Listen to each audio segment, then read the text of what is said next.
It has all been coming down to this.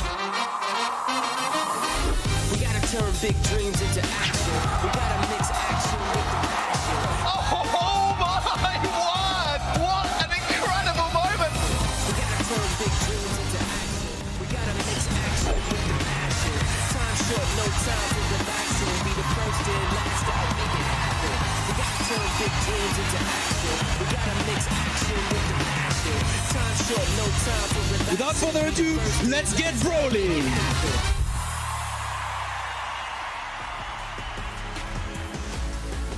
Good afternoon, good morning, and good evening, everybody, wherever you are in the world. Welcome back to the Brawl Stars Championship for the monthly final of the EMEA region. I am Mark, joined by Trav, joined by Teddy for what is going to be for number one. I've got my Challenger Colt hoodie on today, as keeping with traditions here. Trav, I'll start with you. What are you expecting today from the last monthly final in the EMEA region?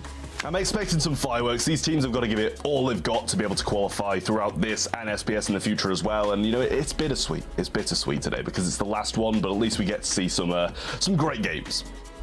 Teddy, the year has flown by, but it's a bit bittersweet, no doubt about it. How has this year performed for you in this region in particular? Dude, it's been as stacked as ever, incredibly competitive all the way until the end. We could still have some very big surprises for this last monthly final, and I'm looking forward to seeing how it all ends. Yeah, EMEA brings a lot of upsets, brings a lot of sweat, brawl, and tears, no doubt about it. Let's first touch on the format before we get into the nitty-gritty. The draft, of course, from in-game, the picks and the bans, and getting it right, most importantly, is where it all begins. We've got an 8-team single elimination bracket here today, and best of fives all the way from the quarterfinals through until the grand finals. And again, you know, this region always brings the fireworks. This is the leaderboard. This is how things currently stand. Now, Foot, Humble, A&R, and SK Gaming have locked themselves in for the LCQ at least. It's a bit confusing because Navi are still in contention, but they did not qualify for the SPS and therefore will not gain any additional BSC points from there. But they can lock in the LCQ if and only if Amorphantase do not make the grand finals here today. Now, Foot can secure themselves the world spot as well by winning the monthly finals outright. So there's still a great deal of potential upsets that could still occur today. For Navi, though, having to watch from the sidelines is definitely not what they were expecting coming into the last monthly finals of the year, no doubt about it. But again, Foot, Humble, A&R, and SK locking themselves in for the LCQ at least. Of course, Zate's Division and Reply Totem have already locked themselves in for the World Finals, especially for Reply Totem following that win last month in July, that Grand Finals, monthly finals win. And reigning champions, therefore, as well, coming into today. That is where things currently stand in the region. And of course, the LCQ has been announced today. October the 7th will be a group stages scenario, and that brings me so much joy. It really does. We're going to be kicking things off over in Katowice, Poland as well. No crowd there available to be had, but nonetheless, so much up for grabs. 4 golden ticket spots for the World Finals, Trav. That is immensely exciting stuff. It really is, and it's going to be an absolutely incredible competition. And as you said, thank the Lord for group stages. We've been waiting on it for so long, and we finally got it here in the Brawl Stars Championship in the form of the last chance qualifier, and I cannot wait to see how things play out. Well, with that said, let's take a look at the banger matches we got lined up today. Teddy, talk us through what we can expect.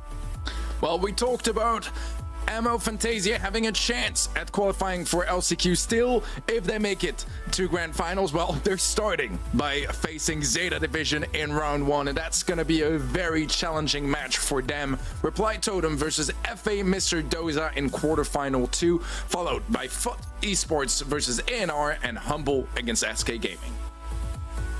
Cannot wait for each and every one of those matches. And again, do not miss the trick over at events.brawlstars.com. That is where you can go right now by syncing your Supercell ID, get some in-game rewards, coins. We've got some bling out there as well now. And of course, BSC exclusive pins and sprays still up for grabs over there. We'll help you along the way with our predictions. We've had some good runs this year. We've had some not so good runs this year as well. But united as ever, we stand here on the casting desk. Everyone saying the same. Teddy, I'll start with you. Give us your thoughts. What were you thinking when it came down to the picks that you've gone for here today?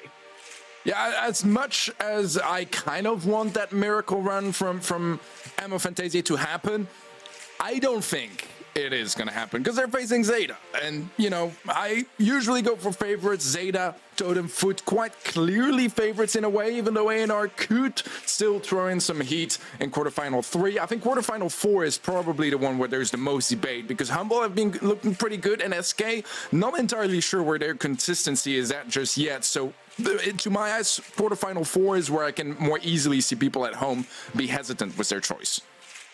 Yeah, it's hard to not go with the front runners on this one. Trav, anything that you kind of maybe are regretting, or were you pretty solid in terms of your predictions?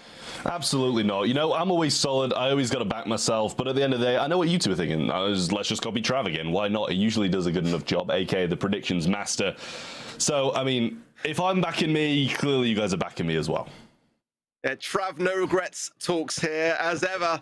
Oh, we wouldn't have it any other way. We're going to be shortly lining things up for our first matchup of the day. In fact, we are immediately right now. Zeta Division versus Ammo Fantasy. This is going to be a big one, of course, no doubt about it. Let's start first and foremost with Zeta Division. Geru, Naui, and Meow. This is the team that have been on top of this region for the majority of this year. 3 grand final wins in February, March, and June, but they did also have 2 quarterfinal exits as well to consider there as well. Trav, talk us through this roster. What makes them so great? I mean, I don't think it really needs an explanation because they've just been on top of so much. And obviously, they're going to have the power of the Navi Nation behind them today as well, giving some hashtag Zeta win in chat, I imagine. And we know how strong that army is because they really do need them to win today for the side of Navi against Ammo Fantasy to shut them down. But Zeta Division in total, they're just an absolutely incredible team. Week in, week out, every month they come back. We see them win so much through this and SBS. They just rarely lose, and that's something to be worried about for AOF. Yeah, and Zeta want to be coming into the World Finals in the best possible spot. Do not want to take this loss here today against this very team. But Stel, and same for Ammo Fantasy. This is the squad, by the way, that knocked out Team Kesso in the qualifiers, Teddy. So, I mean, they are capable of an upset. The question is, are they capable of one here today in the quarterfinals against Zeta? Making it past the quarterfinals has been the biggest challenge for this team this year. Called it a curse a couple months back after I think they had qualified for 4 in a row without ever making it past quarters. This opponent here in Zeta is going to be incredibly challenging for them, and I wish them all the luck in the world to overcome their demons, but I don't know if this month is going to be it. Yeah, and as well, looking back at their previous scorelines against this very team, you know, they were never one to escape the quarterfinal stage. Ammo Fantasy lost to Zeta in March 0-3, lost them again in June 1-3, and yeah, Trav, I'll let you take it away because you got some strong feelings on this one. I actually don't really have that strong a feeling. It's kind of what's expected, right? Like, I think this might be the most one-sided prediction we've seen all year long, and it comes here in the last month. 98% to 2, and I mean, I'm not even like questioning because I'd probably feel pretty similar. Like, I'd give them maybe 10% if I was being a bit generous. But Zeta Division have just been on top of so much this year. We got a Shooting Stars the first map. AOF gonna first pick that Piper, get that taken off the board quite quickly. Bands wise, we're looking at the Bell, Tick, and RT from Zeta Division, and Ammo Fantasy got rid of the Grey, the Nanny. Pretty self-explanatory considering they picked up that Piper as the first pick, and then Carl followed up after that as well. I am the 2%. I want to see it happen, but I'm with you as well. Being realistic about things, it's hard to see how Ammo Fantasy can do this, but I don't mind the Piper first pick, especially with the Nanny ban as well, and the Tick ban. I think it makes a lot of sense. Leon will be the first draft in for Zeta, and of course, we know what they would have done with that Nanny pick on the table as well, so I think it's good from Ammo Fantasy to eradicate it, especially as their first full process was that Piper pick. But there's still a lot which can go wrong for them later on down the lines, potentially, you know, a Sprout, or earlier down the lines. I was going to say, yeah, sure, I don't mind it. I think that it's going to cause a bit of a problem then for Ammo Fantasy to work around. They're going to have something more aggressive to combine with this long-range affair. Yeah, and I mean, with them banning Carl off the map, that kind of takes that out of the mix as well, which is usually one of those main things that you kind of bring in against the Sprout. You know, fly knock in, the spin, it really can't defend that well against it. But we'll see what they do choose to bring down, whether or not they're just going to kind of double down on this range or go for something more aggressive, as you do say. We've seen, you know, Fang come in a few times here. If that's available a little bit later on down the line, then possibly might have to go for that. But obviously with Zeta having this last pick, it is a bit risky. They're going to double down with the range. I can't blame them for it. Maybe be able to get a pull through on this mid here onto the Sprout, but it's going to be a tough ask. Body's still available as well, and that'd be a great into the Sprout idea, but whether they'll go down with it, I'm not too sure. They are going to go down with it. I am getting it pretty much on point today so far, but I don't want to speak too soon. For Zeta, though, definitely they need to have some range to add to this idea. Bell wouldn't be a bad shot, but they banned it anyway, along with the Tick and the RT. I think they're pretty decent bans in that regard, but might be coming back to bite them just a little bit now, as they do need to have something else to be able to contend with this. They've got a lot of control, no doubt about that, but it's definitely going to come down to a bit more of a ranged idea, which is going to have to combine with it, or aggression. We haven't really seen Max come into the mix and shooting style since the nerf, but it seems like Reply Totem really are showing us why that's still viable. Brock, a much safer pair of hands. I do like that. A very, very solid final pick there from Zeta. I mean, in terms of draft, now you can see the big picture, Trav. Who are you kind of siding with here? Yeah, it's a tough one, really. If Zeta can get control and push these long-range brawlers back into spawn, then I think they're going to be fine. But if Ammo Fantasia, you know, firm in the mid and don't let the Sprout get too many free shots off, then I think they've got a chance. It's a bit of a tough one, really. It's just two kind of different styles of play coming against each other, and I really don't know who's going to come out on top, whether Ammo Fantasia are going to be able to make something absolutely magical happen here and beat Zeta Division, or if Zeta Division will shut them down and knock them out and allow Navi to slot into that LCQ spot. We'll find out very, very shortly. But getting into Shooting Star, I mean, you can't really root against Zeta here, but we'll see how it does play out. Coming into it now, Sprout going to be playing through this mid. It should be tough for Same to be able to get this mid star, as 3 shots instantly from Meow Connect, and he managed to pick it up. Yeah, I do worry a bit here for Ammo Fantasia, because Sprout here is so suppressive in nature, allows your team to push up a great deal off the back of the shots. Naui on the left-hand side, connecting quite a few of them himself, and does inch a little bit closer towards getting that super as well, and that's going to be a dangerous thing, especially when Stel has not got jump to hand, or Philip for that matter as well. And Philip is taking a lot of shots on the right from Geru, so doing a great job of just keeping things under control. Now the gadget pop from Stel and a chance to try to push things back, but won't really do too much in that respect as the wall goes down from Meow, and that will shut things down pretty quick.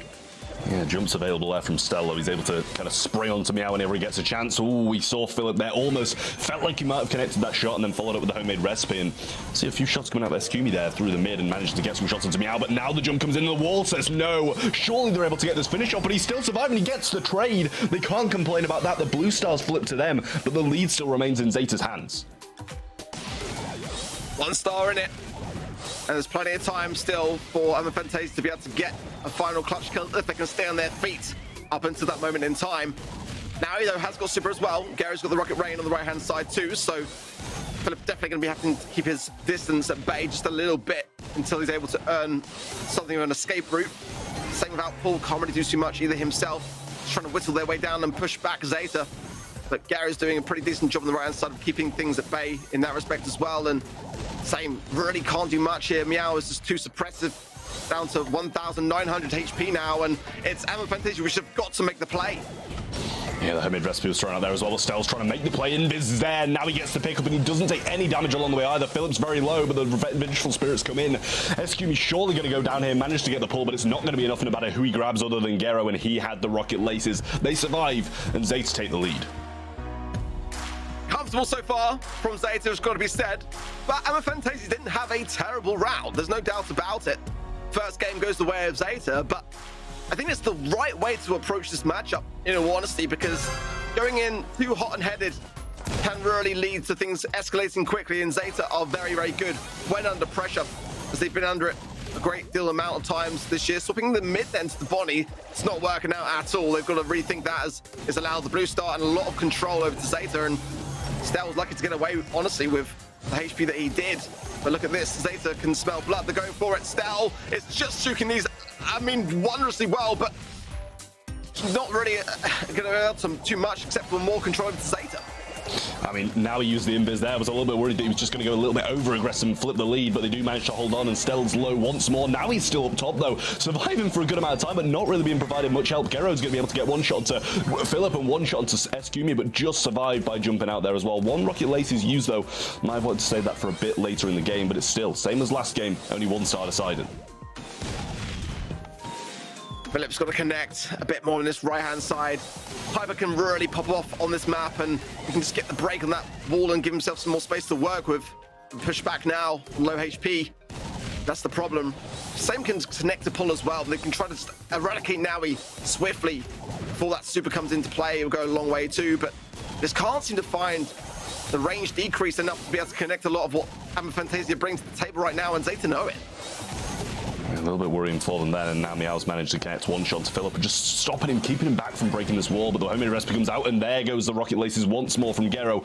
Only one remaining for him. But they are pushed so heavily back. I mean, they've still got the lollipop drop to tank, they've got the wall to be able to stop people from pushing up, but he's going to use it on that right-hand side. Philip should be able to get the break on that with 20 seconds left. I mean, he's going to have to, surely. The 3 shots almost connect, 2 do, but 1 misses, and now they're just backing them off little by little. Gene's going to move over to the right-hand side, another wall comes down, but it's not going to cover much. In comes a jump, that can flip it, but will Stel be able to get out? Now he's going aggressive. Eskumi gets the kill. The trade's not there from Gero. Stel survives, and Ammo Fantasia answer back.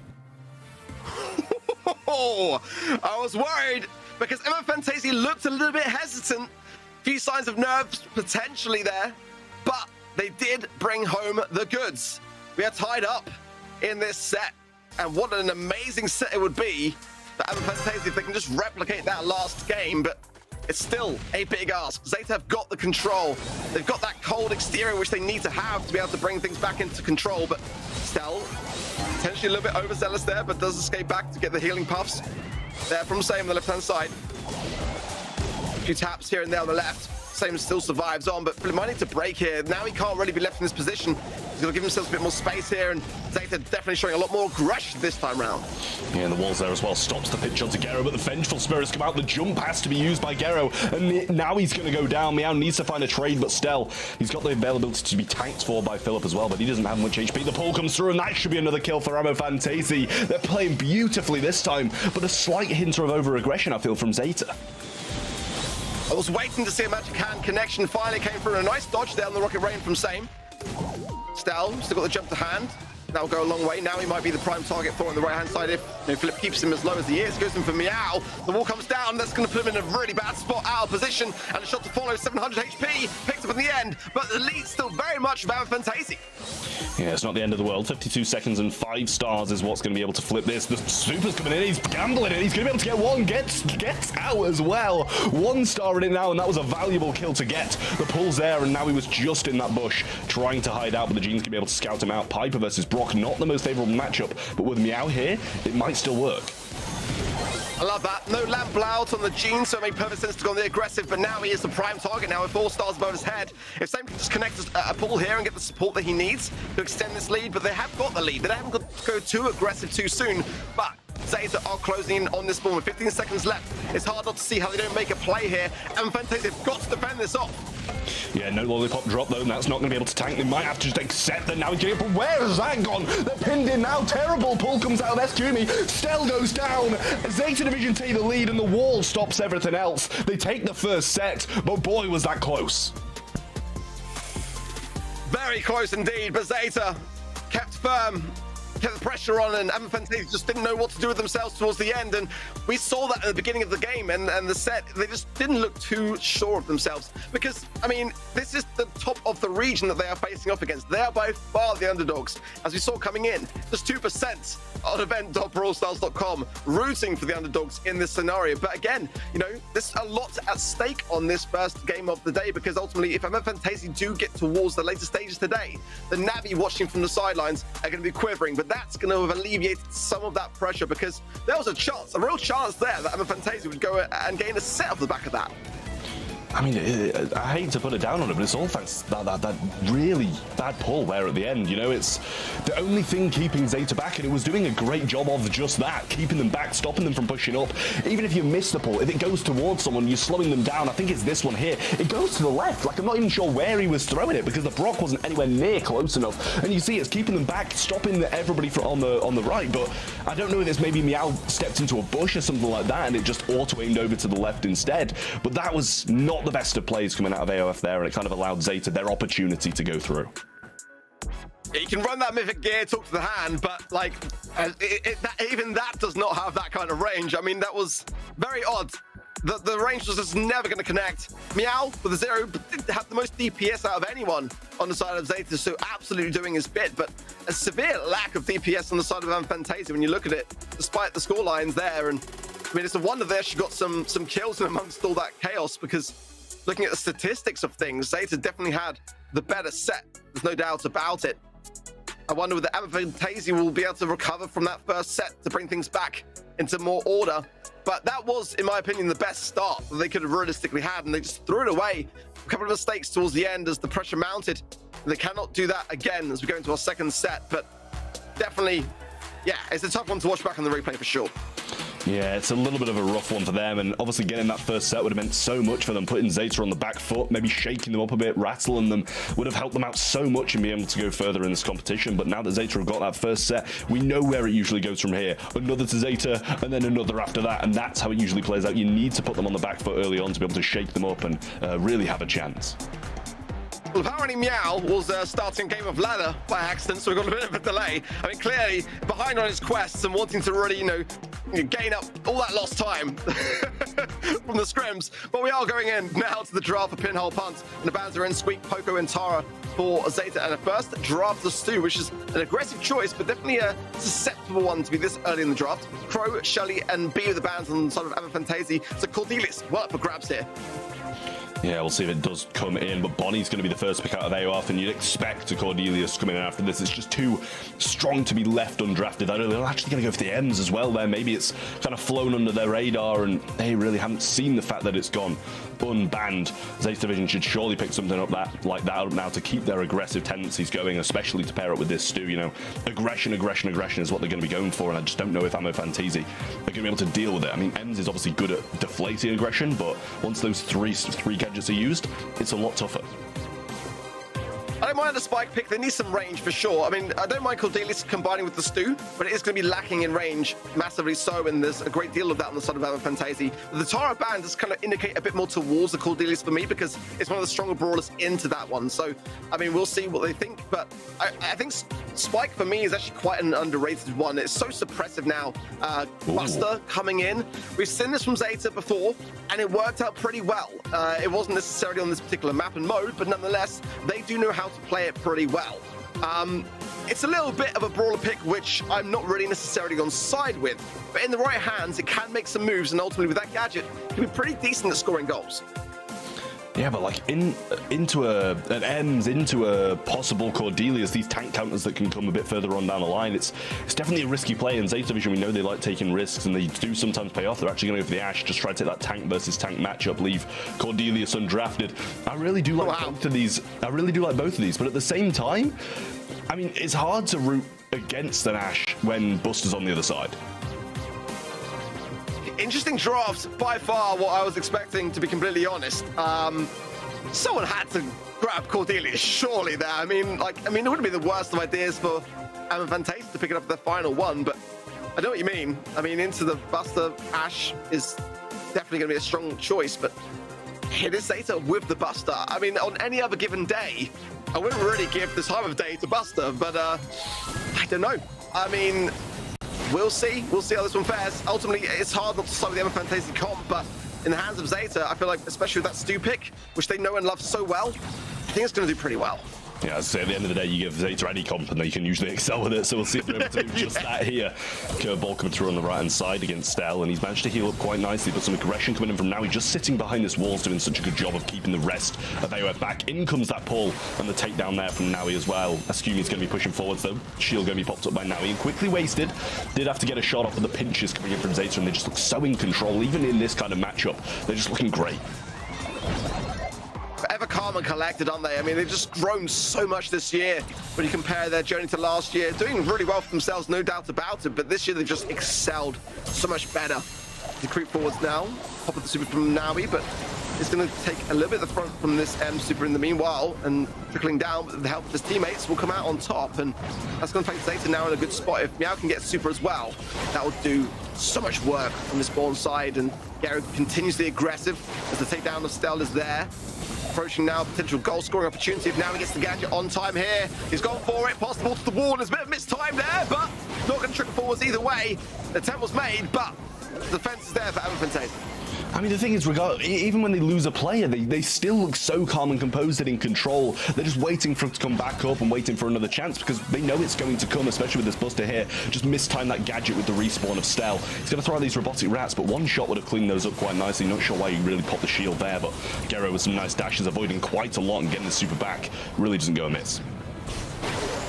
Well, Philip's got super, but goes to the standard pass as he is outnumbered on the bottom right-hand side. Goes on the aggressive here. Now he's very low, but can't really do much more than that as EMEA does some great defensive work at the top of the map as well, and that's opened up a lot of space now for potential push. Same, just keeping things under control though. The super to hand, and Zeta again, just this is where they're so dangerous when they just lurk in spots trying to find the space and the timings. And again, with now he's got more gadgets to hand. If he times this one better, it could be an easy goal, but not going to happen off the line. Philip comes out with defense. Yeah, really, really close there, but just managed to grab himself on that wall and stop the full pull-through coming in. But with Ash and Buster in this overtime, you can't really see who's going to be coming out on top, but the slows there available from Meow. Should be able to throw it towards SQB and get a really solid slow off here. Does get it in, and obviously with the Mythic Gear, he's going to be slowed down even further. Great shots coming through. Another jump is there available from Philip as well, but not going to be using it just yet. Stell taking some heavy fire. Another shot comes through as well, but the jump forward from Philip's going to be taken off the map so fast. Super Veil from Meow, but Robotic Rats are there.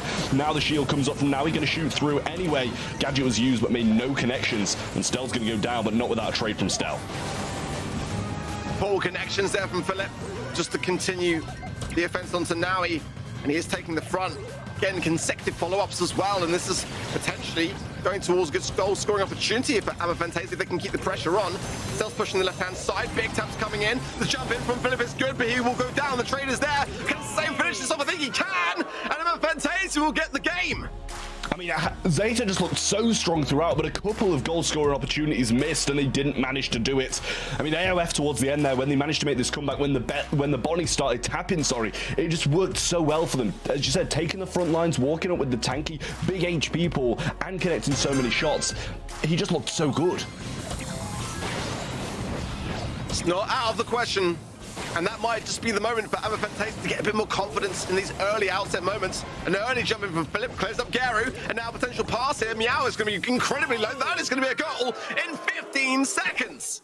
I mean, looking at the comps, this is what we expected, right? But after that first game, I was like, okay, Zeta should be able to bring this one back. They looked in control for the majority of it, but after that start from AOF, I'm not sure I feel the same way. SQB's going to get pulled in as well there. Did pick up the ball on the way, so couldn't get the shots off. Jump comes in once more, and now it's just Gero all alone. Philip trying to aggress him, but Ash is too low to be able to pass that ball up, and successfully just deflates this push.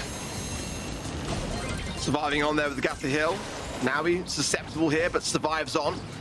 Right-hand side, there's a lot of clustering here as well, and yeah, Skimmy can get a lot of value if he connects, but he does not. That should give a little bit more buying time over to Zeta. We're now in a really dangerous spot, actually. Philip's got to defend this pretty well. This is now a 1v3, and that's a tough position for anyone to find themselves in. But they can just deflate some of this utility early on. That's what they, in defense of Aberfantasia, they were able to maintain a lot of going into overtime last time round, and that is definitely going to be part of the challenge, is just to keep whittling down Zeta until they've got nothing left. Great pass through to Gary though, but not able to make anything of it. And it should be another defense for Aberfantasia. Yeah, but I mean, they baited out that body super, and that's such a huge thing to do, making him start from square one. SQB's going to use this super as well, but Gary should be able to get out of it quite nicely. Slow down there as well from the spike super. Really nice stuff with that mythic gear. But still, Philip, they're just going to be defending this ball for the rest of the game. Super comes down from Meow and slows them down once more, recycling them like nobody's business now. And Gero's going aggressive. Shouldn't be too far off a goal here. The ball passed through. Can now we get it in? This time they do. And Zeta even out in game 2 of Brawl Ball. There's a friend zone for SQB there available, but I think they've just got him taken care of just before the inevitable moment in time. Philip's got to jump in. He might have to use it early on, but he needs to connect, most importantly, if he does. As these sprays from the left are quite essential to keeping back Zeta from SQB, but on the right-hand side, there is still Stell lurking. But in 20 seconds, there's got to be a goal here for Aberfantasia, or this one will go to the third and final game. But tries to jump in, gets taken down quickly. SQB might be able to make a champion play here, pulls the super, but not going to be able to do too much here. And that's defensive work in play from Zeta. Can they push this ball forwards? They got a good position here for overtime. The walls are going down any second now, and this could be the prime opportunity to do so. Can Aberfantasia defend this now? Great support from Naui. That'll help out considerably. The robotic rats go down as well, but positioning power is still there, and Gary's got super. Yeah, Gary's making moves super to the left-hand side there. Surely should have been a guaranteed goal, but they're going to play the long game. They want to know they're going to be able to get the ball in, and they do just that. Zeta Division score it, make it 1-1 in Brawl Ball, and now this is the huge make or break for Aberfantasia. They either go 2-0 down against Zeta Division, the Titans of the region, or they bring it back to 1-1 and give themselves a lifeline in the BSC. Crucial moment for them. They've had some good moments, there's no doubt about it. They're making plays, and It just feels like Zeta, though, for the most part, are able to recollect better off the back of those defeats. But we shall see. It's a good start for Fantasy, some good taps, but now he goes on the aggressive, gets rewarded as well. Super Pop is there, and he's still surviving on. My word, the clear up is there, absolutely so for Zeta, and they should be able to walk this one through. And they got the super there as well, but he actually misses the goal. EMEA gets knocked back. Zeta, hello, just score. The knockback comes through. Beautiful friend zone from SQME there to defend that one off, and that should have been a goal, but they do manage to defend it, and that might be the lifeline they need.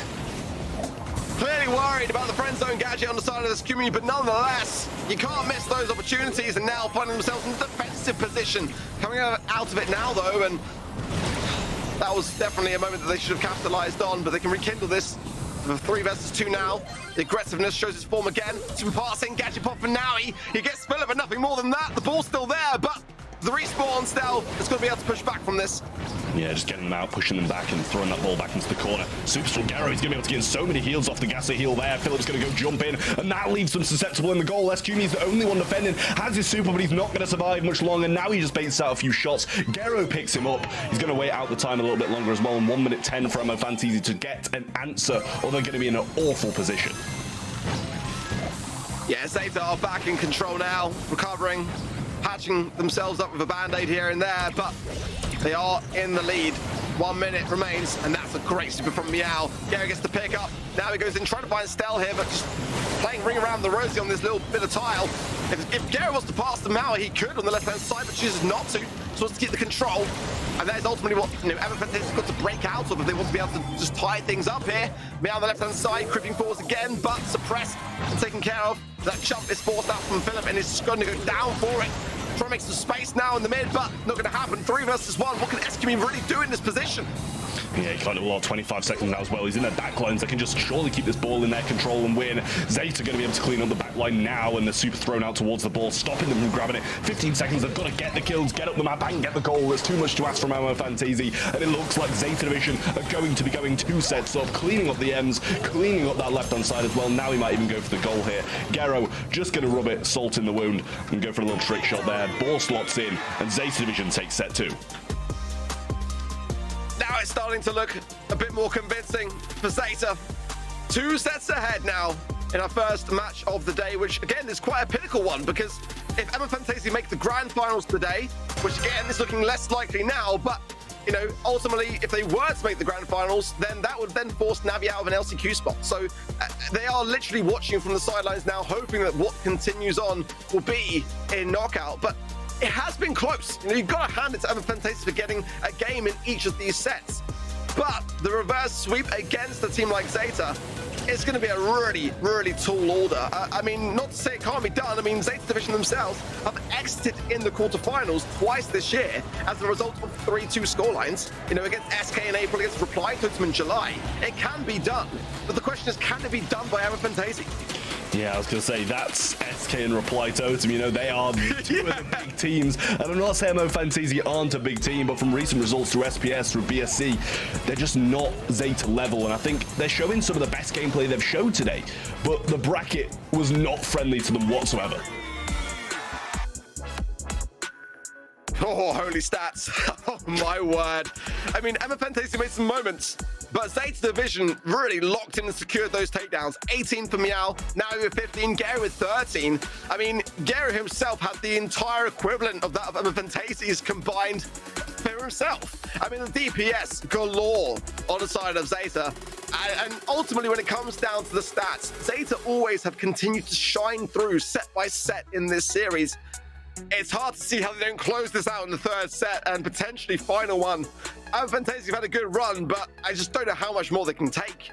Yeah, that's what I mean. It's just so rough for them to be having to make the finals and being paired up against Zeta Division in the first. You want some momentum if you're going to be facing a team like Zeta Division, not just coming straight in first game of the show and being placed against the best team in the region. We're going to be heading on to Flaring Phoenix in knockout as the decisive one. It's either going to be a 3-0 or the start of something possibly special for Emo Fantasy. Never late than never.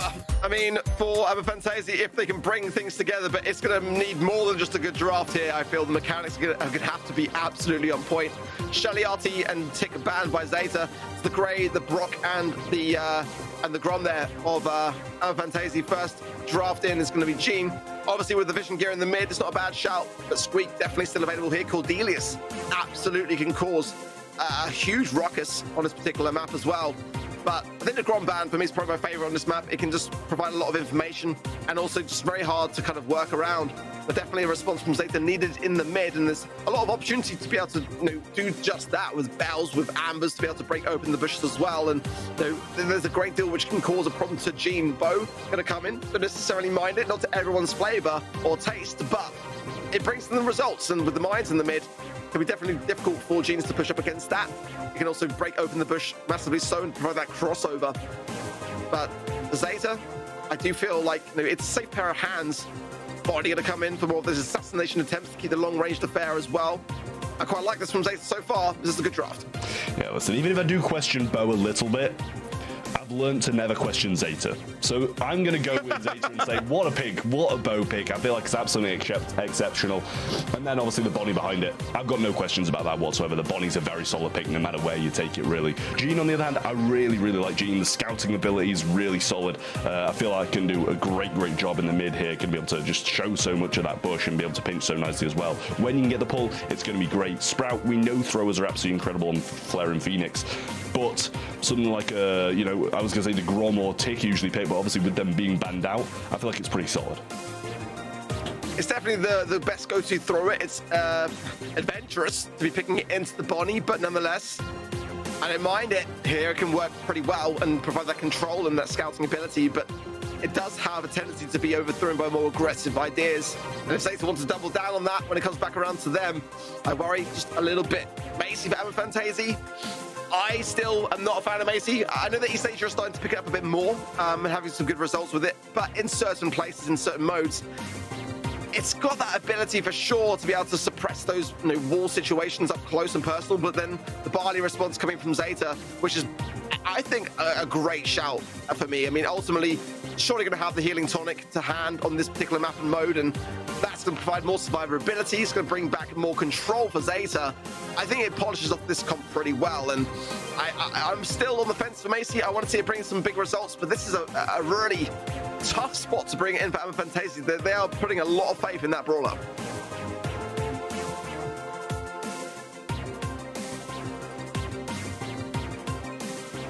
When it comes down to it, I think my side is more with Zeta's comp. I think it's a bit safer, but that could also be its unraveling if Fantasy do get this right and can be showing more aggressiveness, get some good gene pulls in as well for sure, and protect that Sprout. That is going to be the #1 priority here. Yeah, well, we'll see if this Barley can just keep them back enough, or if Stell's going to be able to excel a bit more on this thrower. Barley shots coming through now and just keeping both of those back. Look how suppressive that is. And I mean, having the Maisie over here, I feel like the thrower versus thrower matchup would surely be more in their favor. Having Maisie over that side against someone slow who they're going to be able to get the shots off against. We haven't really seen too much from Bo here, but he's just doing a great job of scouting. And when he gets these mines, it's going to be so good for shutting off one of these lanes. Just QB taking a lot of hits on the left-hand side and struggling to find much of an open door, as Gary can just sit here till the end of time until Philip gets the pull, I guess. Meanwhile, Stel's just trying to creep forwards on the right, pushing back now just a little bit. Meow, though, getting some good aggressiveness onto Philip as the gas comes in now. A push has got to be made here. Gary will stay alive with the help of the healing tonic as well, get the takedown 3 versus 1 now. Stel is all alone and can't really do much. He's got to escape the gas and try to not feed anything more in terms of utility over to Zeta. And that's going to be round 1 going the way of Zeta. He tried to feed no utility, but in the end, Meow managed to get some mines, which they're not going to complain about whatsoever. 2 over the right side. Gene was just trying to fly a bit under the radar there and try to get a pull off, but now the mines are being placed down nice and early, breaking up some of this grass and stopping Gene from being able to stay in there with the pull and kind of take someone by surprise. Meow needs to work for another set now for this late game, as we saw how influential they were by getting a stun onto Stel in that previous one. They need something like that to happen again if they want to win it. Yeah, we need to get connections from Philip 100% and at the right time to the right person. Ultimately, Meow would be the prime target. Go for him now, absolutely so, but the missed ball, I mean, it was deflected potentially with the gadget, but nonetheless, it didn't even connect and didn't even give themselves the chance. That's a terrible spot to find themselves in. He's going to re-earn that now, and the gas not far away from things. That's not the prime time, and now he's going to jump in. Yeah, I think it's the right move for it. Another wall though placed from Stel. Low HP, the last call in from Gary will secure him, but SQB surviving on just a sliver of HP on the top left-hand side, and that might be enough mines triggered for the most part. Gadget as well. Lovely footwork, but can he get the HP down the right-hand side? Because Zeta are doing a wondrous job of staying in the mix, and they do, and then it's game, and now a match point going the way of Zeta. I mean, the one pull that hits get them both killed. I mean, Bo just comes in, gets the shots off, gets the kills, and makes it a match point for Zeta Division. They're in an absolutely wonderful spot now. And I mean, you know, the Maisie, it had some moments during that one. Nice dash to avoid the mines, a good super to keep the teammate alive at the same time. But after that, just not much to come out of it. They did a great job of managing to seal that Barley kill a little bit earlier on, because we know how difficult that is with these unbreakable walls in the mid zone. And I mean, Stel stepped a little bit out of line. If a Bonnie's got super, just stay away or stay near a teammate. I'm going to hand it to Emma Fantasia though, because they held themselves a lot longer than I was giving them credit for, but now the pressure really is on. They cannot afford to lose around here, and already Zeta have pushed up so deep here. Gary can just tap over this wall. Stella's a problem and the concern, but he'll actually go down, over-aggressing somewhat. The jump in from Naui will secure two. Beautiful work from him. SQB's going to make a hero play here. 177 HP and the super to seal it. That'll be Emma Fantasia taking a round. It's the start of something, but it's a big mountain still to climb here, Trav. I mean, it was a beautiful play. There's no two thoughts about that. But at the same time, massive over-aggression there from Zeta. Gero stepped a little bit out of line and got punished for it. Now he's just trying to work for another super yet again. Gero has his last call as well. Going to be able to throw that out and get some great zoning if he needs to. But this Sprout against Body matchup is just so tough for him to do anything, because he can just eat so many of those shots. And it's not the same story over the left-hand side. Yeah, double stacking there from Stella and Philip. Might go some way. Now he's got wall especially, but Gary's still a problem with the last call coming in. It's going to force everyone over to the right, and we are really depending upon a magic hand pull now from Philip. No gadgets to the hand of Meow, and oh no, that's not it. That's not the one, Philip. Gary's going to survive on, stay in position, and this is going to be a lot of aggression coming the way from Zeta. But we know what EMEA can do with this brawler. We saw him do it in the last one, and especially with the super. Still got gadget to hand as well if he wants to go for it, but he doesn't even block him off. The gadget does not work there from Stel. The wall fails. They all fall down. Stel, the last one remaining, and now even got his super. Gero gets that final shot onto him, and now it's one round between Zeta and the game. And also one round between Navi looking in LCQ as well. We cannot forget that if Emma Fantasia do not progress beyond the quarterfinals into they need to achieve the grand finals for this to happen. Navi will inadvertently lock themselves in for LCQ as well. So watching from the sidelines, they are licking their chops as we speak, no doubt about it. But I'm still looking for that pull though, as he's got to connect it more importantly this time around. As Kimi goes in the aggressive, gets the stop from Meow. But able to heal at the back of that and stay in position now as sure, you know, Emma Fantasia have got a good position now in terms of the mid control. Now he's jumped to hand though is a concern for me, and the last call available to Gary. Yeah, this is dangerous stuff from them now, and I mean, they managed to get something from that super from Maisie, but the jump away there from Naui doesn't choose to go in, which is a little bit worrying. And now Barley just has the super, can throw it out, but Stel with the wall down on this side, it's a little bit dangerous for them.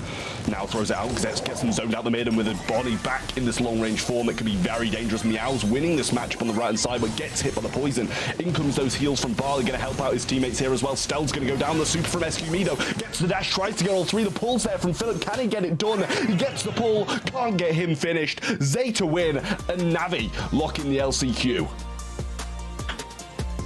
Fantastic stuff from Zeta. Looking pretty confident for the most part from start to finish. Emma Fantasia had their moments, but they were not able to secure it when it mattered most. And with that, like you say, Trav, Navi locking themselves in for LCQ. Emma Fantasia will go no further here today. They had to make the grand finals to cause an upset, but they didn't make it out of the quarterfinals. Much in keeping with their previous month's performances, let's be honest, as they have always failed to make it into the semis. And they're losing to Zeta in March and in June, and now August to add to that. But they have had a decent year. They've been pretty consistent for the most part. They're qualifying for 3 monthly finals, 4 including this month. And I think for the most part, they can still be proud of this year's performance. Definitely. I mean, they can be proud of today's performance. I think this might be some of the best we've seen them play. But I said a little bit earlier on, it's just against the wrong team. They've had the worst bracket they could even think of when they want to get to the finals, they need the momentum, they need the win in the sales when facing a team against like Zeta Division. So facing them a bit further on down the line, when they'd progressed through the bracket a little bit more, would have definitely been a little bit more to their liking, I'm sure. But at the end of the day, if you want to win, you've got to beat the best, and today they couldn't be the best. It was always going to be a tough ask, but they can still be proud nonetheless. But Zeta on the stats always came out on top. No, that was where at the end of every single set it really shone through for me, and you can't really argue with that in any way, shape or form. Sure, some maps and modes are catered more or less towards stats, but for the most part I think kills does tend to bring in home the objective, and you can't take that away from Zeta. Just on top every step of the way. Who was the MVP? It was Meow over at event.brawlstars.com, where you voted for it. And I think a solid day for him so far. And maybe we'll see more from him as well in the semi-finals. Yeah, we'll hope he managed to bring another great performance like that so we can see some more brilliant Brawl Stars today. But EMEA Fantasy, it is the end of the line for them. You've got to feel for them. Their Worlds run this year has finished, and their LCQ run as well. So it's a bit difficult for them. It really is. But you've got to give them a massive props for a a great performances all year round. Yeah, I think, for some teams this year, they've struggled to qualify. I think just, being able to solidify 4 out of 6, I think that's pretty decent going from EMEA Fantasy. And, they had a great run, great start to the year. But as time went on, just other teams were able to really start to shine a bit more. And speaking of teams that shine, Reply Totem are up next, up against Mr. Dosar. This is the reigning monthly final champions, no less. And they're going to want to retain it. Joker, Maori, and Maru here today, coming fresh off the back of last month's victory.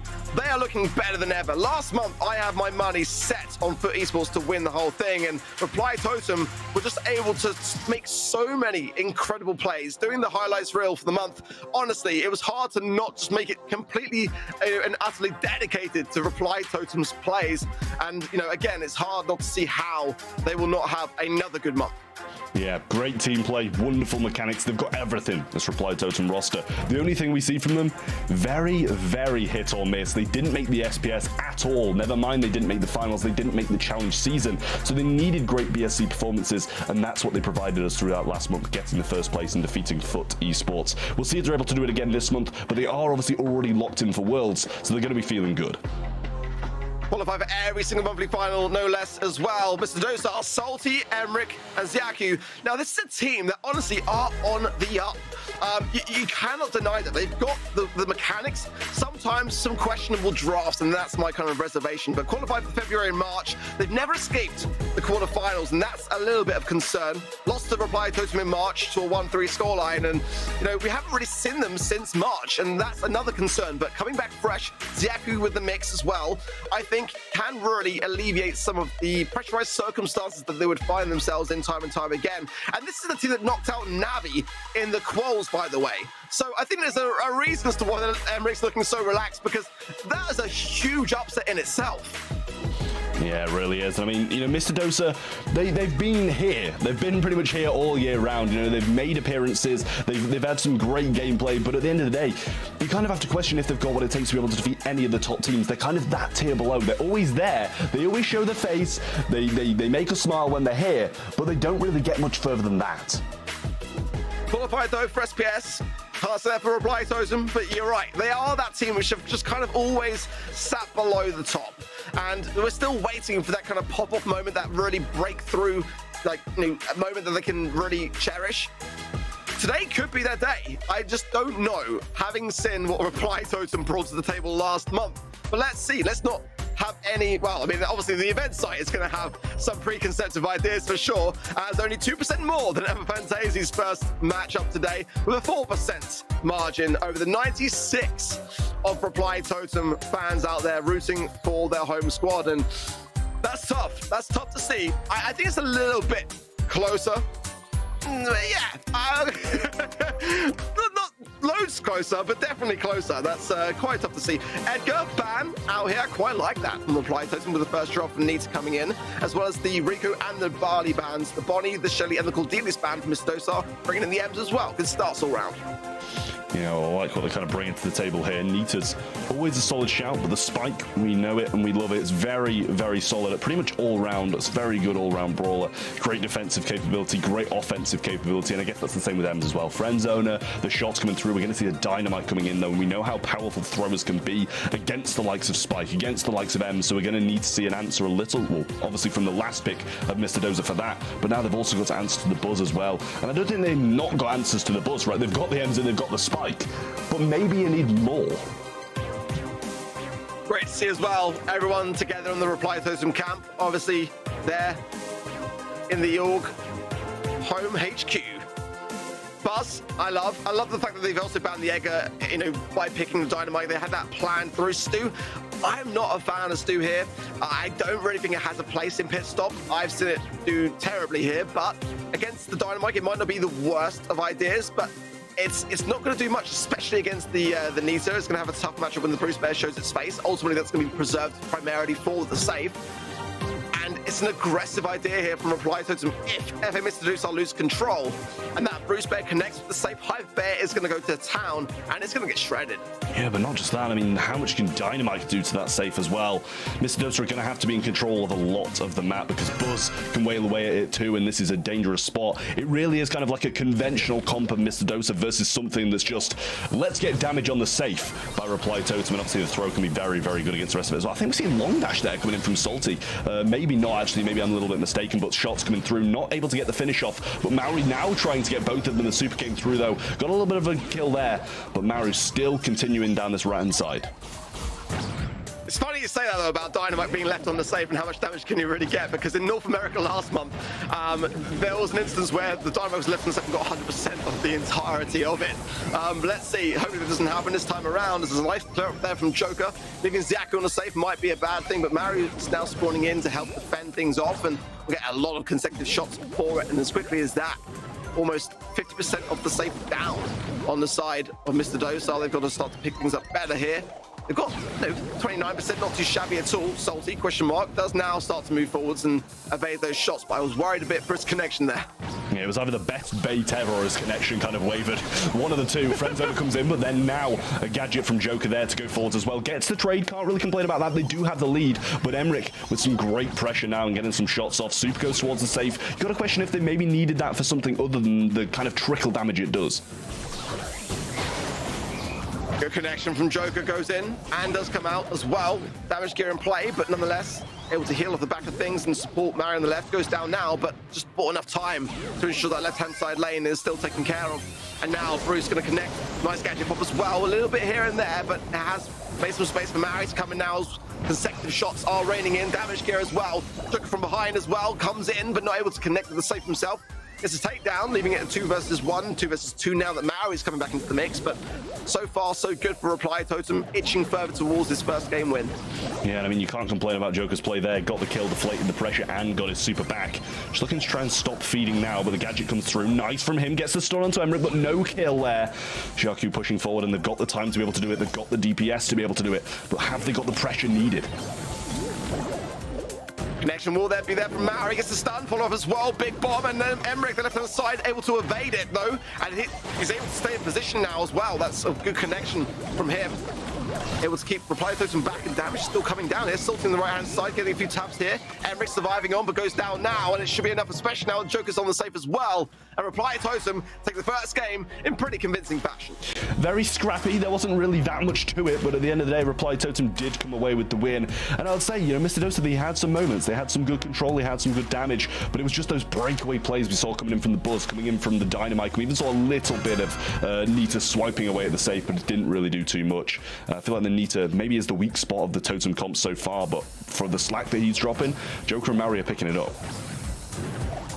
Yeah, Nita's one of those brawlers where it's not really too much of a concern until it's got super, and then you just cannot ignore it. Salty there with a nice takedown of Maori. Joker just trying to find the gap closed down to Ziaku, but can't manage it. Maori in the middle, forced out again.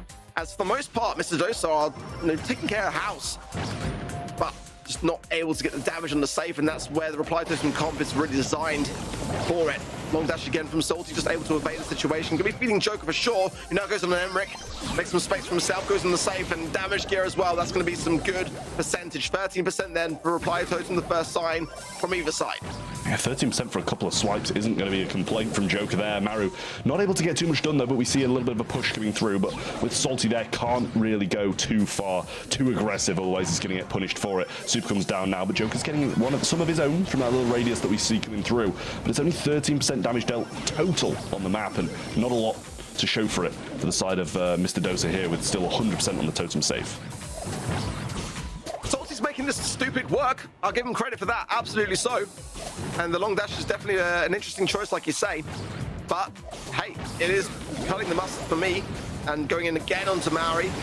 Keeping him aggressive, keeping him back most importantly, and gets picked up on the way onto Maru. It's going to allow Zek to come through, but he is stunned and can't really continue this aggression. Go down eventually, but still a lot of Reply Totems still standing. Joker's now cleaned up, and Maru's allowed to heal. But Maru is the problem on the left-hand side now with the Bruce Bear to hand. They've got to keep him back. But all this Mr. Dosa control for no damage is a little bit worrying. Yeah. Not even a spike super on save, not even an M super to get a trickle down. And obviously we've got Maru with this bear here, should be able to push Emmerich back at some point if he chooses to, but super comes through from Joker, friend zone is there, gadget forward, might be able to get a kill, does just that, gets a little bit of deflation, but Maru's going to go down, not going to be able to get anything off either. We need some damage from Mori now, as Emmerich's going to be able to get work done. Super on to save, 30% dealt. Super comes in from Joker, he gets the clean up, Nita Bear's still there as well, and surely this is a totem game to win.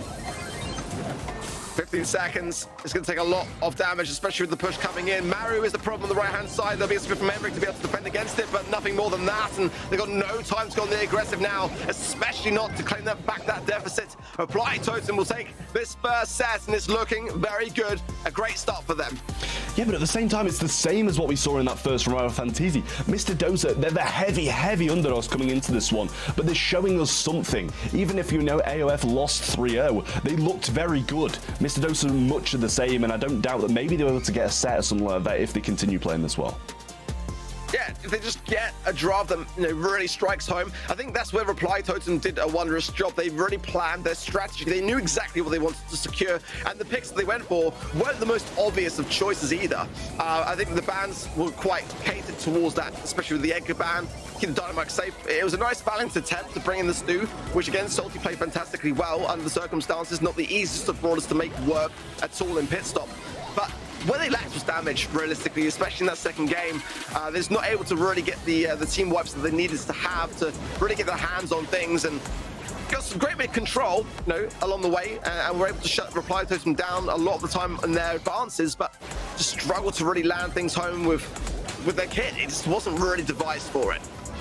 Yeah, definitely see it that way. Maybe a little bit too defensive from them and not able to get much damage across either of those games, whereas Reply Totem the complete opposite. It was all-out damage from them, and although they didn't get that much damage on safe, they did get the wins. And I mean, overall, the DPS from Mr. Dosa looking very, very good. 20 kills from Salty as well, but nothing to show for it. I love it though. The fact that Salty was able to shut my ideas down, and the fact that I think Stu doesn't really have a place in pistol, but then comes out with that scoreline. But again, I kind of bring it back around to the fact that if the objective isn't played out, does it really matter to that same extent? There'll be a fantastic thing to see in another game mode, but in Heist, it is all about just getting that Heist taken care of and the damage needed to be on it. And it just goes to show, with that many takedowns in Heist, to not be able to bring out the objective, it just goes to show how well Reply Totem responded. Going into knockout though, for Bell's Rock up next, and there's still a chance, like I said, I feel for FA Mr. Dosa to claim back at least a set, and this could be the set to do it. Banning out the G and the Grey and the Cordelius, the Shelly, the Tick, and the RT for Reply Totem, the first early draft in. Mr. Dosa is the Bonnie, and that's a really solid first pick for me. I think it's pretty safe, but it also has that aggressive nature. I think that's probably the best first pick they could have hoped for, really. Yeah, really can't complain too much about the Bonnie. We know it's very, very solid in the majority of places. Back over to Reply Totem. We're going to have 2 picks now, though, and with a lot of the different things planned out, they're going to choose to go with the Brock as the first. Still with them for the second, though, so they can add to this as well. And obviously, with Bonnie being quite slow, if they pick up a couple of long-range brawlers, then they're going to be able to do all right. But Mr. P, can't say that's what I expected. Quite like it, though. It's quite good into the Bonnie, and over time, as long as they can earn that they pulled spawner, it can go a long way. It kind of deflates ideas like B on the other side of things for Mr. Dosar too. It's definitely got a nice place in the draft that they've chosen for it, so I can understand it. I was on the fence a little bit for Mr. P for a while, but now I'm really on board with it, and I think it works particularly well on Bell's Rock as well. So Dosar got to be cautious. Yes, Squeak. Oh, that was left open here. I didn't even realize, and that is a really great pairing, honestly. I mean, more often than not, Squeak being banned out, it's not necessarily the kind of top flavor of the bans being Cordelius and Shelly, but nonetheless, it's definitely one that you've got to shut down on certain maps and modes, and Bell's Rock is one. Following up now with the third and final pick, and I think this is a really good draft forming here for me. A thrower wouldn't be the worst of ideas if they wanted to choose to go for it, to be able to obtain a bit of an advantage onto the portal spawner as well. It's going to be Bell. I mean, I don't mind it. It's not going to be bad here necessarily, but those portal spawners are still going to be an issue. Squeak between the walls can definitely get some damage dealt, so I can understand where they're going for with that, but would have been the worst of ideas to bring in a bit of a thrower idea for control here as well. Yeah, we'll see what Reply Totem do choose to go for. Is they're like going to go something aggressive, bring in the Carl. I do like it though, obviously against the Squeak, against the Bonnie, when they don't have those supers, it's going to be very difficult. And even when a Squeak has super rare, it's going to be difficult, but at least Bonnie can escape it. Same with the Bell as well. If you get close, if you get personal with her, she's going to be a bit of a tough spot. Yeah, I wouldn't mind seeing a Grom on this map to escape the picks and the bans, which I think is a really strong one to have, but the Carl here for the Reply Totem definitely going to be able to go on the aggressive more often than not, and they play it so well, and it's able just to kind of like keep its own, hold its own on the left or right hand side here, and just kind of just exist primarily until the later stages of the match, and that's when it can really go in, protected pirouette more often than not on the super side. But nonetheless, both star powers are pretty evenly matched, I would say. An early break from Maru, just going to give it a lot of space for maneuver, because against the Bell, there's the wise choice. Yeah, well, Joker being connected with early on, but it's really going to only tickle him at the moment. Not gets that much damage, but Maru puts himself in a tough spot, gets hit, has to pull back. Now comes the bounce and does miss, but maybe it'll come back through. Almost did. And Maru was just standing, waiting for that to get out of the way before he moves anywhere at all. See a bit of a stalemate at the moment. Not really too many shots connecting, but Salty showing his worth. Yeah, until Maru gets the Rocket Raid, he can afford to be a bit more aggressive, but if Maru pushes the left-hand side and Zex is forced back, and Salty then in the mid could be really in a bit of a problem. Emmerich taking some shots on the right, still struggling to find that first sign of super. And he does need to obtain it pretty swiftly into these later stages, because that's really where Bonnie can thrive. Joker's surviving on. Flying Hook slow, but nonetheless still in the mix here. 400 HP, shooting wondrously well. The how long for realistically here comes in again. Bit of a waste of a Flying Hook, but does get somehow the security of the right-hand side. Zek is incredibly low, but Emmerich as well surviving on. And the first round will go the way of Mr. Dosar. I was a little bit confused there. Does the pickaxe carry on if you die mid-Flying Hook? I was a little bit curious about how the kill managed to get killed, or if it was one of Maori's little pets that did manage to finish it off. I'll need to see a replay of that a little bit later on, but with Joker with super now, kind of puts them all in a bit of a tough position, because he can just aggress and go forwards, but Emmerich keeping him back nicely, stopping him from making too many moves by these continuous shots connecting. Marek just trying to squeeze forwards, almost took 2 shots there. That would have been disastrous, but just the one gadget still available to Joker's going to use it now. Goes in, protects the pirouette as well. He should be able to come out with maybe a double kill for his time. Emmerich shuts it down just in the nick of time, but only just. Maru staying in position, can't find the final shot. In the meanwhile, though, Maru clears up Xiaku, making that 2 versus 1, and that's the best possible outcome under the scenario. Yeah, just heads into that gas, stops the super being fed to the Brock, but Mr. P does have another one, plays it quite defensive, far back. No gadgets left from Joker, which makes it definitely a bit more tough for him to make those kind of aggressive plays and almost get the double kill. But Rocket Rain comes down, not going to make any connections, and the slightest wall break did come through, but not that influential. A lot of utility on the side of Mrs. Dosar here is Reply Totem, who are behind in their supers. The portal spawn is going to be coming in though, and that could be a prime time for Mary to use a gadget here or there, but I worry a little bit as Emmerich might be able to jump in onto Mary here, and if Joker's not really able to defend it, it could be a problem. But they've got to wait for the time to do it. Ultimately, they're too close together at the moment. It would be a disastrous thing to go down in what is a good position for them to be in if they can just hold things out. Zek is low, though. He goes in now. Maru gets it. Perfect timing. A 3 versus 2 now for Mr. Dosa. And the bounce shot hits there onto Joker. He goes down, and a 3v1 is not something that we're going to see Maori coming out on top of. Mr. Dosa going to be able to take their first game right here. Emmerich trying to juke forward. The gadget is pop, but it's just not going to be enough. He goes down, and Mr. Dosa, they take the game.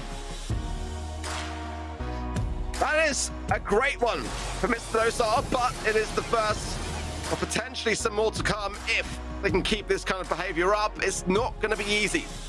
Reply Totem are that team which just know how to handle stressful scenarios.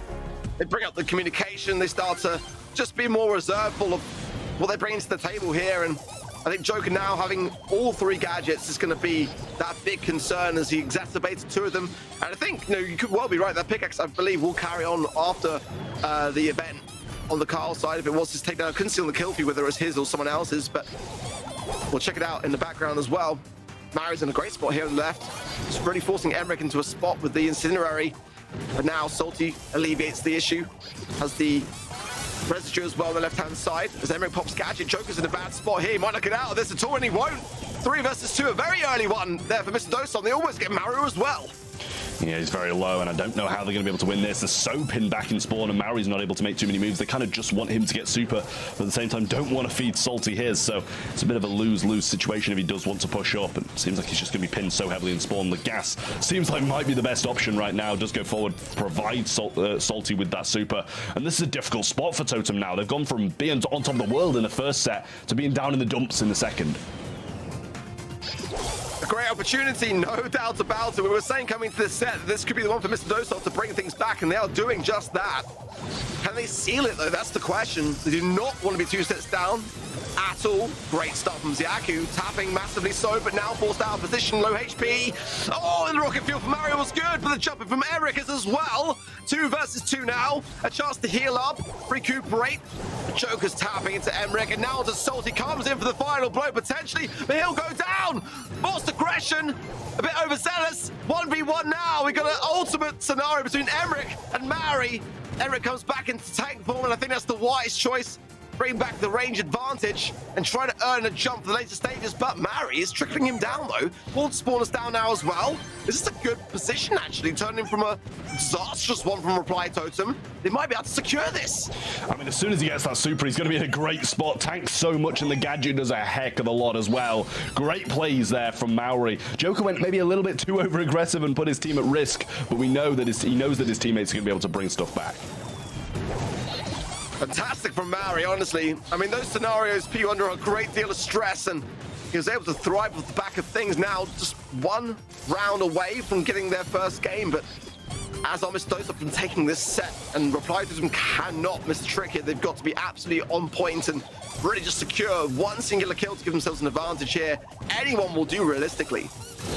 Yeah, well, still got a gadget there from Joker available as well. Super comes through from Maru on that left-hand side. Gets quite a lot of damage as well. Brings Emmerich down to 2 shots, but he's answering back and getting some great connections through. Salty trying to get some shots in as well, but managed to pick up his super along the way. Mari's going to be the one who's just going to be sitting behind these, but can't go too close, otherwise the bounces will start to connect. And now Squeak pinching across, not bringing it down just yet. It's going to require another shot, and during that, Xiaku's going to get hit. Gadget comes through as well, and he's doing everything he can to be able to defend this. Joker goes in, gets 1 shot, manages to get the shots for the second as well, and just like that, Reply Totem have gone from a terrible spot to a great one. How did they do it? I mean, honestly, it's beautiful to watch. The way the Reply Totem just seem undefeatable in certain scenarios where more often than not other teams would crumble for sure, but that was a bit too close to my liking. A chance now to rekindle things and maybe even bring another set into the mix and be 2 sets up here. Mr. Dosa have got more work to do, and that makes this even more interesting now, and lessons to learn as well, no doubt about that. Zaki pushing forwards very aggressively here, has the shield but no longer there. Joker almost picks up the kill. Luckily gets the tap onto Mario on the way to keep him in the mix, but they've lost control now on the side of Mr. Dosa, and Reply Totem getting themselves stuck in firmly into the mid. Yeah, well, now the shot's going through. Super comes down. Rocket rains there from onto Emmerich, but not getting a lot done. The residue in a bit of a useless spot now as they do back off, and Maori's very, very low. Has to be cautious. He's just backing off, waiting for some spawners to come in as well.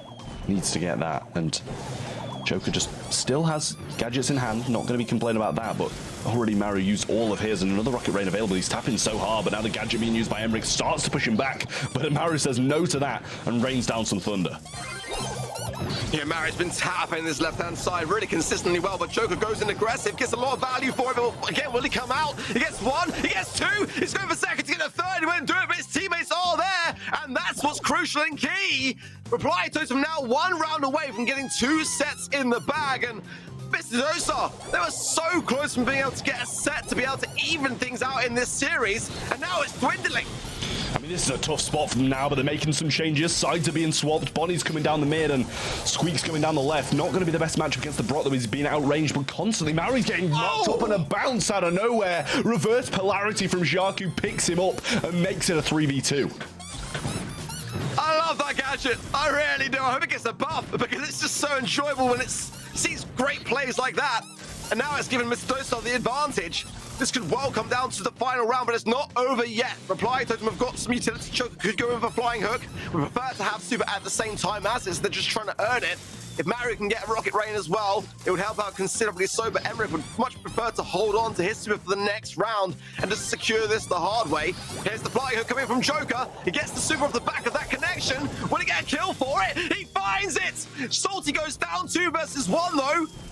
I don't know that Maru can get out of this. Surely not, right? There's no way that he can be able to 2v1 this. He will go down.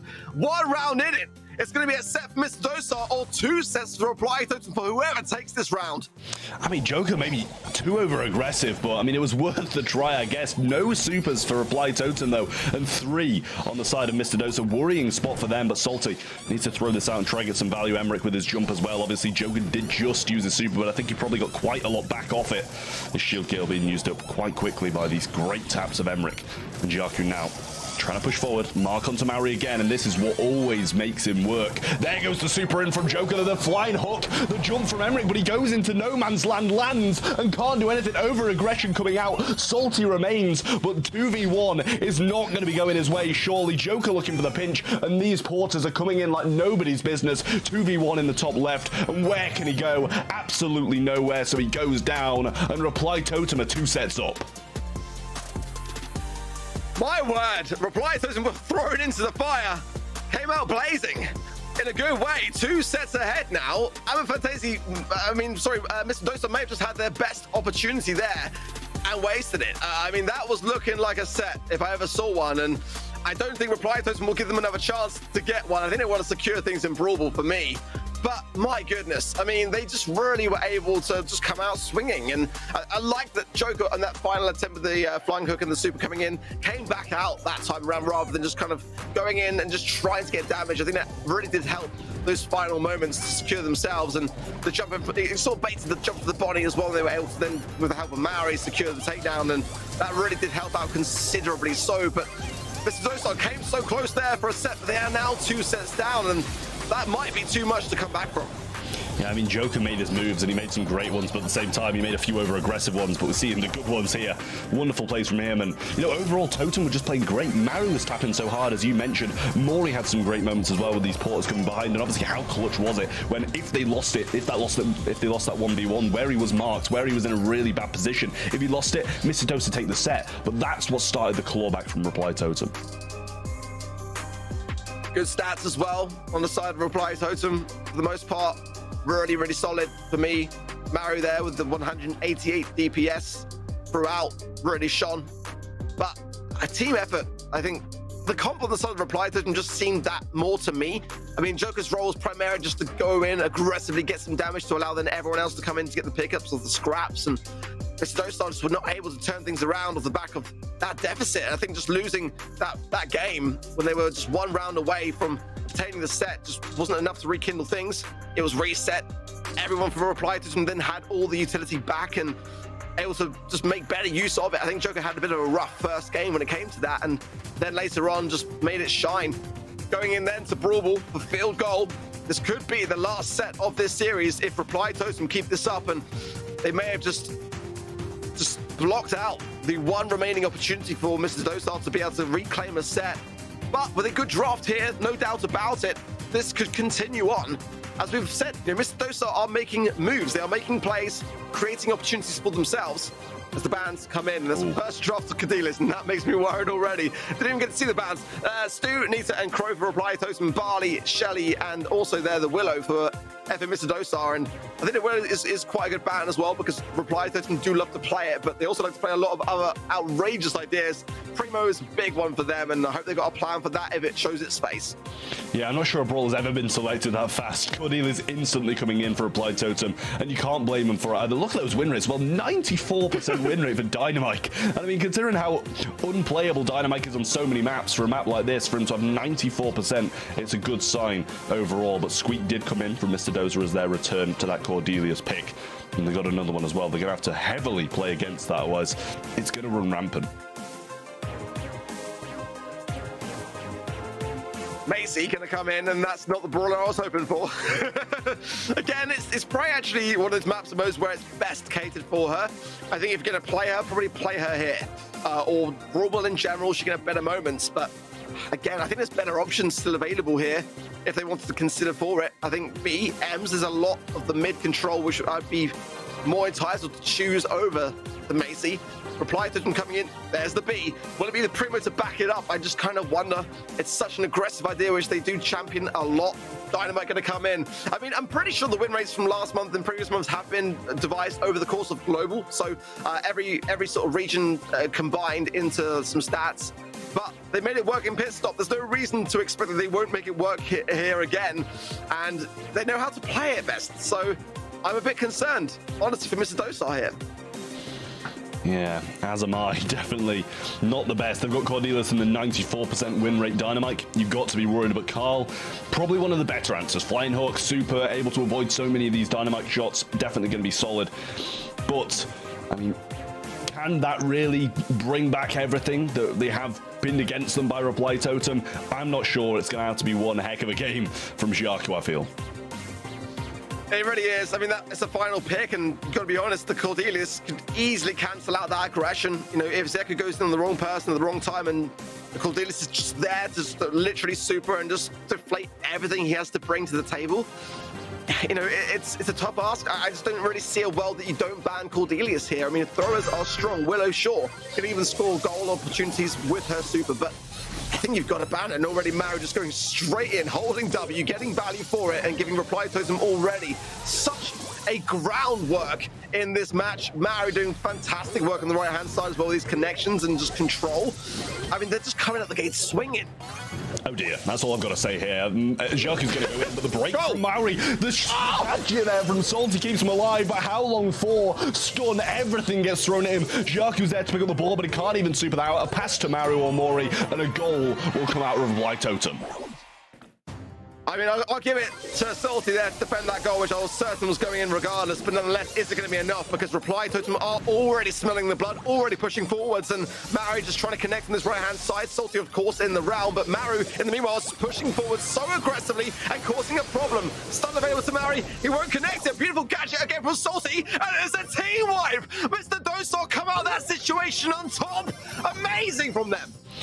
Yeah, but the deflation instantly there as Cordelius comes out of spawn. That's something they've got to be scared of. Stay out of the range of the Shadow Realm.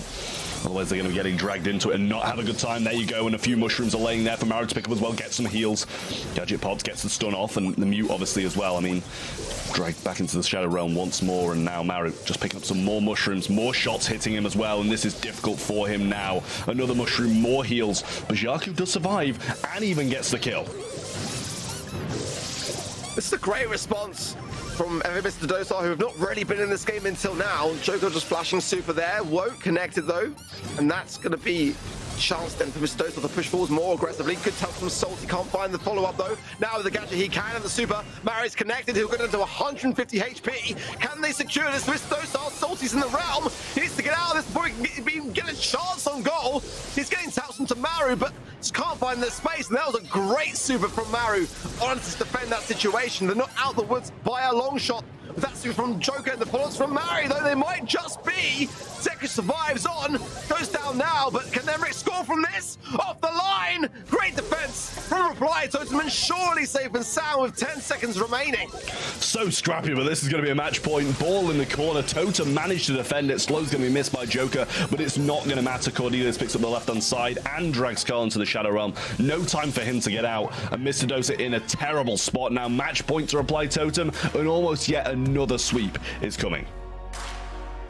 That's what I mean about Cordelius, you know, it's just one of those brawlers that can just deflate so much, and you can see there the one chance realistically that Mr. Dosar had to make a goal scoring opportunity count and just pulled into the realm, and that was the first pick by Reply Totem, and it wasn't banned, you know. Of course it's going to be the first pick. Rattled Hive early in for Joker, not going to find though very much. A bit of positioning power potentially here as everyone's clustered now. Now he'll find the value. Great work. Emmerich survives on though, and Ziaku on the right hand side as well. He might be able to get a flying hook out of this position if he wants, and just go for Maori. I don't necessarily mind if it's a 3 versus 1. The ball gets clear, and that shot will get the takedown. The ball was not going in regardless, but nonetheless, they've alleviated the situation and defended. That was a very early start. That was 13 seconds of sheer aggression from Reply Totem. Yeah, really nice stuff from them. Gets brought into the Shadow Realm though. It's Xaku who's going to be up against Maru here, and he's got this gadget available. Gets the mute off as well, gets the kill. Might be able to get the cycle. Can he drag anybody else in? He's hit, and he does go down. But Macy, I think he was using the super there and didn't manage to get it off, so he wasted that. But Xaku coming out of spawn with the super, still got flying hooks. Emmerich's got the super, still got gadgets too. They're not in a bad spot. That early aggression from Totem was so scary. Really was. Great gadget there. I like the residue there. Mississippi there from Maru, and he goes down. This is the best chance realistically for Mr. Dosar. Fly hook in there from Ziaku. Goes for the super shot off the line by Joker. A bit misplaced potentially here as Maru can now continue to defend this. It might be the better just to kind of weave it forwards, but against the B, it's a tough thing to call. I mean, realistically there though, Mr. Dosar had options, and those options have now exacerbated themselves. Yeah, ball straight back in the corner from Joker, and Maru just trying to get another super here as well. Emmerich down this left-hand side. All Totem are pretty confident in the position they're in, and now super comes through, gets in the realm, gets the heal. Xaku gonna get the takedown though, but he followed up, he was muted, he couldn't get the super off, and wasted it there. Rattled Hive, last one from Joker, gets big connections on the Maisie, deflates this push nicely. Super coming out of Maori there, and he can't avoid that one. Great pickups, 40 seconds on the clock, and you know, the first signs of Totem managing to push out since early game, but quickly shut down here by Salty as he picks up Maru. So much action, but no goals have been scored here. And in overtime, I don't like Mr. Dosar's chances against the B. There's a great bomb there from Marius, continuing on, gets the stun follow-up as well. And that's a wide open goal for him, but the slow is there. And that's going to allow Mr. Dosar to respawn. Reply Totem have got to be able to whistle this down even more so. But Mari continues on. Follow-up shots again. And look at this. It's going to be a goal. Reply Totem has scored it. And there's not enough time for the response. Mr. Dosar are going to be exiting in the quarterfinals. Reply Totem will continue forwards, and they make the semi-finals. Can't say we expected any difference, but that was a great performance out of both of those teams there. Reply Totem just seemed so heavily in control throughout the majority of it. Knockout, they wavered a bit, but back in Brawl Ball, they looked so strong off the start. First game, perfect. Second game, little bit more sketchy as Mr. Dosa seemed in control of most of the map there, but at the end of the day, it is a 3-0 to Totem. We expected it. These first two results have gone the way we thought they would, but we saw much more of a fight back from the opposing teams. I want whatever Maru's having today, because like towards the end of that, it was just disgusting. There's no other word for it. Some great plays from Mr. Dosar. We got to accentuate that. They really were in that matchup, and like you said, you know, honestly, very similar from what we saw with EMEA Fantasia earlier, making moments for themselves and not getting trampled over like many might be expecting, especially over at event.brawlstars.com, with that 4% margin that people were expecting might be able to cause an upset.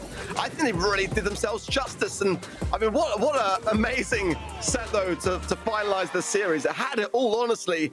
And like, I mean, the back and forths were just so exciting to watch. Ultimately, Reply Totem coming out on top was what we kind of expected as last month's monthly final champions. It would go a long way to say that they are likely to, you know, make moves again today. But for Mr. Dosar, I mean, that is not a better way to exit the year. It's not. They've had some great moments this year. They've showed up multiple times. They've showed up in other competitions as well. As I said, it's the same with AOF. They show their face, but they don't do too much with it. And Reply Totem obviously come out on top yet again, 3-0. I mean, they won last month. They've showed us great performances month in, month out, so it's kind of what we expected. But at the end of the day, Mr. Dosa, they've put on a great show this year, and I couldn't be more pleased to see them in this last monthly. Well, question in my mind is who was the MVP from event.brawlstars.com for Reply Totem? It's going to be Maori. I think that's wise. Judging especially from that last set, I think it makes a lot of sense. And we're 2 for 2 for our predictions over there as well. So get in there quick for the next match before it begins, guys. You want to make sure that you get all those tier points in towards that pin this month, and of course, claiming back previous months if you've been a bit behind as well. We are now 2 quarterfinals down, 2 more still to come, and it's already been a quick start to the day, but I think that might be slowing down as we get to these next ones. Up next, Foot Esports take on A&R. This one is set to be an absolute banger. You do not want to go anywhere. Be right back after the break.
Welcome back to the Brawl Stars Championship, where we are in the monthly final of the year for the EMEA region, Teddy. Bit of an explosive way to start the day, wasn't it? Absolutely. So we had some great moments from our underdog teams, but I mean, so far it seems like going safe in your predictions is the right way. But for the next 2 quarterfinals, I don't know if there is a safe way, Ark. Yeah, I would agree with that.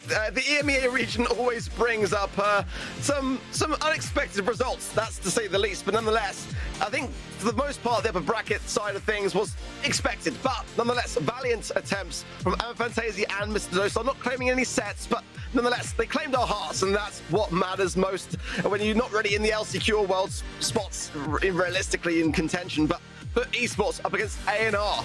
Up next, Humble after that take on SK Gaming, and this is where things get really, really interesting. Let's touch on Foot Esports and A&R. Foot Esports first, qualified out of, well, this is their 5th monthly final of the year. Made the grand finals though in July. The month just passed and almost secured it against Reply Totem, but took the loss. That was their best performance to date. They've always made the semi-finals, Teddy, and it's hard not to see them do it again. But again, upsets can occur. And the last monthly final of the year, what are your thoughts? I mean, first of all, I gotta love the Lena hair because, you know, he didn't have much of it if you look a couple of years back. Love the look, love the curls as well. But yeah, you're absolutely right. Foot are a team that, you know, despite a slow start to the year, are looking more and more deadly by the minute. Last month made it almost all the way. Feel like this month, I mean, on my predictions, I got them going all the way. Well, they made the challenge finals as well for SPS, a guaranteed 40 additional points, but they did beat this team in quals to make it into the monthly finals. A&R, Rama, Nob, and Mabius. They are a fierce squad, no doubt about it. I sometimes kind of wonder whether they're fiercer on social media than they are in the BSC, but nonetheless, coming in today, feeling confident about it, and sometimes confidence can be key. And A&R, of course, you know, they did also make the challenge finals alongside Foots. They are guaranteed that additional 40 points at minimum from there. But this is a grudge match for sure. Nonetheless, A&R and Foot Esports, bashing horns a lot this year. We've seen a few exchanges over on social media as well. So, yeah, I love Roma's approach, though. I mean, he just likes to stir things up. He doesn't really mean it. He likes to bring up the heat, even when it's not necessary. But I love that you bring up the social media, because Rama asked for this match, which, you know, was a bit of a show of confidence or overconfidence. But he wanted to face Foot. He wanted to show the world this month what ANR is capable of. I mean, I'm down to see it. I'm all here. My eyes are wide open, ready to watch this quarterfinal match. But Rama better deliver on his word. ANR, of course, have made grand finals themselves back in March. Zeta, the loss 1-3, and they are the #1 seed actually going into the SPS as well. So that's a very, very solidifying position for them. They've proven themselves there, but they've got to prove themselves here today if they want to cause that upset. Again, Foot Esports are on the cusp of greatness here. Very, very close to a world finals spot. 71% on event.brawlstars.com feel like this will go their way. The 29% that say ANR have got what it takes, but that is the closest that we've seen today. I think the ANR realistically are a little bit further forwards as well. Again, going back to the qualifying stages of this month's monthly finals, you know, Foot Esports did lock themselves in for today based on that 2-0 scoreline, and ANR looking for revenge from it. That first pick of Tara, the bans being Crow, Cordelius, and Shelly for Foot. For ANR, the Ems, the Nisa, and the Poco. Otis' first pick for Foot. I wasn't expecting that. Yeah, it's a bit of an interesting one. I mean, on Double Swoosh, it doesn't do too badly, but there are definitely a lot of brawlers that we tend to see a bit more often early into that draft. Probably just taking some safe measures against some of the tanky ideas that might be brought in the mix. Some of the tank counters, Shelly, Cordelius, Ems, Nita, all already taken out of the equation, and you're not really going to be rocking a B here anyway. So I can understand their reasoning, and they'll go for the Jesse to follow up. And I know I've been called a Jesse hater plenty of times in the past, but I am a changed man, Ark. And slowly but surely, Jesse is growing on me. But, you know, it's still not exactly one of my favorite picks. So it's made some leaps. Still, I mean, if they can prove it to work here on Double Swoosh, I'll be gladly, you know, shown the path by Foot Esports. I can't allow this, Teddy. I just simply can't. I mean, the amount of times that I'll be giving you some grief for it and it comes out on top, and you can't be siding with me on this one. I think it's an interesting place for Jesse. I'm not sure that it's the place for Shelly. So I think so far, for me, ANR, I've got what I would like to have under my thumbs. I mean, the Squeak, Tara, great combination. Squeak here as well, especially going to get a lot of value, but they are choosing to leave the bushes up, and a third and final pick from Foot, if it is that Amber or something along those lines that can break, then I kind of worry just a little bit.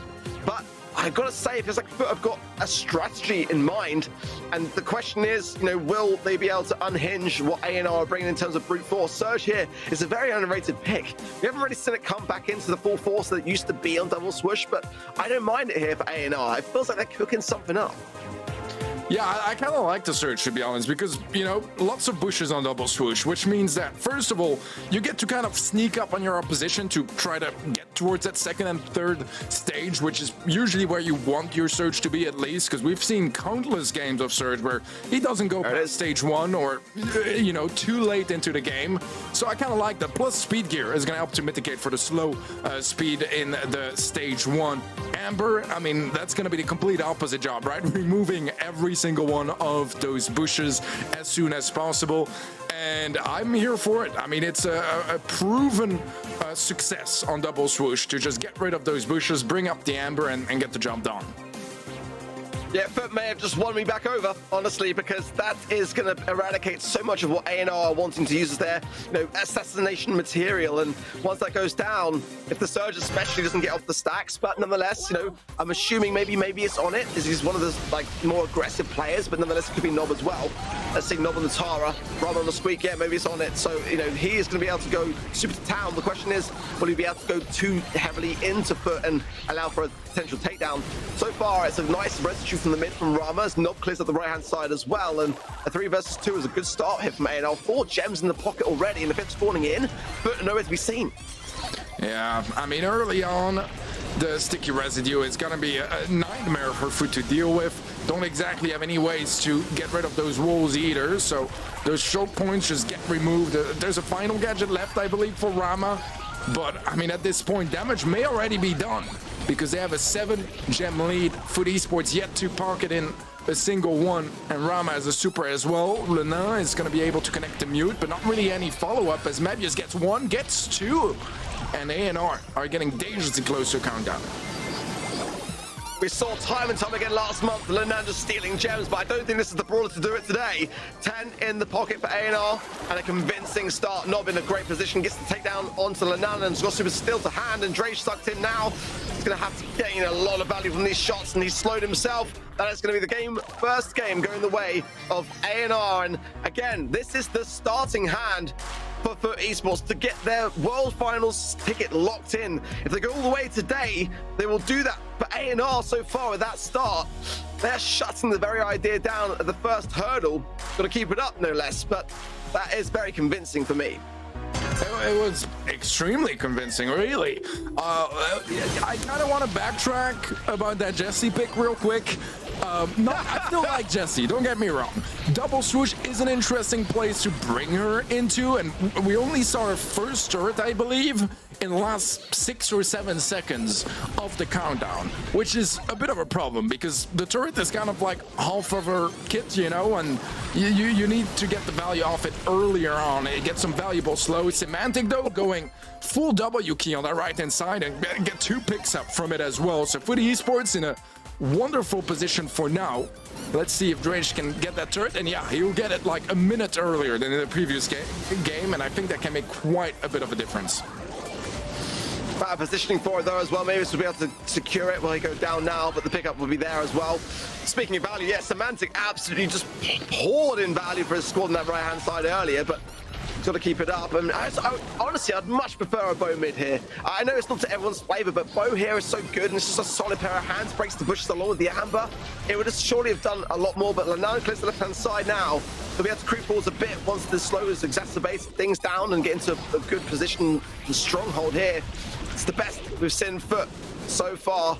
Mavis shooting these shots, though. He's got no stacks, remember. Once the gadget's depleted, he's in a really difficult spot. He might have the speed, potentially. I'm not too sure, but I think he does. Yeah, he's on his own sitting dark, and if Foot keep depriving him of that, then that could go a long way here.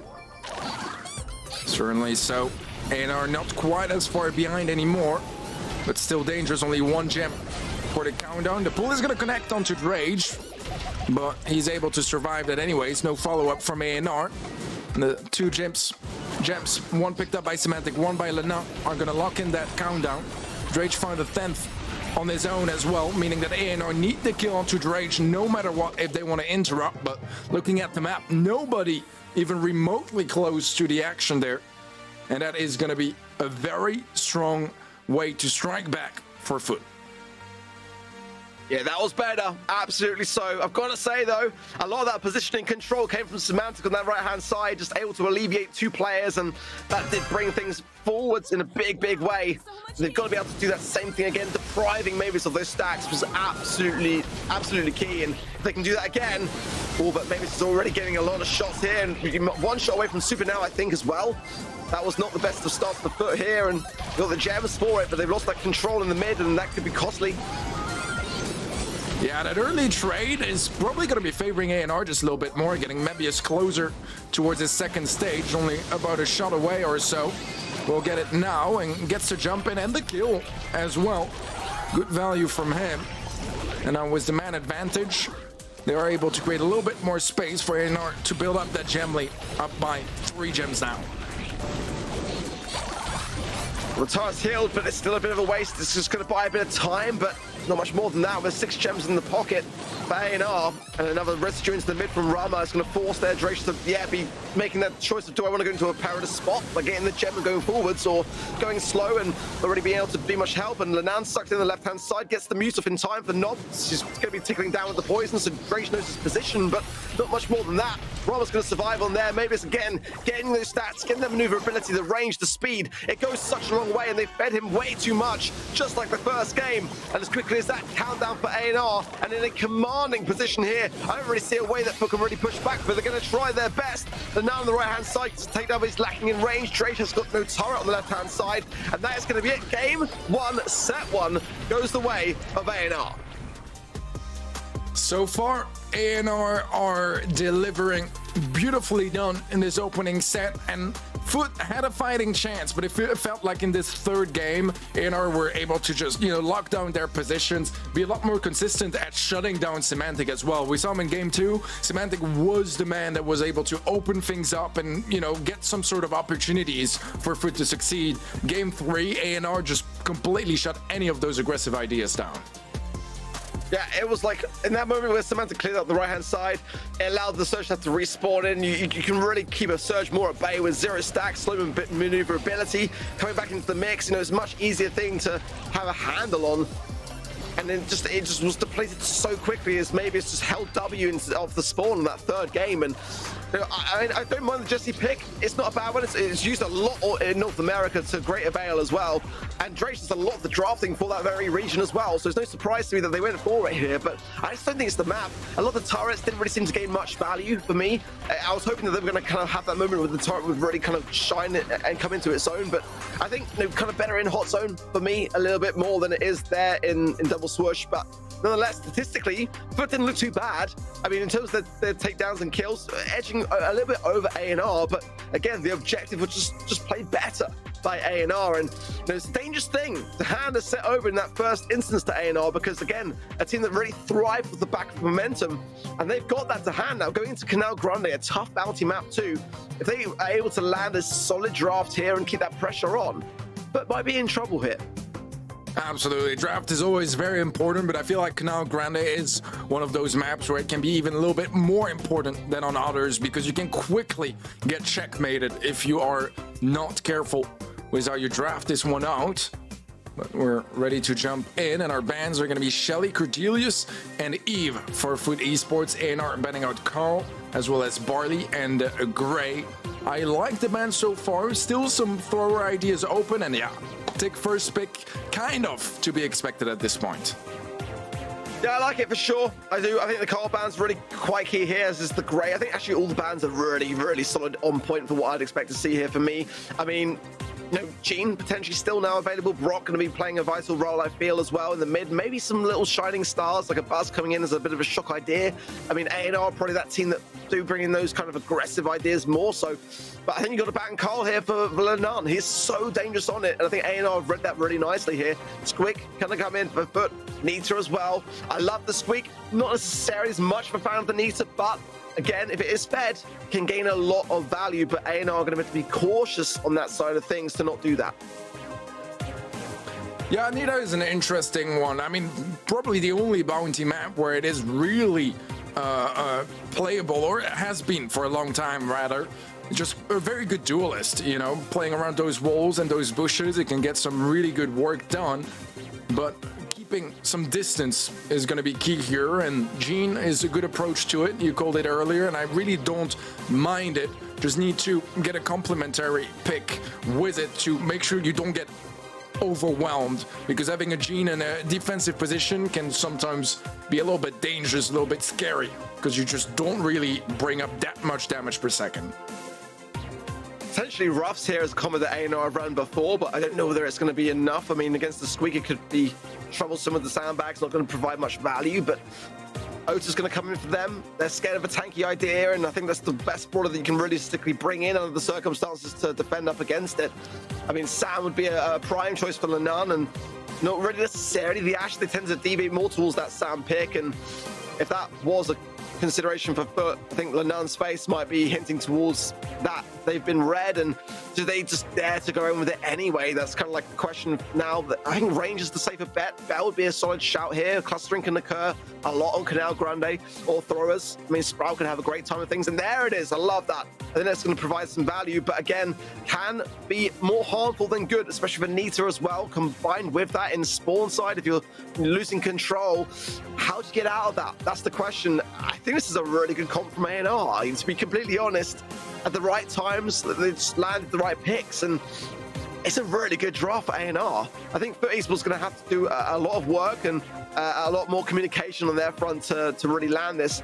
If the Sprout pops off and they've got control, then it should be relatively easy sailing, and it's just that concern on a map like this. If you lose that control with limited range on the side of the Nita, and if you're deprived of that super, which is really your saving grace, let's see how it fares. But I think A&R got the safer comp, that's got to be said. Yeah, I'm with you on the comps. I think Tick as well is going to be just a little bit of a superior thrower, so the Sprout last pick is a little bit worrisome to that extent. But as you said, it can pop off, it can do some big stuff, and there's going to be the kill from Drage on that right-hand side. They got the blue star as well. A bit of a missed opportunity from Drage there, but he will be safe. Yeah, I was a little bit scared that Drage was going to go down to that Tick head as he missed that first shot, but all good for now. 3 stars lead for Foot. Semantic is gonna, go down to the Tick mines there. And meanwhile, maybe it's on the right-hand side with himself. Drake on 4 stars now and the blue. And now the wall helping an arm, but Rama will get some value off the back of that. And I do worry about these tickets later on down the lines. Good connections though again from Drage in the follow-up. Secures things, 7 stars now to 4, plus that blue. But again, one gene pool can turn things around so quickly. And if the team are not all together for those moments to eradicate the tick heads when they come in as well, as I imagine Thickhead being ran by Rama. Can't quite see on the gadget front, but nonetheless, Foot Esports got the lead for now, but this is the comp that can fall very quickly. Bear is going to be placed down. Semantic going a bit over aggressive there. Will get punished for it. Only 1 start. Setting both teams apart. Vengeful Spirits will find a connection onto Lena, but not enough to take him down. Survives with just a slimmer of health. I think the mute might take down the Squeak, and indeed Drage falls with 5. Now suddenly it was a lead for A&R, but quickly turned around by Lena. It was a wonderful kill on his part. Just the blue star separating things out, and for that reason Foot can't go too aggressive here. They'd like to, but they can't risk it. Nice wall from Lenan, but the right-hand side leaves them very susceptible to damage, and he'll go down. But the trade is there as well. The blue star remains with Foot, and that's crucial with 3 seconds remaining. They might have just about done it. Oh my word! Such a close one.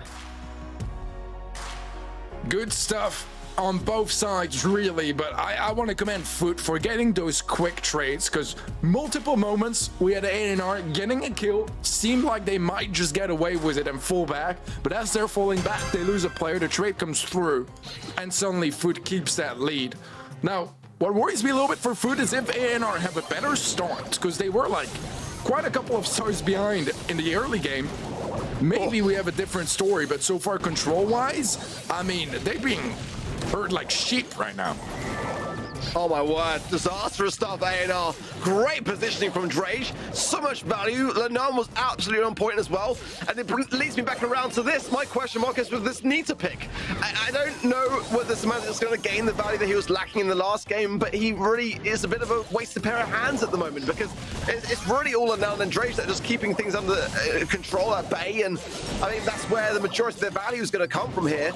As long as they keep Semantic unfed, then he doesn't really have a place for me. Well, if they find openings like that onto Lena, A&R not in as bad of a spot anymore. Kind of surprising that there wasn't a single kill off that insane positioning that Foot had in the early stages of this game. 50 seconds left on the clock, and Foot are on the back foot. Kind of for the first time in this set, the Tick Head will be taken care of quite easily by Foot Esports, and they are closing in. They are getting closer, and A&R's defense gotta hold up. Great gadget again from Drage, locking that right-hand side down, and this is where Semantic might be able to come into his own a little bit, but if the pull is there for Knob, and he lands it! Semantic goes down! 4 stars handed over to A&R. Still the blue with Foot. They can get Knob, that would be a lifesaver for them, but with 20 seconds, Lenan low HP. Drake's got another gadget though, that could be the game-changing moment here. As they go in, a wall available to Lenan as well, but time is trickling here, Teddy. It absolutely is. 10 seconds left. Rama low HP. Last Rai is going to be popped. All 3 players under assault, but another kill from A&R. And that will be the final one now, as Semantic goes down and A&R strike back, picking up game number 2. And I think the gene pool kind of locked it in there towards the end. Getting that pull onto the Nita just released so much positioning, created so much space for A&R, and they were able to just hold on to that defensive line.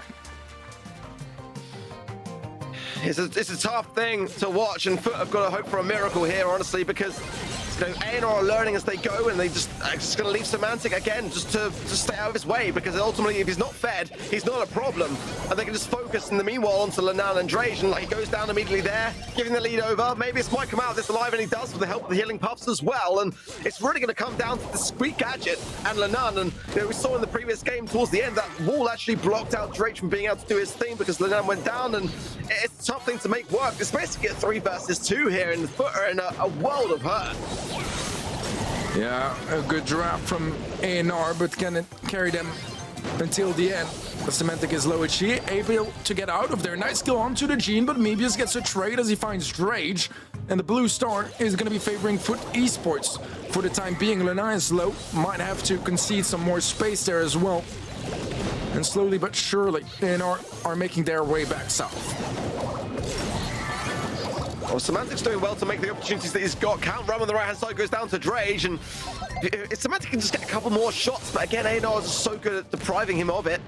In the meanwhile, all forcing themselves to the right-hand side. It's going to provide a lot of value to Lenan if he lands the shots, but the tick head is available, and that's where Drage requires that kind of support to defend against it. Slowed as well. There into the mid. As a result of that residue, I think Drage got... I think that might be the last one. If not, there's one more left, but I think it could be the last one there.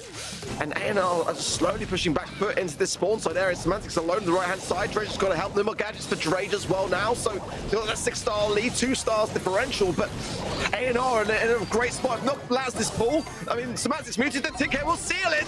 7 stars to A&R, 2 stars in it. There's still time. Yeah, Gene pool available as well. The Bear trying to tank it. Nob is low HP and no opportunity to pull. That's gonna settle it for Canal Grande as Bounty goes to Foot Esports.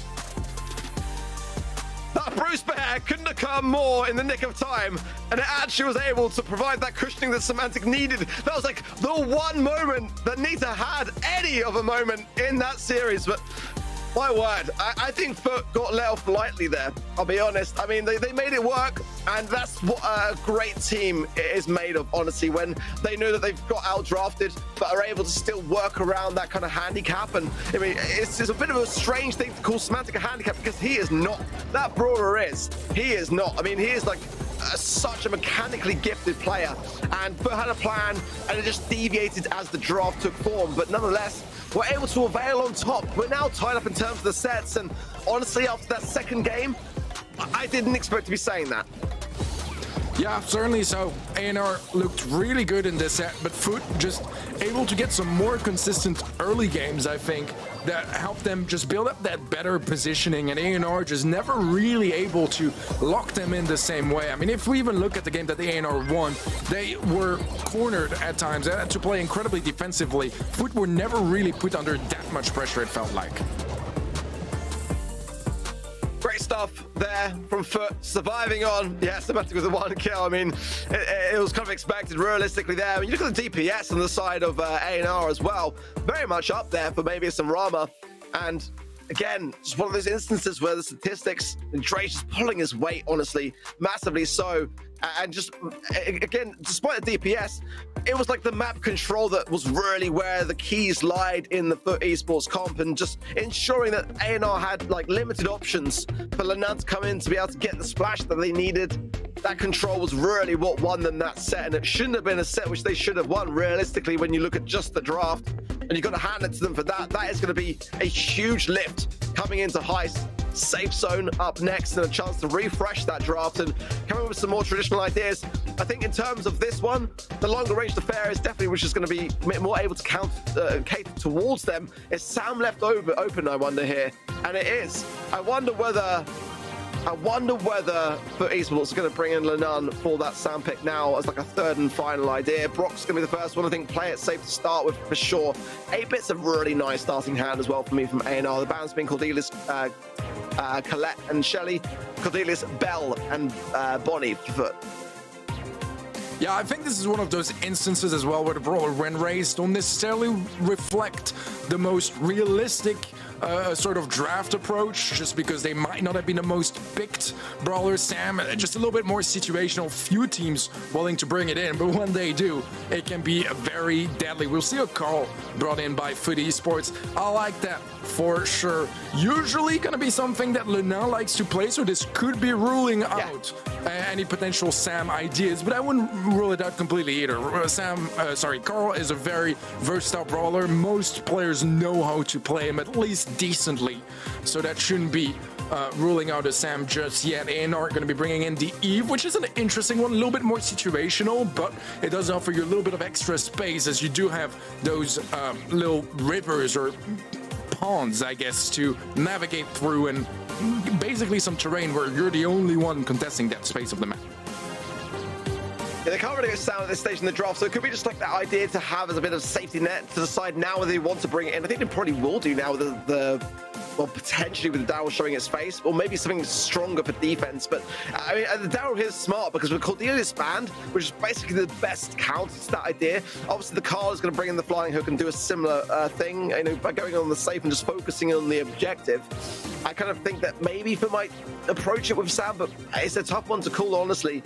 If not, there's not many long-ranged options still available under the current amount of bans that there are. Lou, okay, I mean, they're thinking about defense. I was thinking maybe more Spike, just to have, because Lou is so situational towards the Daryl pick, and it's definitely a good, solid counter, but it's a tough thing to see actually on this kind of map and mode. Maybe not to people, maybe the chat's going crazy right now, I'm not really too sure, but it does make sense. They're looking to hard counter the Daryl, and you know, ideally Lewis is going to sit back and just stay on that position and just freeze him out. Maybe to get a bit of positioning power, it can do some other stuff and lock down the middle a little bit, force things to the right, buy some time. But I mean, they didn't really have much of a choice, but I would have preferred to see a Spike.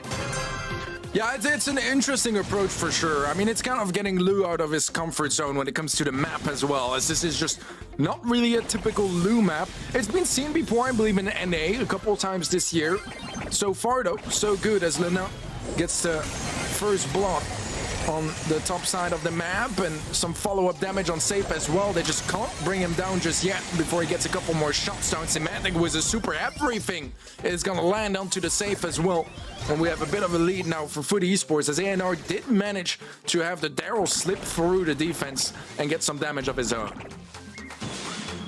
Yeah, that's what I mean. It's like you bring in Lou with this sole reason to defend against the Dow, but the Dow still slips through. So it's going to be a tough thing to make work. Otis would have been a good shout as well. Lenan now going in to get that damage, which they do need. Lenan has got to keep cycling in. He's got to keep landing super and getting over that lake, using the flying hook for that. And they've got to be able to secure some of these takedowns along the way to alleviate these pushes. Nob going in, a huge amount of damage for ANR here. Nob survives on. Almost 50% left now on the Foot Esports safe, and it's a very close matchup, but as time trickles on, I don't like Foot's chances here. They've got to keep Lenan cycling forwards and trying to secure as much damage as they can, because if that 8-bit lands itself onto the safe with the damage booster, it's going to be devastating, and he's doing that. He's putting in his weight, doing wondrous amounts of work. Now it's Semantic and Drake behind it. They can get the damage that they need as well. A great position for Foot. They should be able to seal this even right here, right now. Yeah, super from Semantic, not quite gonna do it just yet. 600 HP left. And it's ANR with all map control. No more gadgets from Lena either to try to slip through and get some more damage on save. They have a damage booster, not going to be lasting for long. But Nob is on the safe. He gets frozen, will go down. Mebius with some good dodges. Gets his super off, trying to waste some ammo, buy some time. But for now, it does seem like Foot might be able to settle it. The call shot not quite going to find the range. It is such a close affair. It really is, but Roma is frozen out. Great Luvaldi there from Dredge. Falls over Thompson to Mavis. The egg will not be enough to tank it, and that will be the final bit of damage. Oh my word, it's a lot closer than it seems in terms of the draft, I've got to be honest. But will ANR have learned from that along the way? You know, Lou is definitely an out there idea, but I understand the madness behind the method. It is there for sole reason, and it was cutting its work. Let's see though, as we go into our next game where the Foot can bring back a set here, and again, the drafts are just a bit out there and a bit crazy, but that is kind of working more often than not for them today. And even with a bad draft, they're able to show that they can demonstrate the abilities of the mechanics behind it to come out on top. It's a great start early on from Foot, getting that mid positioning and really are even much better off than the last game now. And Semantic, rocket fuel into the mid, love that. Breaks open the bushes. They can see everything coming. And already Lan going in. Great stuff. 10% damage, just a little bit here and there. But nonetheless, they've got some great amount of utility behind themselves now. Yeah, getting rid of the Daryl now as well just kind of deflates this counter attack immediately. So Foot, even though they didn't get a ton of damage, there's no way for ANR to strike back just yet. It's going to be a defensive damage booster. Plays down for Rama, but not one that will last very long. Eventually the hatchlings also will be taken care of. And now Nob is just waiting for an opportunity to go in. He had some in the previous game where Drage would go down. Immediately Nob goes in for the save. But right now Drage is playing it a bit more defensively, a bit more safe, and making sure that he doesn't leave those opportunities open for the Daryl. Great pinch there onto Mobius, and Semantic's having a great game, and it's great to see. Again, what a difference, what a great thing a difference of a brawler makes for him.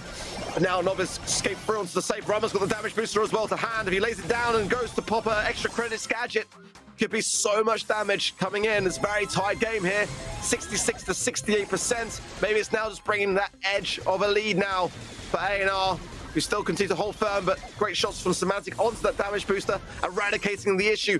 And again, the pinches are on point. As quickly as that have got back control, they can now start to aggress once more. 40 seconds left on the clock, 6% lead for ANR, but not gonna last for long, as Luna is in position to deal some more damage, looking to get Rama with it as well, and he will take him down. Finds a double actually, as Mebius is next in line, and Nob is able to eventually get that trade. But now suddenly it is Foot with a 12% lead, and ANR only have about 15 seconds left to find the missing damage. The freeze wasn't great because Mavis can go over the lake, and now Nob coming in. It's going to have to be a solid defense, and they've already got the lead on the side of A&R, and Nana's got to go in, and Drage has got to defend. There's still maybe a little bit of time, but it's going to be a huge push, and that's not going to be enough. They need another little pickaxe swing or a rocket along the way, but Foot will drop the game, and that is all tied up now in this set. And what a crucial moment we are now finding ourselves in, as A&R are clawing things back. Every set incredibly close so far, very back and forth. This one will get them closer towards victory. Let's see who's going to be able to do it, as early on ANR conceding a lot of space, not even really contesting the mid, looking to play defensive from the get-go and try to get some sort of counter-offensive build up on that. But Mebius is going to go down. Now suddenly there might be a chance for something big to happen early on for Foot. However, not the most damage on safe either. Let's see if they can hold on to any sort of control, because right now they're quite low HP and Nob has a roll. That was a great freeze from Drage. I'm surprised they didn't get more damage off the back of it, to be honest, like you say, but nonetheless, find themselves on defense now with the tools to be able to defend, and that's the key realistically here. As Rama creeps forwards, extra credit pops, but there's the stun, and it actually deflates a lot of what he can have brought to the table there. 86 to 84 now, and a bit of an open window. If Semantic can secure maybe it's but great jukes from him, and he gets the takedown onto Semantic, making it a 3 versus 1 now onto Drage, and A&R are really starting to make this work. Yeah, a big push coming in now as well. Hatchlings will be easily taken care of, but this push still caused 47% damage to Foot Esports is safe, and they're behind by quite a bit now. Need to be very careful with this mid control, as a damage booster is going to be placed down. Mebius is a good position to play off, and they're now trying to sneak through, and he's dodging wonderfully, but eventually Rama finds it, and that's a lot of utility burned on that Carl for not a lot of value. Yeah, I agree. Bought a bit of time, though, for Semantic and Drage to do their thing into the mid, but as quickly as that, the respawn is there. Semantic low as well now. Maybe it's might go down here if he just sees a rocket, jumps away now with the gotta go, and lives to fight another day. But it really is A&R who seem a bit more in control now, a bit more confident with their comp, and that is key. But now if Semantic and Drage can just squeeze forwards to allow another chance, but no, they're behind the situation. Another damage boost goes down. There's a great stun, beautiful takedown, but it's left Mavis and not on the safe. Damage raining in at the back of the gadget. Lenan comes in, beautiful stuff, but is it too little, too late? Only 9% remain, and but way behind in this game. Foot Esports need a push of their lifetime if they want to turn this one around. Mebius is going to go down. 3 players. 1 goes down. However, Semantic is out, and the damage is just not even close to being enough. A&R are going to be locking in set number 3 with a statement and a half. As you were saying earlier, Teddy, on socials, A&R said that they wanted this matchup, and at the moment, Rama, his eyes have never been wider. They can sense it. I don't think it was a bad draft from Foot, I'll be honest. I mean, I can understand what they were going for, and they proved it worked in the first game.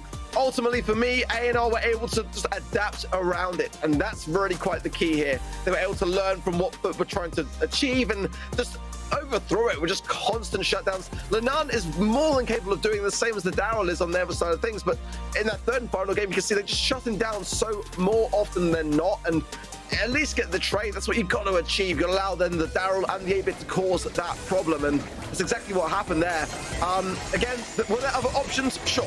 Otis, Spike, absolutely so, but I don't mind the loop. It's a hard shutdown, but the difficulty with making it work is realistically that when you're not doing that one thing that you're designed to do, which is to shut down the Daryl, you're not able to necessarily do too much to add to the mix, in terms of damage on the safe or shutting down other lanes. Against the Eve especially, I mean, Mavis was able to work around that more often than not, and that's why now Foot finding themselves to set behind. They can absolutely bring this back. I mean, it would be very, very familiar for us to see this go to a 5th and final set, but at the moment, A&R, they are looking very, very good today. Stats-wise, it is very, very close, but A&R are just going to be out-edging them a little bit. Kills-wise, 16 on Mebius, some good value over there. 13 also on Rama. Overall, the DPS is higher on Foot, but it makes sense, right? They're facing a Daryl, they're facing a tank. They're going to be getting more hits off. So far, though, 3 sets, and all 3, I believe, went to a third and final game, expecting the rest of the series to continue the same way they started. Such a close one. This is gonna be a squeak ban for me. I'm just gonna come out there right away and say Drilling Beetles for Hot Zone up next. I want to see Shelly, Cordelius, squeak banned by whoever does not have their coin toss. It's definitely a tough map. If you lose control, Poco as well can have its moments. Not necessarily often banned. It was Squeak. Wow, okay, Cordelius escaped through. That is interesting to me. I mean, Shelly's actually still open here as well. Jesse banned Barley and Poco by Foot. By A&R, Squeak, Stu, and Crow, and A&R have left open a lot of stuff here. I mean, they can definitely get a Shelly in next, potentially with the Power. I don't mind Power. It's not necessarily a first pick when you've got 2 to have. It's, for me, not a bad shout to have as the second pick. I mean, surely Shelly's an insta-lock here, though, right? Yeah, I don't know. Oh, no, okay, maybe not. I mean, don't get me wrong. I think Shelly is really good. I don't know. I wasn't feeling it. I can't explain it, but it is a bit of a weird, because I was thinking maybe they're gonna, leave the Cordelius open because they have a plan. But right now, I mean, those are both brawlers that will lose that 1v1 in the Shadow Realm like nearly 100% of the time. So I don't know what the plan is here from A&R. Well, Foot might bring in a Sam. It leaves the door open to a response, of course, from A&R. But ultimately, I mean, it's interesting to see Foot ban a lot of what they actually like in this kind of matchup. B going to come in. I don't mind it. I mean, against the Pam, though, the healing station, it can tank some of those shots, but certainly can clear up a lot of the problems on the lane side, especially against the Bell. Let's see what they're thinking as the third and final. Are they going to be thinking tankier options? That's the question. I mean, a lot of this is already banned out. Bow is not going to be what I think they're going to be taking in myself. Not necessarily what I would mind, but I think there's better options still to be had on this particular map, for sure. But I think surely Shelly, right? Shelly or Sam, or one of those two, or... I mean, Shelly is probably why they shouldn't probably go in with the Sam. Gray to come in. I love that. I think to stay away from the ideas of them, yeah, because they can just see that A&R have got third and final pick. Now it could be the Shelly, but nonetheless, I think Gray's actually a very good shout. Yeah, I kind of like it as well. I mean, you have some wall-breaking opportunities and can get some nice snipes from afar. Meanwhile, also have some good control over pacing, as you can jump in to finish a low HP player or go for a bit of a flank.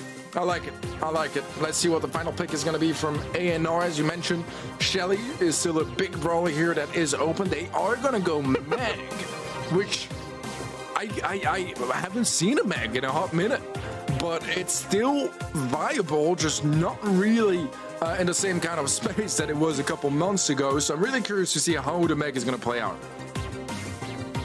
I mean, early today in the East Asia region, I saw a Shelly not banned or picked in what was Hot Zone, but it was Ring of Fire. It's a very rare thing to see, honestly. But nonetheless, probably her weaker of the modes. I'm surprised, as they would have been a good shot from A&R, but maybe no potential hard counter. Meg has not been a brawler that I've seen outside of the mainland China region. And I'll be honest, they were working to a build that was a couple of months old. I mean, it hasn't really deviated into the EMEA region since it got nerfed. But A&R clearly think that it's got something which is being potentially missed, and that's a big swipe from Nob. He's still going to be able to contest the situation. A team wipe for A&R as quickly as that. And Foot having to respawn and get back in this game, that was a very, very dominant opening hand. Certainly was. Nestek also going to be creating a little bit of space there. Drage is going to get rid of it, but not without tanking 3 shots for that to happen. Drage will eventually go down, and Semantic went in for a flank after he exited the Shadow Realm. Couldn't really find much with it, and he's gonna miss his super as well, so he's kind of just stuck there in that position. Eventually not finds it, and so far this is a very dominant start from A&R.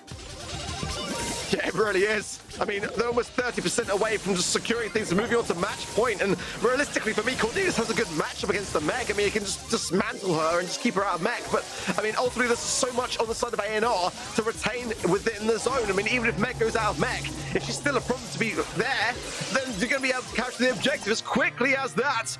Oh my word, are Foot in trouble. They made the grand finals last month. If they make and win things today, they'll secure themselves into the world finals. A&R are about to stop that from happening. I mean, you know, it's just crazy to me that Foot are on the cusp of looking themselves in for worlds, and then A&R come in and say, yeah, we want this matchup, and we're going to stop you from doing just that. I mean, they claimed on social media before this match that they wanted this. And I mean, it shows why. They came prepared. They came prepared, and so far, Foot, I mean, I'm sure they came prepared as well, but not to the same extent, can tell you that much, is they weren't ready for what has been coming here. Semantic is able to take Rama to the Shadow Realm as well. Nicely done. 2v2 now. One that Semantic wasn't able to close out just yet. Drage low HP, gonna try to heal back up. Believe he has a shot now as well, and he's gonna get him out of mech. Eventually Rama will fall, and Nob is gonna be a bit of a sitting duck once he gets out of Shadow Realm. That's what we need to see from Semantic. Oh, Nob survives there as well. Wow, I mean, Semantic's got to stay on that Meg and just keep getting her out of mech. And there, they've actually cancelled the super as well. So Foot are in the lead now. Pick up from Lanana's good, and now Rama's the next one in hand.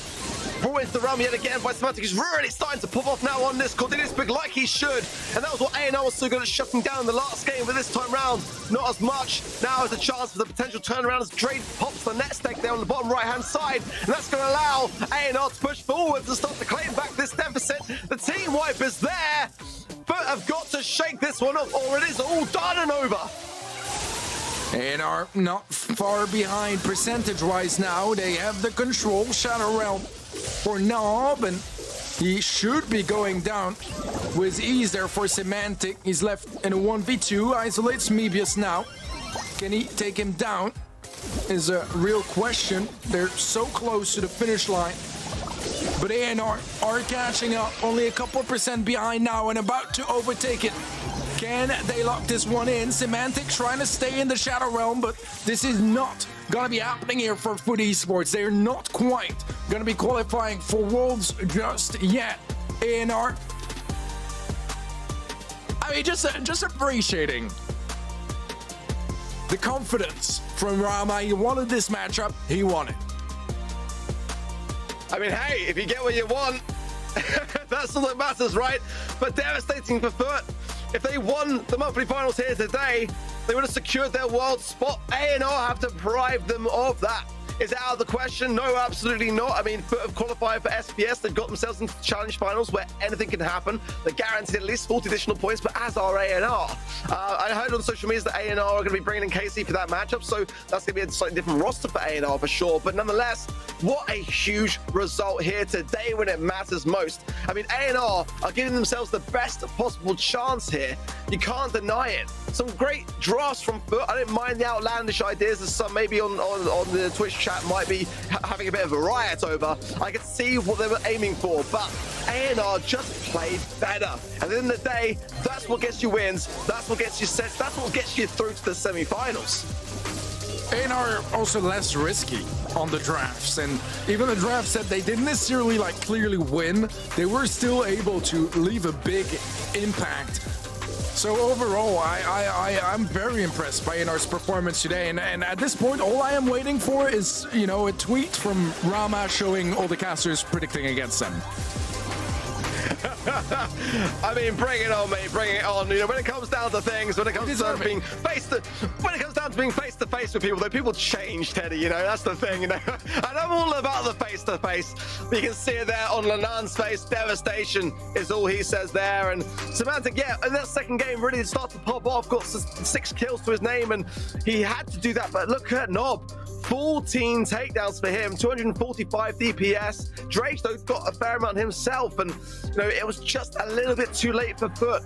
They needed to implement that Cordelius in that first game to give themselves a bit more of a chance, a bit more of a lift, a bit more confidence coming in, and A&R shut that idea down so quickly. In the second game, they started to bring things back really nicely, actually, and then A&R shut down the dream, and now Foot Esports' chance now rests a little bit in the wind, and you know, anything can realistically happen now. There's so much on this leaderboard that can change in the EMEA region, especially with SPS and BSC points up for grabs. Rama getting that MVP, and he'll be proud for that. As we know, not just one of the biggest talents, but one of the biggest mouths in the BSC. And we're sure to hear more from him later on today. Fantastic series from A&R. And once again, dude, that Cordelius trap, you know, leaving it open for first pick and then being absolutely ready to deal with it. I mean, A&R, it just felt like they were a step ahead throughout the entire matchup. Yeah, it really was. I mean, big confidence, and so far, definitely, you know, warranted. Well, that's ruined our predictions and our clean sheets over at event.brawlstars.com. We're 2 for 3 now, if I'm not mistaken. But well deserved. A&R played it better and just held their own. Their confidence has never been a problem for them. It's their mechanics that are always on point as well. It's mainly their drafts, but today they got that right. Up next, we got Humble versus SK Gaming. And now, this is going to get super interesting. I mean, Humble were not far behind Foot at all by about 12 points, I believe. Very, very little in it.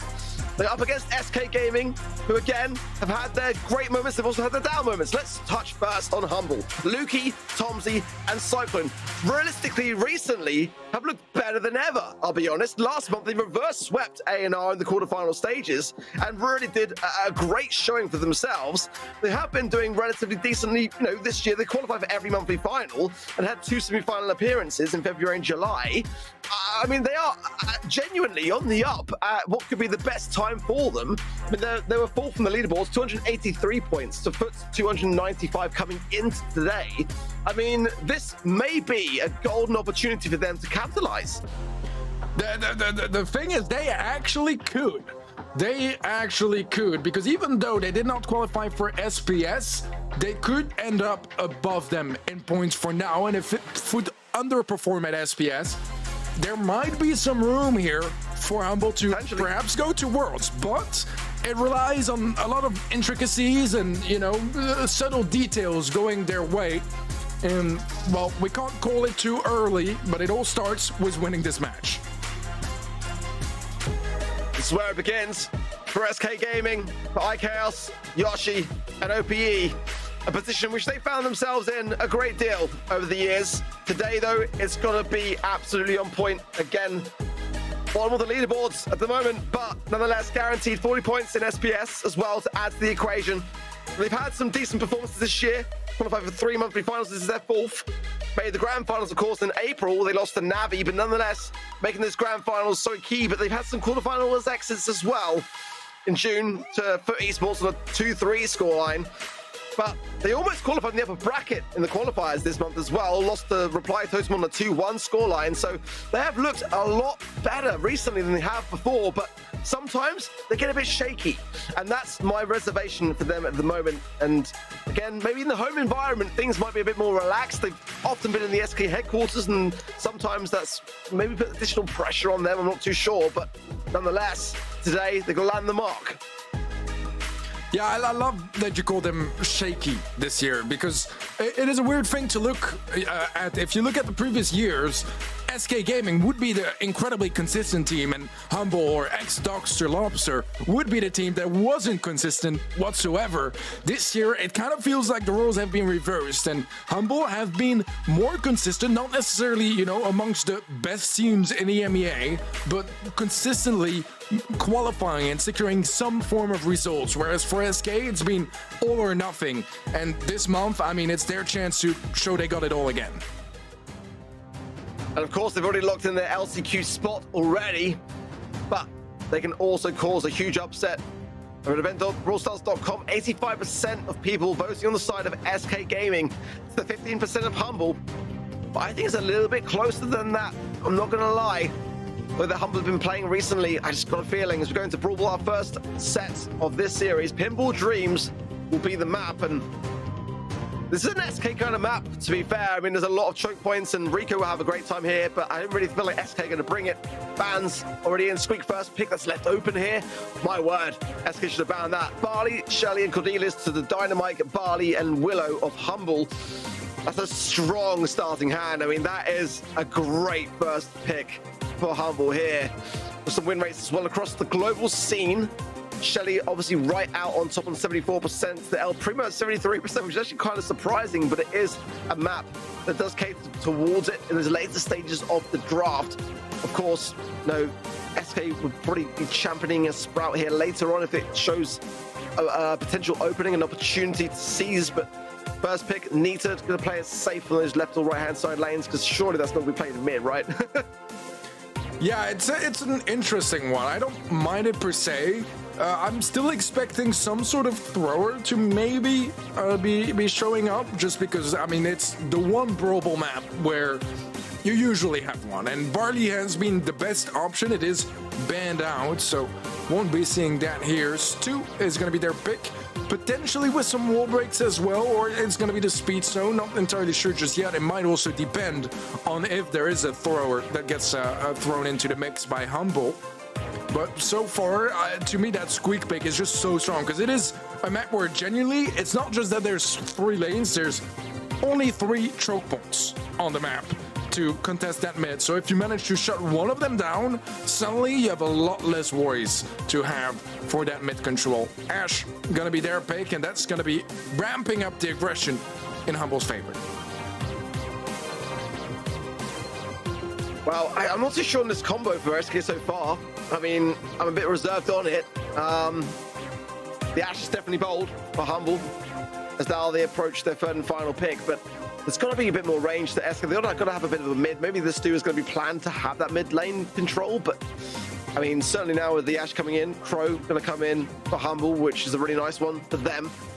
Slime Toxin can provide a great deal of value on a map like this, and certainly for those goal scoring opportunities, but no wall break on their side. Now, no sign of it maybe on the Stu potentially for SK. Speed Zone's always going to provide some good value for sure, but those lane sides are really where you can get those stalemates, and the break from the Stu would be definitely advantageous in that scenario. But I mean, I like what Humble have got so far, I'm not going to lie. Carl, they might have swayed me a little bit more towards SK, actually. It's not a bad shout for them. They needed to have something in that mid. It just wasn't really going to thrive without it. And yeah, that aggression going to go a long way here.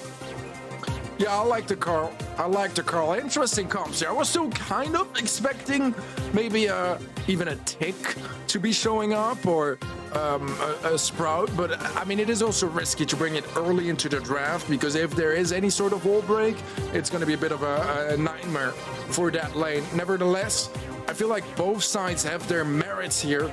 I think it's going to depend quite heavily on how SK are able to shut down the Ash, which could have some very dominant matchups if they're not careful.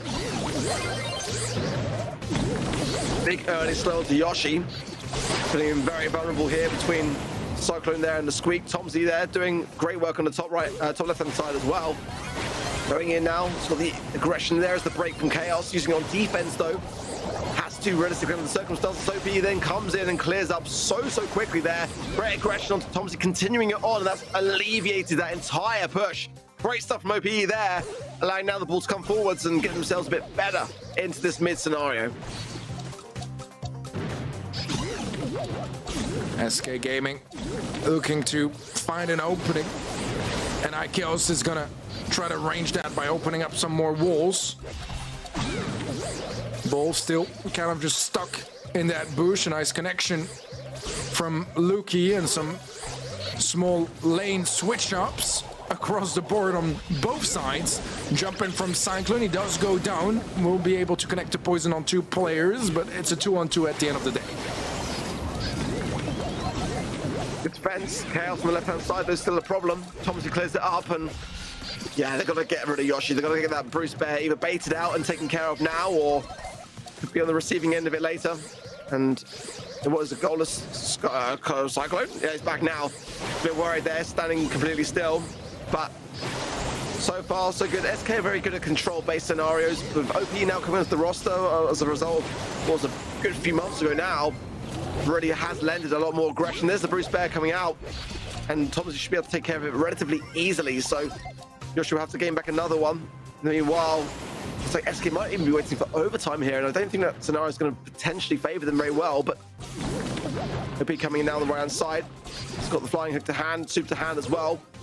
It's a good spot for SK to find themselves in now, especially if Yoshi can get Bear. Overtime is slowly creeping up, but we might not even see it as we have 2 kills coming through for SK. Only Tomsy left in defense, and even that's not going to be lasting forever. SK Gaming find a goal, and Humble only got about 12 seconds left to try to do something. They will get a low HP player, maybe even a second to jump in now as well. But can Tomsy get through? No, not quite. It was close, but not quite. Just on the line there. Devastating to see. It almost trickled in. But I think it was a valiant attempt nonetheless. Always going to be a tough thing to score that, but great stuff. Early start there for SK. Good momentum that they can bring in, but I love that OPE play. Honestly, it just made such a big difference to the way the game played out. And from there on, let's see though, as we start things fresh, an early residue from Luki, and realistically that opening hand where Humble have got a great opportunity ahead of themselves to try to seize, but best case to start to whistle out of this and gain back control.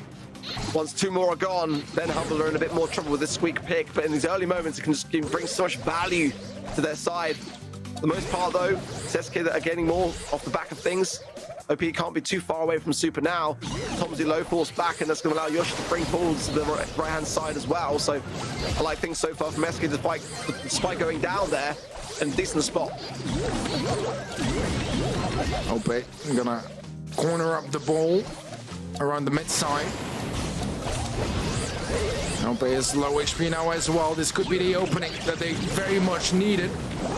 2 players only in defense. Yoshi low HP as well. Tomsy is able to get it through just before the bear stuns him. And Humble get an early goal. Early residue in the mid again, but this is where SK thrive. But just by having this positioning power over things, they can just take their time. And they are a very calm and collected team. That's a great shot on there from Luki. Fantastic work from him. Now Humble pushing forwards in a big way here. I mean, this could be fantastic from them. Oh, that connection onto OP coming in. And he's already so low, he might even go down here as well. Tomsy's shot can't find the angle though.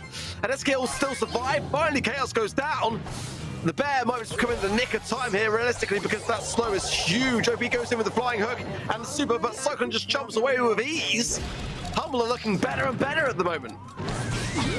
They're looking so comfortable right now as well. It's not going to be easy for the Nita against the Ash Eater. It was time slowly ticking. SK Gaming need to be on the move. They need to create some space. but so far Humble doesn't grant them any sort of space just yet. Yoshi trying to creep up that right side, but getting shut down before he even gets close to the fight. OP will go in here against Luki, but he should be going down to the poison, and really not much of a push at all there at the end from SK Gaming, as Humble strike back and take game 2.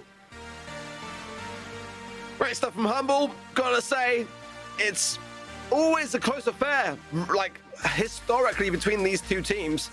Going back to SPS in the final challenge day, it was a 3-2 scoreline. SK did win it, but it was close along the way. And Humble are starting to fight back. Wants to get warmed up a little bit more. That's an early residue there, but a great flying hook awareness there from OP, knowing that it was coming. Nonetheless, though, Tomsy is there to ensure the takedown, and that's going to put Yoshi out of position massively so here. He'll get some value of these shots. Will go down eventually. Chaos passes the ball to the corner.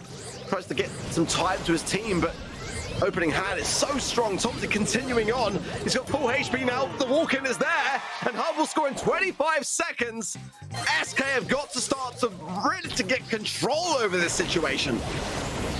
25 seconds in, Tomsy managed to get 3 kills and score. Phenomenal stuff from him, really. They need to shut him down and not leave those sort of opportunities open. And this is a sort of counter-attack that might just grant them a goal, though. Cyclone trying to shut things down a little bit. Tomsy will get stunned. Bull is in an awkward position. Yoshi trying to reach for it. The pass doesn't go. Oh! Luki intercepts it, and for now, the defense from Humble is going to hold. How did Luki find that angle? That connection was saving. So saving for Humble there. My word. What a defense. I think Cyclone got off a slow just before the jump as well, I think.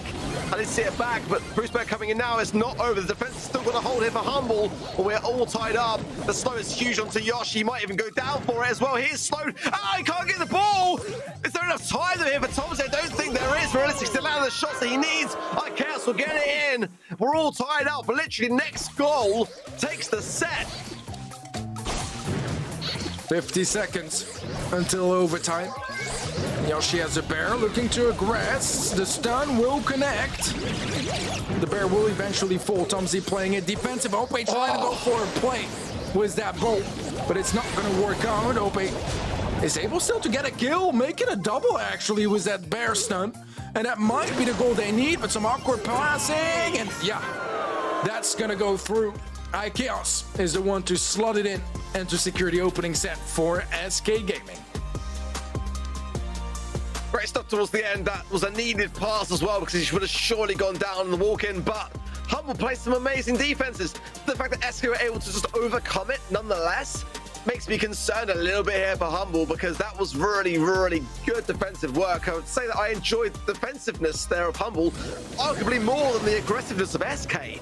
I mean, time and time again, they were able to foresee a lot of the, like this here from OP coming in. I mean, it wasn't this one, it was another one later on, but like the way they foreseen a lot of what OP brought to the table, honestly, was just wondrous to see.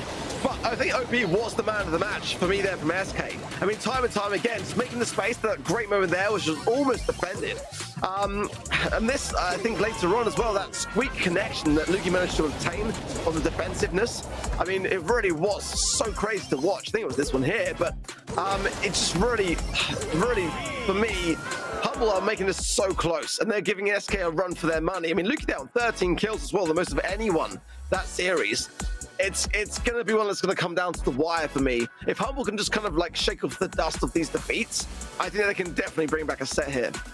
It was an incredibly competitive opening set, and Humble, yeah, as you said, I think it's going to be a bit of a mental fight in the next couple sets, especially if they were to lose the next one, to remind themselves of how close they are to turning this match around.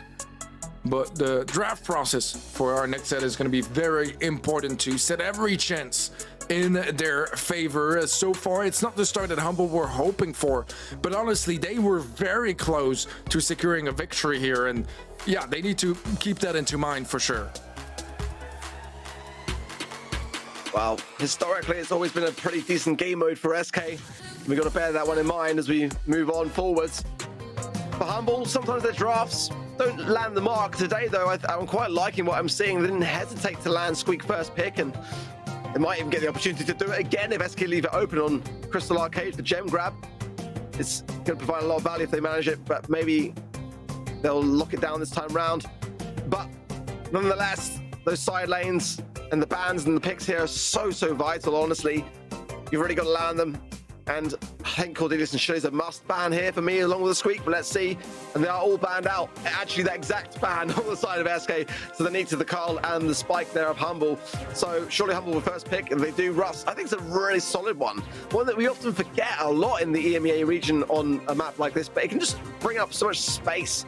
And like that, maybe not the best place to draft it, maybe because SK then can just have something more long-ranged in that eventuality of it being broken open. But, I mean, I think the win rates here for those Brawlers, I'm not too convinced we'll necessarily see those three. Macy's probably more of an SK kind of idea that they might like float around sometimes, but maybe for Humble as well. I'm not too sure necessarily, but I think there's better options regardless. I mean, B here in the mid has a great time. Yeah, Gus is great. I mean, Bo, I still think has got a place in this particular map too. That's a very good starting hand from SK. Yeah, I like the Gus. It's been seen here a decent amount. Usually going to be a mid. Let's see if we have any of our lane picks there that will be facing that Ruffs. And as you said, I think Ruffs is still in a pretty decent place on this map. That's been overshadowed just a little bit by Gray, offering, you know, also a lot of support, but as well as some of the wall breaking that you typically want that Ruffs for. It's going to be a Tara that will be brought in, and I mean, it's a good brawler to deal with the sandbags, and up close it will win against that Ruffs, but it needs to get up close. Let's see what the reaction is going to be from Humble. Tara's great, but realistically could prove troublesome if they can break open the right-hand side and the left-hand side as well. It's not necessarily a big ask, but nonetheless, it might change their approach. B, I think, is a fantastic mid, honestly. You can't realistically go wrong too much against that, but got to be a bit aware, though, with the Gus against the Cookie Popper gadget. That can really be a problem for me, but I think SK's comp is more daring a little bit. They're quite evenly matched, no doubt about it, but this is realistically got to be a side lane here for Humble, and I think it's a troublesome thing because wherever they go, it's going to be responded to by SK. It's kind of a tough position in the draft for them in that respect. But I mean, Spike is not the worst of ideas. It's more of a safer idea. Ems, though, I really do like here for Humble. I think it's going to be fantastic. But again, you know, it can be countered. I mean, Carl is available here. No, it's banned out actually by Humble. I stand corrected, but and the Spike too. But you know, Ems is a good shout. It's a really good shout. You can just force the aggression into the mid if you can clear up your lane side. So SK got to be very concerned about that. Yeah, also two are anti-tanks on the side of Humble, so hopefully for them, dissuading any sort of aggressive or over-aggressive, shall I say, ideas. And it's going to be a Sprout, so more control-based, and a bit of an interesting one here as well. Not necessarily a brawler that I remember seeing in a hot minute on Crystal Arcade, so I'm quite curious on how that's going to be playing out, and really wondering what kind of lane matchups SK is hoping for with that Sprout. Not sure. Bit weird, but in the hands of SK, I don't mind it. You know, it's like when they bring in Rico somewhere that most teams wouldn't play it. I mean, if it's IKS on it, then it's like, it's going to be a good day, you know, and it's probably going to be him on it for this. You know, I have not really seen it, I'll be honest, on this particular map. Could play a potential mid-roll if they want to swap out and deviate towards a potential scenario that's aggressive. This double-sided, talking about aggression between Cyclone and Luki onto OPE, and they've forced out two support from Beyonds already. He's only got one more gadget left and might even go down to this, and he will. So that's not the best lane side already from him. Tom's, in the meanwhile, is struggling to IKS as well on the right-hand side and just keeping things at bay. And it's going to win it off. So I'm curious to see where these walls are going to land now from Chaos, as that could be crucial as to whether I kind of like the pick. And now I'm kind of liking the pick. I mean, that's force looking ties to the left, but you also get an angle onto Yoshi still. So, and that slow's going to connect there as well. Nicely done. It's a bit of a weird draft, Teddy. It definitely is. I just love the execution, though, from SK Gaming. Yoshi joining up with IKEOS on that right-hand side just to build up that control and set IKEOS up for success. And afterwards, IKEOS helping out on the left side with some really good walls that offer a lot more control for Yoshi down in the mid. just very, very strong ideas from SK Gaming, and so far, Humble, they have yet to really find an answer. Yeah, look at Chaos. It's that right side lane. It's not even up for contention. It's just completely shut down, and Chaos is just building himself a little castle there. I mean, he's untouchable. Thompson can't even get close. I don't think Thompson's got... Has he landed anything in this whole entire game? I don't think he has. I could be wrong, but I mean, that is dominant stuff. I mean, what a weird out there kind of draft from SK, but it just goes to show you the power of third and final pick. And I mean, you know, we see this debate a lot on socials as to whether first pick is overpowered, whether the last pick is better. I mean, that if there's any example as to why third and final pick is often better, I mean, that says a big story. It certainly did. I mean, just not really the place you'd be expecting to spread. I love the lane change up. I love that they are trying to, you know, keep things fresh and bring in some new ideas to catch our opposition off guard. And so far, early on again, I mean, it's all the control in the world, really, for SK Gaming, and maybe not anymore, but enough to get 4 gems before Humble got there first. I mean, OP's just gifted, realistically, some stats for Thompson to have at the end of this game, actually. I mean, I think he would have had a donut if it hadn't been for that lane swap, but I don't know whether it's working out as well for SK, despite the gems all going towards them, apart from the one with Lukey. Chaos patiently waiting for this wall as well, and now it goes down at just the right time for Cyclone to be forced around, wasting so much of his time and just continuing to tap away and whistle him down that bottom left-hand side. Won't even get the kill for it. He's going to be pretty low, yeah, 1,500. But starting to establish himself a little bit better. Air supply drop's not going to really help him out too much either. And Yoshi, despite being low, will be able to still contest the situation, especially with that clear up there. Thompson's the last remaining hope, but it's not going to be enough. SK should be running away with this countdown. Countdown locked in now. And Humble, I mean, not even going to try. They know it's over. They know that this set is going the way of SK, just like the first did, but this one even much more dominant as well. It's gonna be 2 sets now, 2-0 in favor of SK Gaming, and I think that the draft was incredibly clever from SK Gaming, but what I like even more is you can tell how prepared they were to play that comp as well. How they were ready to, you know, switch things up between having the Sprout on the left and the right, but also the setup that they had with their mid player, and something you see quite often, but the way they set it up was just so efficient, worked out so well, and provided so much value across the board, because the hard part for the Sprout is getting into that bush. Once it's in and your position is far away, I mean, holding it is the easy job, and they made sure that they had every single chance of success on their side, and it worked out wonderfully well for SK Gaming. Yeah, who would have thought Sprout third and final pick on Crystal Arcade would look that good? I mean, but in the hands of SK, it's easy to see why as well. You know, IKEOS is such a phenomenal player on it, and honestly, I mean, what a smart idea to bring into the mix. I mean, no one saw it coming. We didn't see it coming for sure, but I am surely going to remember it. That's what matters as well. And here we go with the stats. I mean, IKEOS for 7 kills with a Sprout, who's primarily there for control. You normally just tend to see a bit more on the DPS. We obviously do as well, but to get the kills as well to add to the DPS, that's really quite something there for Chaos. And, you know, realistically there, Tomsy, yeah, we knew he was going to have the worst DPS. And again, I'm pretty sure that OP gifted it to him in that second game. But this is starting to look dangerous for Humble. They've got to stop SK running away with this. And for a team that, like I said before, I still stand by it, that drafts are kind of like their weakest area. I mean, that's looking back at the previous set to what SK brought to the mix. They've got to match that. They've got to beat that. And that is not going to be an easy order at all.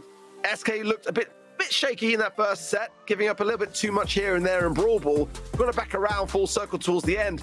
But that was a different case in Gem Grab. That was looking far more convincing. It just goes to show, if you give SK what they want to have, they're going to trample most teams more often than not.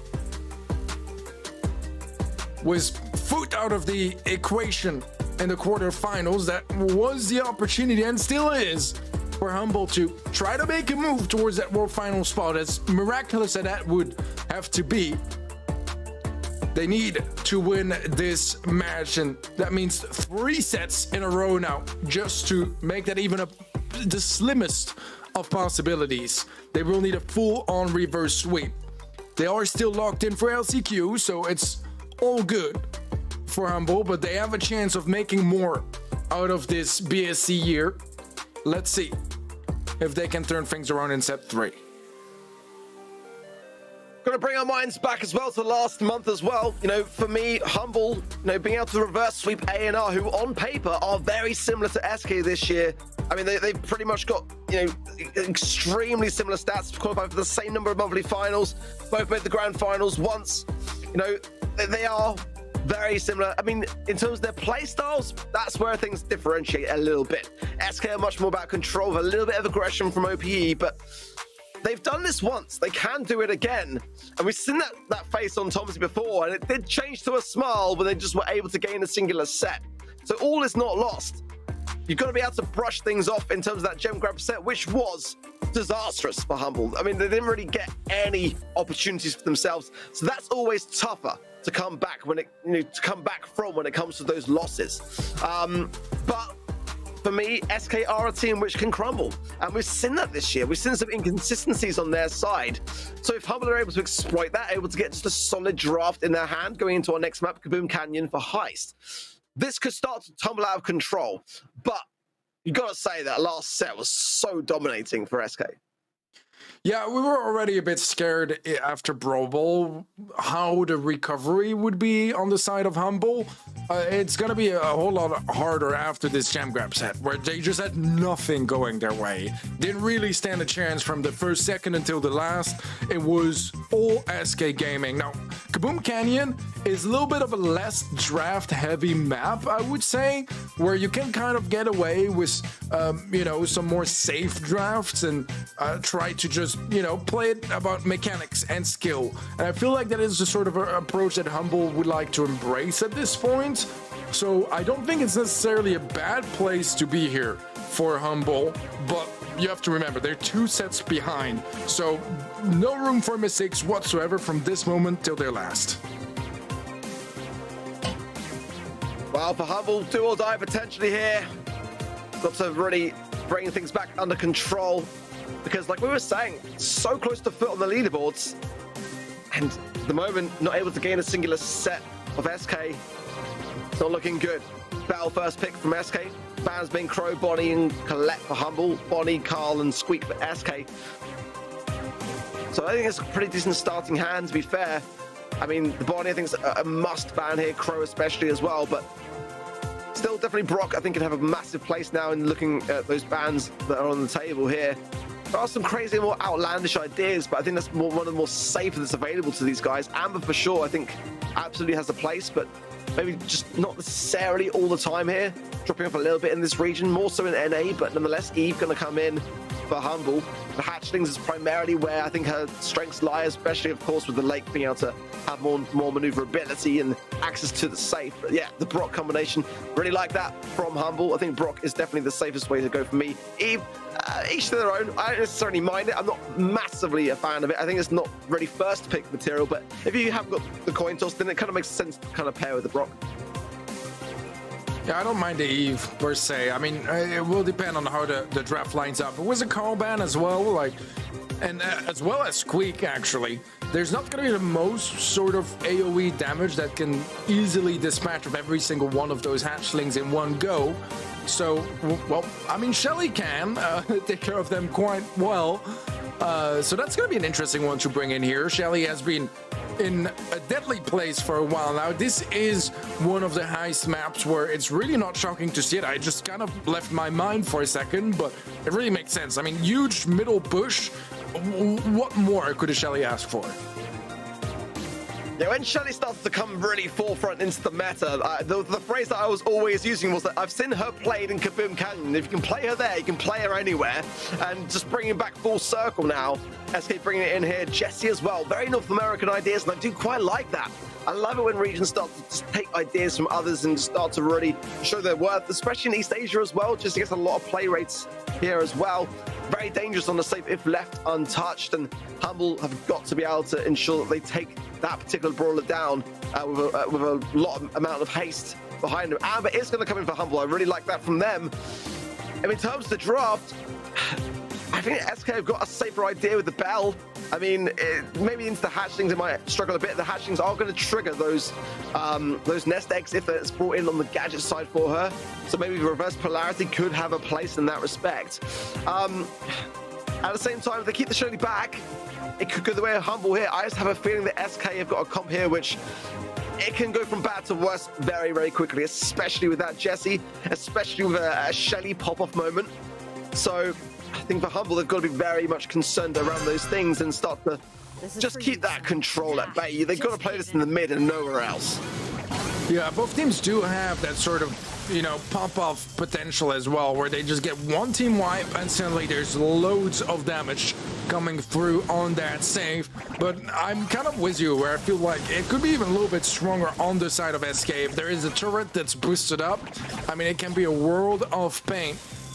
So far, Yoshi not able to get in range, and Ope should be going down, but actually finds a kill, and that could be kind of huge, because now he's going to be going towards that save, gets a couple shots off, and so did Yoshi, getting that save down to 17%. Cyclone will go down as he popped that nest egg. Probably didn't really expect it to be placed there just yet. And for the time being, it is SK Gaming with a 4% lead. Stuff from both sides. The rocket fuel to break things open from Cyclone there. OPE, Band-Aid just in the nick of time there as well. Still going to keep the Clay Pigeons range onto the safe to get more damage. In the meanwhile, it's Chaos as well, tapping on that top mid as Traders there onto Cyclone. Staying out of harm's way and just trying to get a couple of shots whilst his teammates come back in. So now OPE does join the mix. That speed of the Shelly, still without the bush, still able to juke around these shots. And look at OP's now closing on Cyclone, gets the kill on Cyclone, lands onto the safe, not done yet, gets Lukey as well, and Tomsy's for dessert. I mean, what is going on? How would have got to shut OPE down better than this? Ope just getting in, getting 3 kills, and I mean, he goes out the hard way, but regardless, value is there. And right now, Humble are on the back foot. They have 40 seconds to turn this one around, or it's going to be a match point for SK Gaming. Better onto OPE, but maybe too little too late, though. Lukey is finding Chaos. The 600 HP, but now shielded up as the hatchlings do come in to slow the advance of OPE. In the meanwhile, though, it's the damage which is lacking still for me from Humble. If Cyclone can get close, they can just secure it, but OP just going to use that wall to his advantage, and with no break there available to the gadget side of Cyclone, no rocket fuels to hand.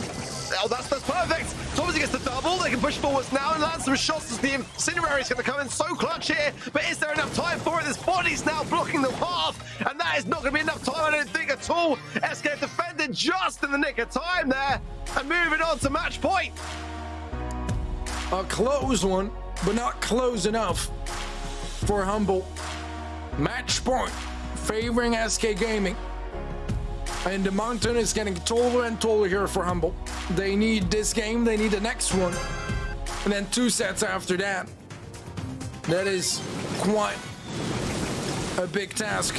Quite a lot to ask for. Ope immediately low HP though, and a gadget from Cyclone just securing it. Trying to get that early control and maybe some early damage on safe, as Yoshi surely will end up falling as well. Eventually to Cyclone, still able to find a trade. Yeah, it took a second. Cyclone has a super to get some extra damage on safe as well. So far a good start from Humble, but it is going to be SK, which is a little bit more control now.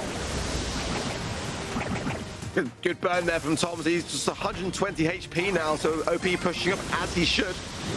Just another gadget there, just tries to get the burn but can't find it as the Clay Pigeons are popped by OPE as well, and he's not done yet. Finding his way round to get a little tap onto Tomsy and stays in position. Just keeps him low. Can he finish it off? No. But nonetheless, Humble. Oh, that's a nice little tap from Yoshi. Might be able to get a super off here. They've got to shot this down quick. That wasn't the place I was expecting. He's playing it very cautious on that turret front. Yeah, right? Yeah, I'm not entirely sure if that was the play from Yoshi. I mean, nevertheless, SK still have the lead, and Lukey is going to be shut down, so it's more of a missed opportunity than a big mistake just yet. But if Humble are able to come back, I mean, those are the sort of moments where I feel like he definitely could have had a lot more damage onto that safe if he placed the turret down earlier and towards it. But for now, it all seems fine for SK Gaming, as they have a very big lead, and I think Lukey has already given up as well. as he knows it is over for SK Gaming. The turret finally gonna be placed down, and SK lock in the 3-0 victory. Solid stuff from SK. Back out in front and moving on to the semi-finals. In convincing fashion, let's be honest, Humble had a great opportunity, no doubt about that. They really could have caused an upset here today, but it wasn't to be. No reverse sweeps to be seen, no single set to be seen here today from Humble. Just the one game in Brawl Ball, and after that, I mean, it was all SK. Not much more you can really say about it. Some really smart drafts, the mechanics to back it up, and Heist, you know, that's when they just looked so firmly in control. Sometimes they waver from that, sometimes they deviate. Their confidence this year has been definitely questioned, but certainly today, as a starting hand, it was not. That was convincing for them. I'm very much looking forward to seeing how they handle things against ANR later today in our semi-finals. It's gonna be a tough semi-final for sure, but so far SK showing up to the day strong, very convincing performance. As you said, the opening set was definitely very competitive, could have gone either way, but the next two sets after that, I mean, Humble just very quiet in the following two sets, and SK Gaming was a well-deserved victory, ahead in the draft, ahead in the mechanics, ahead in the game plan, and the stats here are going to be reflecting just that as well.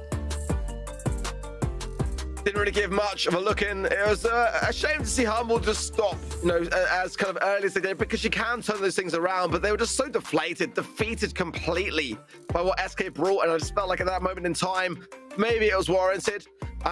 You know, they just felt like they just had no look in, and that's exactly how it felt from pretty much every set except for that beginning opening start on Brawl Ball. But Chaos had such a good set, I've got to be honest. I mean, he really did, not just there, but in every set leading up to that one as well. I loved his sprite. If he's not MVP, I'm gonna riot. Absolutely.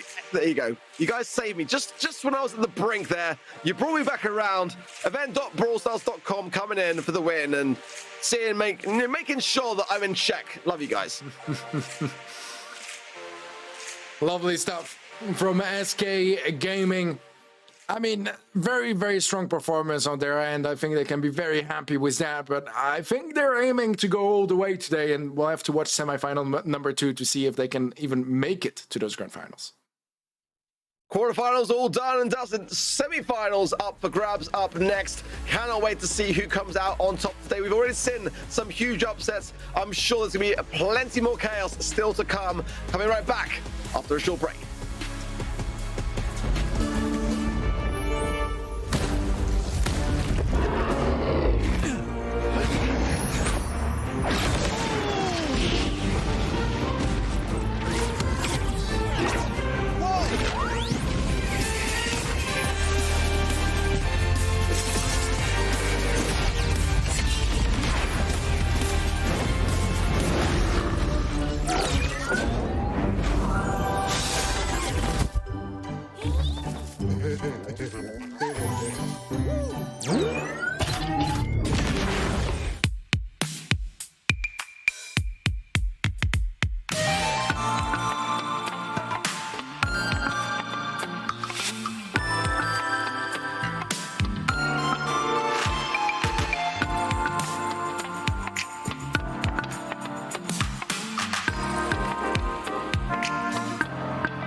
on the grind.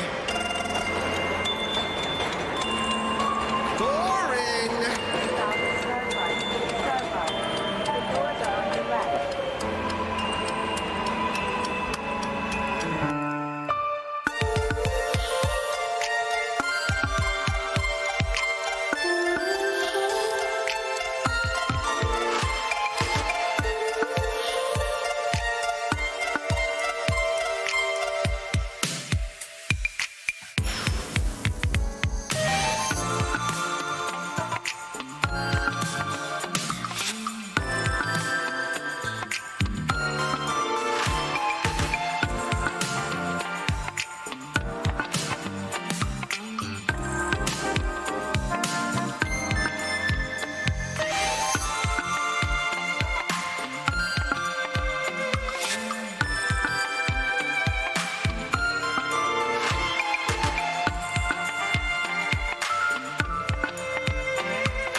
It has all been coming down to this.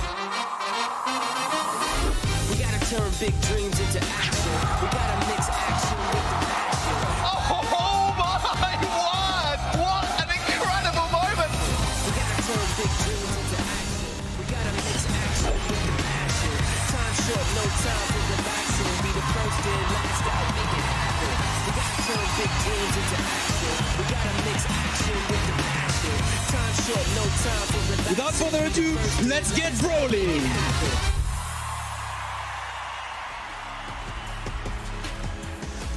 Welcome back to the Brawl Stars Championship. We're still here in EMEA throughout the August monthly finals. 4 games are done, and they've been absolutely incredible. Some not so close, a couple a little bit closer, Teddy. You know, what are your thoughts on those first 4? That's a bit of a tongue twister. Well, to be honest, the scores are fairly one-sided across the board. I feel like EMEA Fantasia actually played quite well against Zeta Division. I'd say that it was clunky, but there were some moments where they really popped off with some really beautiful plays. It wasn't enough. You need to be more consistent than that if you want to beat Zeta. Mr. Doza just didn't really have much time to shine against Reply Totem, and as much as Foot tried their best against A&R, they were always one step ahead. And same kind of went for the SK Gaming versus Humble match, where SK Gaming through in and throughout were in the driver's seat. Yeah, I feel like for those first 3 at least, there was like some serious competition from the opposing side, even when they did lose, even when it was a 3-0. They looked very good doing it, but that last one definitely seemed a bit more SK-sided. But let's talk about the next 2. Zeta Division versus Reply Totem and A&R versus SK. We put some predictions in, and I genuinely wish you guys could have heard how much Ark was crying in the break. Teddy heard it. He had to walk off and just leave because of how much he was crying about me saying he's copying my predictions, but it's day in, day out at this point. We seem to differ a little bit though, Teddy. Talk me through yours. Yeah, as much as I thought that the British shouting over the prediction on a slight beat of Spike, lo-fi music was lovely. Zeta and A&R are going to be my picks for this one. I mean, as much as Totem did beat Zeta last time, I feel like Zeta, I've predicted against them too many times this year, and I don't want to do that wrong one more time for the final time of the year, really. And A&R, they just looked a bit stronger to me, as their opponent was also stronger than SK's in the quarterfinals, so I went for A&R, but honestly, both matches are very, very close across the board. Yeah, they really are. I feel like it could have gone either way, but make sure to get your predictions in at event.brawlstars.com, just as we have done as well, to get yourself some bling, some coins, and there's sprays and pins as well. Always a good thing to get, but you've got to get them right. And usually, for the most part, we seem to be bang on. But recently, maybe a couple of those last ones could have gone either way, and I feel like these can as well. So I'm not going to back myself on any of these because I feel like I'm kind of just throwing them out there. Thought I was going a bit bold, but at the end of the day, that's just how it is. We're getting into this match now, though. It's going to be an absolute banger. This has finals potential, to be honest with you. Gero, Naui, and Meow versus Joker, Mori, and Maru. What an absolute phenomenal match this is, Teddy. Talk us through a little bit of this Zeta Division roster. Garo, Naui, and Meow. I mean, players that until this year, they were familiar to the competitive scene, but no one could have imagined the amount of success they would find in the BSC 2023. The dominant team of the region. It's been a powerhouse so far this year, very consistent across the board as well, but not unbeatable either. And Reply Totem, they showed last month that they could beat them, so Zeta probably came here very, very prepared.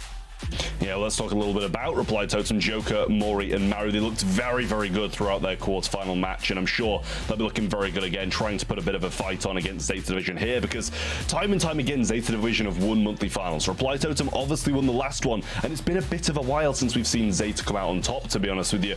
But at the same time, they've done amazingly throughout SPS, doing so well, only losing to ANR in those closing phases, and Reply Totem didn't even make it that far, but they showed them worth in BSC, and I'm sure they'll be looking to show the worth in BSC yet again this month. Yeah, for some of those teams, including Reply Totem, this is going to be amongst their final official matches until Worlds, which is kind of crazy to think about, since, I mean, they'll be escaping LCQ. Reply Totem are not going to be playing in SPS either, since they didn't qualify. So I'm sure they want to end the year with an absolute bang here in their home region, and, also show how strong they are leading up to the final LAN events of the year. Yeah, I mean, they really do have to as well, and, looking really scary going into Worlds is a big, big thing, Teams want to be scared of you, they want to be, over-analyzing you, complicating things, and that's when you do manage to win. When you have that scare factor, which, Crazy Raccoon have, Zeta Division in past years, they've always had that scare factor, and it makes it really tough to beat them at a lot of events. We are going to be heading on to Crystal Arcade in Gem Grab as our first map and mode, though. I think it's an absolutely great map to start us off on between these two teams, because Gem Grab, it's very, very back and forward, and anybody can win it. But looking at the predictions, it's Zeta-sided, and considering how well they've been doing this year, kind of expect it, but I expect it to definitely be a bit closer than this. Yeah, I think it's pretty much a 50-50, to be honest. I mean, so far, if you look at BSC, Zeta has beaten Totem more often, but if you look at recent results, it's been Reply Totem that's been a bit more consistently on top. But looking at our draft here for Crystal Arcade, it's going to be the first pick on the side of Zeta Division. And they'll be going for Ruffs, and their bans were Carl, Sam, and Gray. Reply Totem banning out Shelly, Squeak, and Cordelius. I mean, so far on the ban side, I think it's quite fair.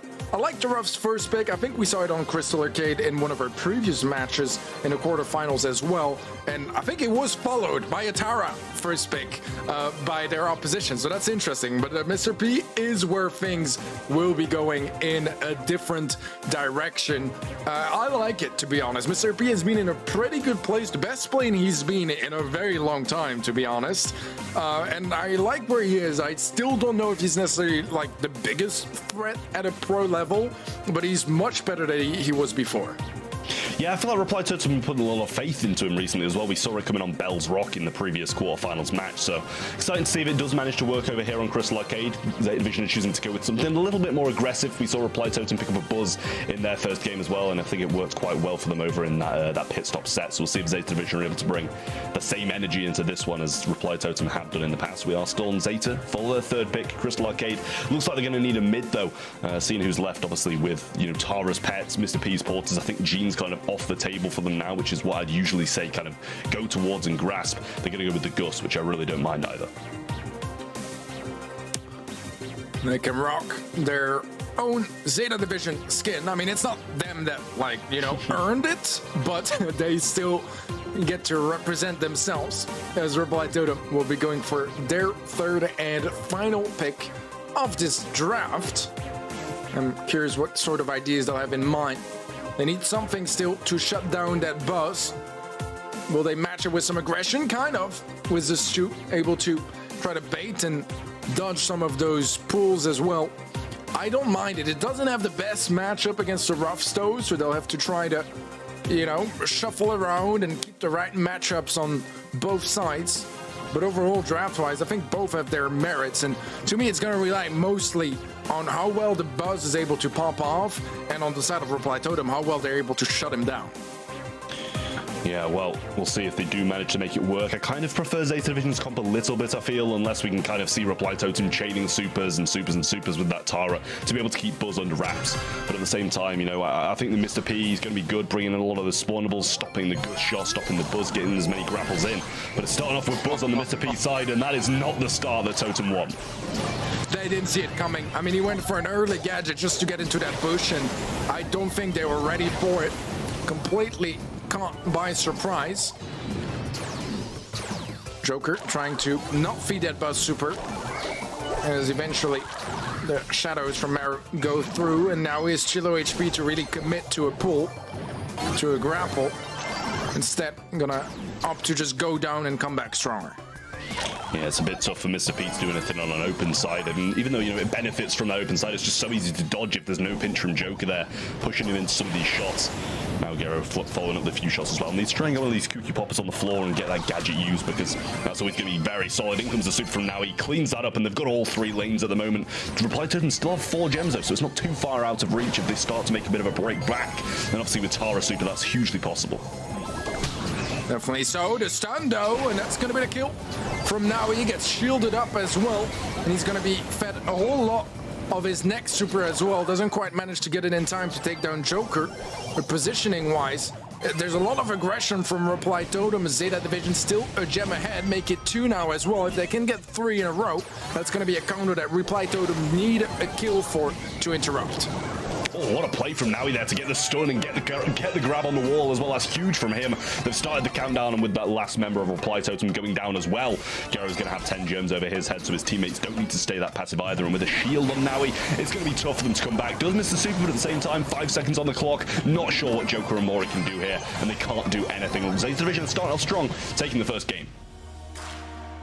Well done by Zeta Division. Not the easiest here to deal with that Stu as well, but they did wonderfully well. However, I feel like some of their success and the early gems they were able to pick up were due to that sneaky Buzz play on the right-hand side and getting into the bush before the Terra was able to spot him. Let's see if they're going to be able to make that happen once again. They're a lot more careful. Yeah, they know. Now he is going to be spotted super early on and taken down with ease. Nicely done by Reply Totem. Yeah, so I think at the same time they might have grasped that left, but they don't have much control over the right now. But considering they have mid, Joker's going to be able to pick up a good few amount of gems. Ruff's going to get a shot into the mid there onto Joker, and if we follow with another and a shot from Gus, they might be able to bring him down. Does get him low, and now the gadget comes down from Meow as well. Bounces around the right, take down Mr. P, and the wall break and power up. He's going to grab it for himself and maybe let Gero get one in the future. Gadget popped by Maru will waste some ammunition. Some teamwork, they're able to take care of it. However, control going to be favoring Reply Totem. Joker low HP, needs to be careful, but some good dodges, and he'll still alive. Shield popped onto Meow, trying to push up that right side just a little bit more. Not really able to find a ton of control from there just yet, as Maru as pull goes for it. Now he gets shut down once again, didn't get the chance to use his super, and Gero is being chased by all of Maru's shadows. Eventually, Reply Totem now building up a really healthy lead. Shield onto Naui now and gets him in a good position. Super straight onto Mori. Cycles as well. Joker's there for the taking. He gets it yet again, and it's Naui making the play once more. Low though, and the Mr. P port is almost 1v1 him, but he goes for that last gem. Starts the countdown, but Maru's behind the pulls there onto Gero. Joker might be able to take him down, but I believe he got a heal there as well. Beautiful stuff. Now he's tanking. 10 seconds on the clock and a shield. Great stuff from Zay to stay alive, but they're still under massive scrutiny now as well. Now he's still surviving. They can't bring him down. The Mr. P porter might do it at 1 second, and the takedown's there. They get it. Maru retrieves a few gems, and Reply Totem stay alive. Might even start accounting for themselves here. Unbelievable stuff across the board. But it is Reply Totem now with a countdown, a Stu Dash available as well. He's gonna try to overextend his presence in the mid to get that 11th gem. However, it's not gonna work out. Now Zeta Division 1 away from evening things out, and that's gonna interrupt that countdown for now.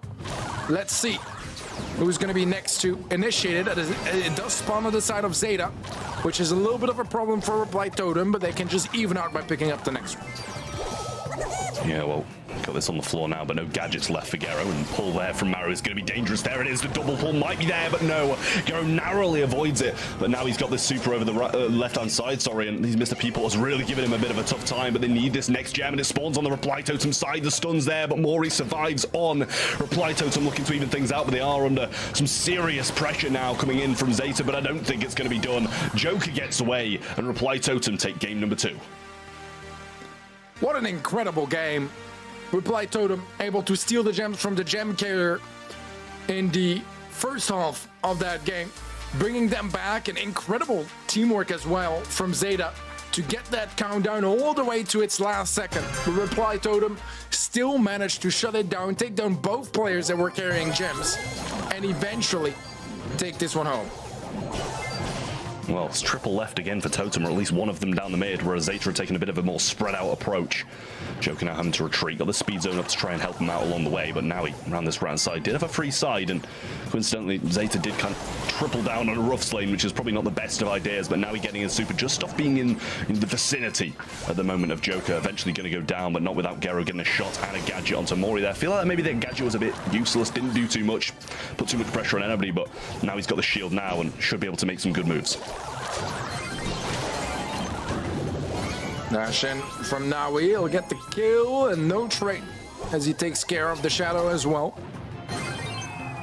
So far, it is going to be Reply Totem with a nice and early healthy lead. Maru oversteps a little bit, will get punished as he is in a crossfire between 3 different players. Joker taking a fair bit of damage. Now he can't commit though, and he gets reset on his heal as well, buying some time for Reply Totem to retake that right-hand side. However, gem-wise, Zeta have caught up and are only 2 behind. Yeah, this Tara Soup's definitely a bit dangerous though, and Joker now going forward this long dash, gets some shots on Gero, brings in 1 shot, and Maori still down the left-hand side, dominating EMEA with this range advantage that he does have, keeping him low. Pull comes in on now, he doesn't get his super off in return to get the stun, and Joker, 9 gems in hand, might be able to start the countdown in just a second, survives it out, and Mori's going to start the count. Joker surely wants it from mid, but with Naui having this super, it's dangerous. Gets 1, but can't really commit to any more. Too low to make any moves. Maori will fall, but it's Joker carrying all of the gems, still has a dash as well to get him to safety. Defensive pull as well. Beautifully done by Reply Totem, and what was looking like potentially a quick set for Zeta was turned around wonderfully well in game 2 by Reply Totem. Again, game 3, it was a dominant win from Reply Totem. So amazing stuff from both sides. Reply Totem are able to take it home at the end of the day. Yeah, I mean, Reply Totem, they did look a lot stronger in the games that they won. I feel like Zeta in the one that they won, they looked pretty good, but overall, I think Reply Totem was just a bit more in control, whereas those ones that Zeta managed to win were just now somehow popping off, and obviously they did have that countdown quite heavily in the back portions of their map, but Totem very controlled in getting them down, brought them down in the last second, managed to get Gero as well, and just taking a few of those gems, not being too greedy is probably the right approach, especially when there was a few laying in mid as well. It paid off as well, because eventually they did bring that game home. And the next one too, so I mean realistically, Zeta Division, they were a second away from picking up that opening set. That Reply Totem managed to win 2 games in a row after that. Wonderful stuff really from Reply Totem. Yeah, it really was. And we did see some great plays from Naui. Don't get me wrong, we saw him with a beautiful super in that first game where he just got the stun onto him, avoided the super by clipping himself on a wall as well, and it was really smart of him. But at the end of the day, Reply Totem going to come away with the set. Looking at the stats though, I mean, Joker with 10 kills. With Stu, obviously with the mobility, you're going to be able to find a lot of those openings. But at the same time, Zeta Division had a fair few on the board as well.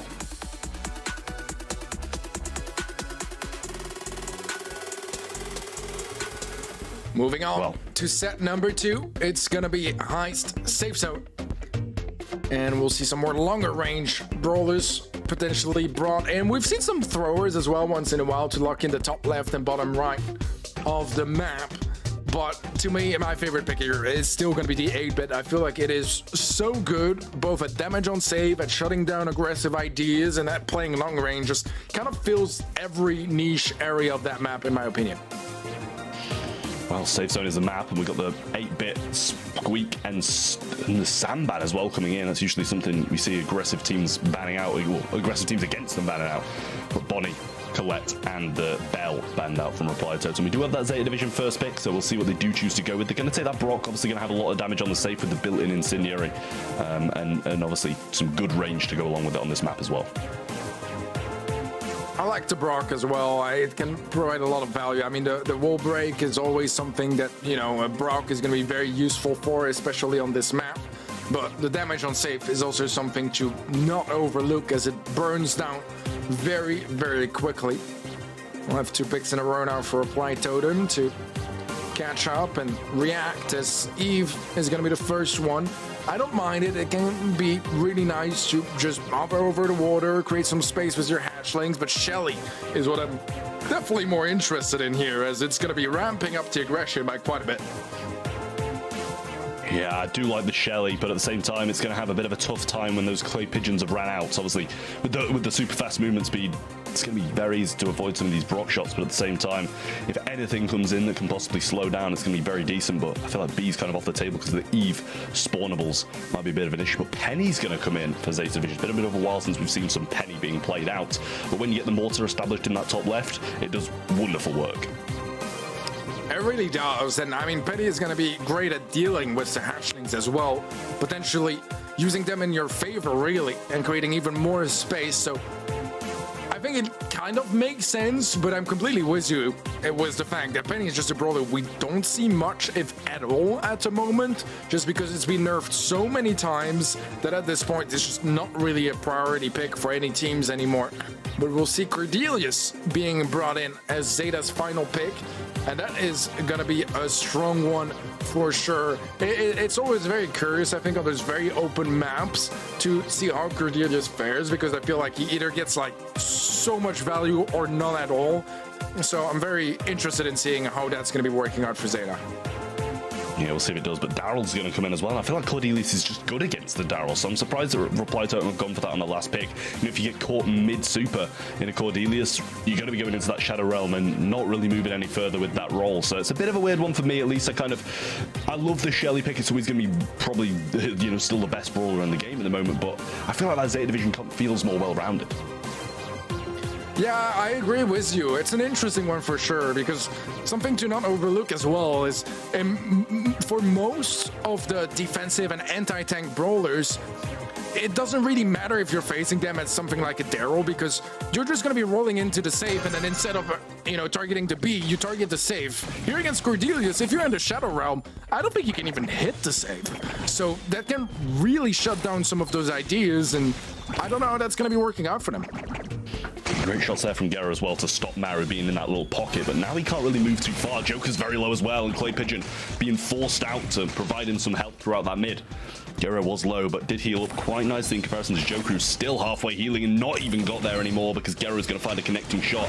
Now he's going to be getting some super, but Maru's going forward, and now he might be able to get his super, and he's going to need it as well to keep him away from the safe. Does get it, and these mushrooms going to be helping him heal up along the way as well.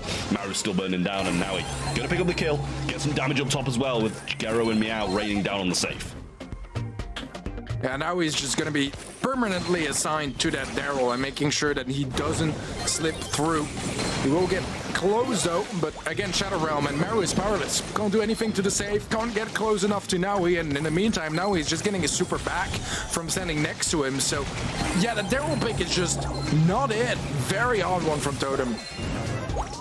Yeah, I think now he's going to be pretty pleased with just keeping him here, to be honest with you. Even if he doesn't get the kill, he might be able to cycle it out, as you said, just by staying in this range, and now does come out the realm, but going to get taken down quickly by Mori. Surprised he didn't use his super there. Obviously doesn't have the muting gadget either, because we have seen him jump already, so the little jump, the little turret coming down, I should say, little splash through there from Meow as well, and yet again, beautiful shots from him, but Maru dragged into the realm once more, and now he's looking for the kill. Did get some heals along the way as well, can't be far off cycling this, does get it and brings him back into the realm once more, stops him from doing anything, and with a 50% lead, I feel like Maru's just in a bit of a tough position to do anything here. Yeah, he's gotten 2% of the safe, which is kind of crazy as a Daryl. You know, he's been around the safe so many times. He just can't deal any damage to it, and once again, he gets shut down. And I still don't really get the idea of the Daryl here. I don't see how they want to make this one work, but maybe there's something that I'm missing or something that we have yet to see from it, because so far it just hasn't been a high impact pick whatsoever, especially not as a last pick.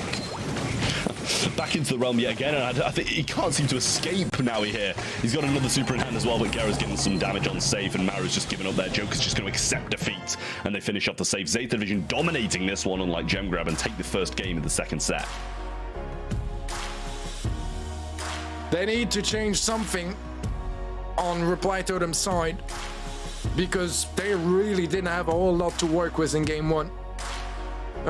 Drastic change needs to be made here, but I really couldn't pinpoint what, because now his job is just to shut down that Daryl, and the other lanes are just not being won either by Reply Totem. So if they can find something there, maybe they can make something work and try to, you know, bring some of the attention from the Cordelius towards them.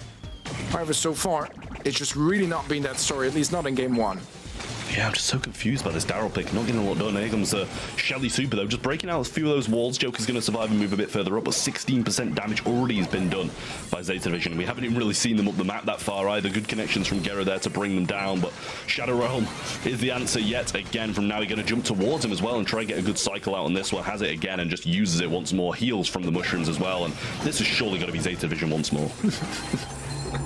I mean, this is an incredible level of bullying, really, and it's so crazy that it comes off last pick on Reply Totem's side. It just, yeah, it's an interesting draft, very interesting draft, but it seems like this one is going to be pretty much done and dusted, as Zeta Division are just destroying that safe. Zeta picking up set number 2 and evening things up.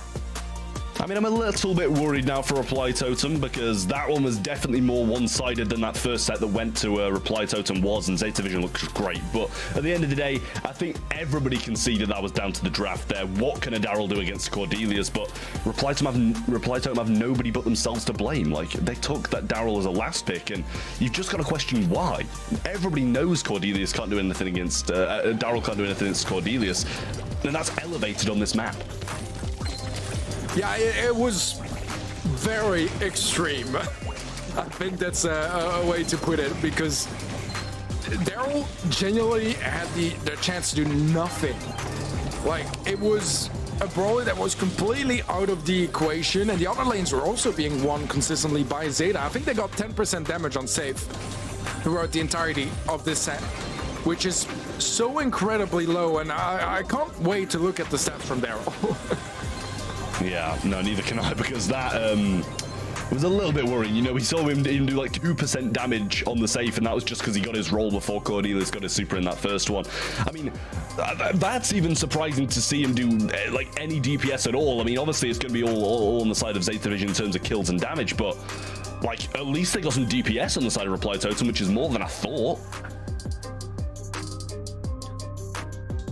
In all fairness, for the most part, the Daryl and the Cordelius were more in a staring contest. You know, like, it's not like they killed each other many times. I mean, Mara didn't kill anyone, but yeah, it was just a lot of time and space bought, and all favoring Zeta so much. The draft, like, those big kind of oopsies, you can't leave that open. You can't make that happen in a semi-final of a monthly final. Let's see, though, if Golem Gulch for knockout is going to be the fresh start that Reply Totem hoped for after a pretty horrendous set. Yeah, well, we'll see if Reply Totem can bounce back, or if they'll carry on with some questionable drafts, let's say, rather than just completely saying it was terrible again. It was just a bit questionable, you know? Gene, Shelly, and Tick going to be banned out from Zeta Division. Reply Totem going to get rid of the Bonnie, well, I saw the Brock. RT's going to be taken as their first pick. I think it's very good. Got the range, got the short range as well when it starts to close in, and Gray's going to be Reply Totem's last ban. I like the RT. He's going to be able to also confirm some kills with his gadget, which can always be very useful if someone gets in a one-shot range, or if you can get value of multiple players and get a nice push together with your team after that. Reset their heals. There's quite a bit to offer with it. Gus is going to be what it's going to be facing, is Zeta looking their first pick. And I mean, Zeta love Gus. They play it very, very consistently. it makes sense though. It works really well with their approach. It's safe, but has some moments as well to try to turn things around and get some nice burst damage with a gadget of his own. So I like it. I mean, both fill the same sort of niche just a little bit. Obviously, more support on the side of the of Zeta. So I'm alright. I was at the Squeak as well. Is going to bring in even more utility. A slow approach by the looks of it from Zeta Division, but very control based. Yeah, I kind of like it, but I think at the same time, if it starts to close in and, you know, we'd run out of residues and stuff like that, then Joker's going to be able to do a lot when he drops those legs and starts getting some damage down. We'll see. What they do choose to go with is their second pick and obviously third one after that as well. Back to Zeta Division for the last pick after all that, but should be coming any second now. And it's going to be the Grom. They're going to go with a thrower. Seems pretty smart considering who they're against. You know, you don't really want to be walking through those pathways when Squeak's spamming shots down them, so why not just stand behind the wall instead? I like it. I like it. Final pick for Play Totem is going to be the Carl, which would also have been a good counter towards towards their own thrower. So I kind of like it. I mean, it's obviously going to be a great way as well to just initiate some heavy attacks and go in for some nice pushes. As Fang is going to be the final pick, and the stun is a nice counter to that Carl super. A lot of mobility as well, of course, and still more than most tanks an ability to hold on to your lane and keep some space. As for a tank, when you don't really have the range to tag your opponents or reset their heals, it can be a bit tricky to keep them at bay and not give them too much map control. Yeah, I do like the Fang. I think I prefer maybe it's gonna be weird, but I kind of prefer Reply Totem's comp. I feel like the Fang it's gonna be good if it can, you know, lunge into the Grom and get a stun off on the Carl or something like that. But if it goes anywhere near that RT with super, it's gonna be dangerous territory for Naui. Yeah, I have the exact same take, really. I mean, Arc copies your predictions, I copy your your draft opinions. But yeah, really, I feel like it makes a little bit more sense to me, the come from a Play Totem. But we did see a lot of Fang again in East Asia earlier today, and with some pretty good success as well. So I'm curious to see if Zeta can match that level of play. So far they've had the more control, but haven't really been able to find big opportunities just yet. Yeah, Maro coming down now, trying to get some pitches in, and obviously Fang with very small amount of range. And at this point anyway, when he's peeking around walls, it's definitely going to be a bit difficult for him. Now the Grom's rotating down to try and fight out against him here and stay behind these walls. It's probably a smart matchup, but they're just moving him across, trying to get him back on Carl, who's going to be able to feed him maybe a little bit of super with these shoes flying off. But as this gas starts to close down, it's going to be tough, and then Grom Bomb comes down and following up some shots as well. He's just standing in the residue. He doesn't care because he's slowed, so what? Now he's going to be able to get the pickup up top, but it doesn't matter because Mori going to avenge that death and take this first round. Yeah, it took so long for the Fang to get his super that he just didn't really have any mobility to play with for the longest time. He does have it now, so if there are some misplacements, he can make something happen, and the stun, the kill as well. But he's only gonna find one. However, Meow gets the trade, makes it a second. Maro going in, though Maro finds one. Can he clutch this one up? I think he will.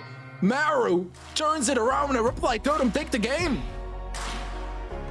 I mean, all I can say to that is just wow. Like, what a play from Maru there to know he could get it. And I mean, the flying hook towards them, straight slicing through the Grom, taking him down. And then a Squeak is a matchup that you expect him to be able to win. But still, to be able to pull that off 1v2 with no real help from his teammates, big thing for him to do, and a big game for them to take back. That was crazy. I mean, it went from man advantage for Zeta Division, then man advantage for Reply Totem, then man advantage back to Zeta, and at the end it's Reply Totem that still take it home. That is crazy from Reply Totem. Absolutely popping off on that Carl Merritt with some wonderful plays. Let's see if they can keep it up moving into the second game of Knockout. Yeah, good shots coming in from Mori there. Has the super as well. So maybe be able to get some shots here. Hits one onto Gero, and now obviously marked up, it's going to be taking a lot more damage. There down comes that watchtower as well to get the scouting of the grass, and still has some as well, but maybe wants to use them to tank some of these shots rather than just using it to scout at this grass, especially when they know where they are already. Maru not that close to any supers just yet, I don't think, as now he's been pretty much just staying out of the way and trying not to feed. But now this right-hand side pinch is coming down. It's going to be difficult, but now Mori's there as well. In goes Maru, gets hit hard on his entry. Maru just trying to get these legs dropped and go for some damage, but actually going to be spammed down by pretty much everybody. He might be able to get two. He does. Somehow out of nowhere, it works. Maru might be able to clutch up again, and he does just that. Somehow Totem win it, and they take the first round of this too. Maru has got ice in his veins this set. Second round that he clutches up. Second round that really, it felt like he wasn't going to be winning with his team. And yet he does. Zeta Division, I mean, it's getting tougher and tougher to keep up the morale after you lose rounds like that. Definitely so, especially when this one round can decide whether or not you're going to go in 2-1 down or not. Good shots coming in from Joker as well. Has this grumble. Mori got those legs again, and we know how much that worked in the previous one. Even though he dropped it, he got two extremely low before he went down. Now he's trying to make a push around the side, but getting hit now by the Carl, who adds another super to the reply totem side. 3 supers versus 0. If just looking like this, if we don't see any supers come out of Zeta, then it's going to go one way and one way only. Yeah, I'm with you there. It's looking rough here for Zeta Division. Ground bomb going down. Shield eventually onto Meow. And he's going to try to create a little bit of space. We'll find some good value, good damage, and a 2-piece actually for Zeta Division. Only Joker left alive, and somehow it's going to be Zeta to pick up the round.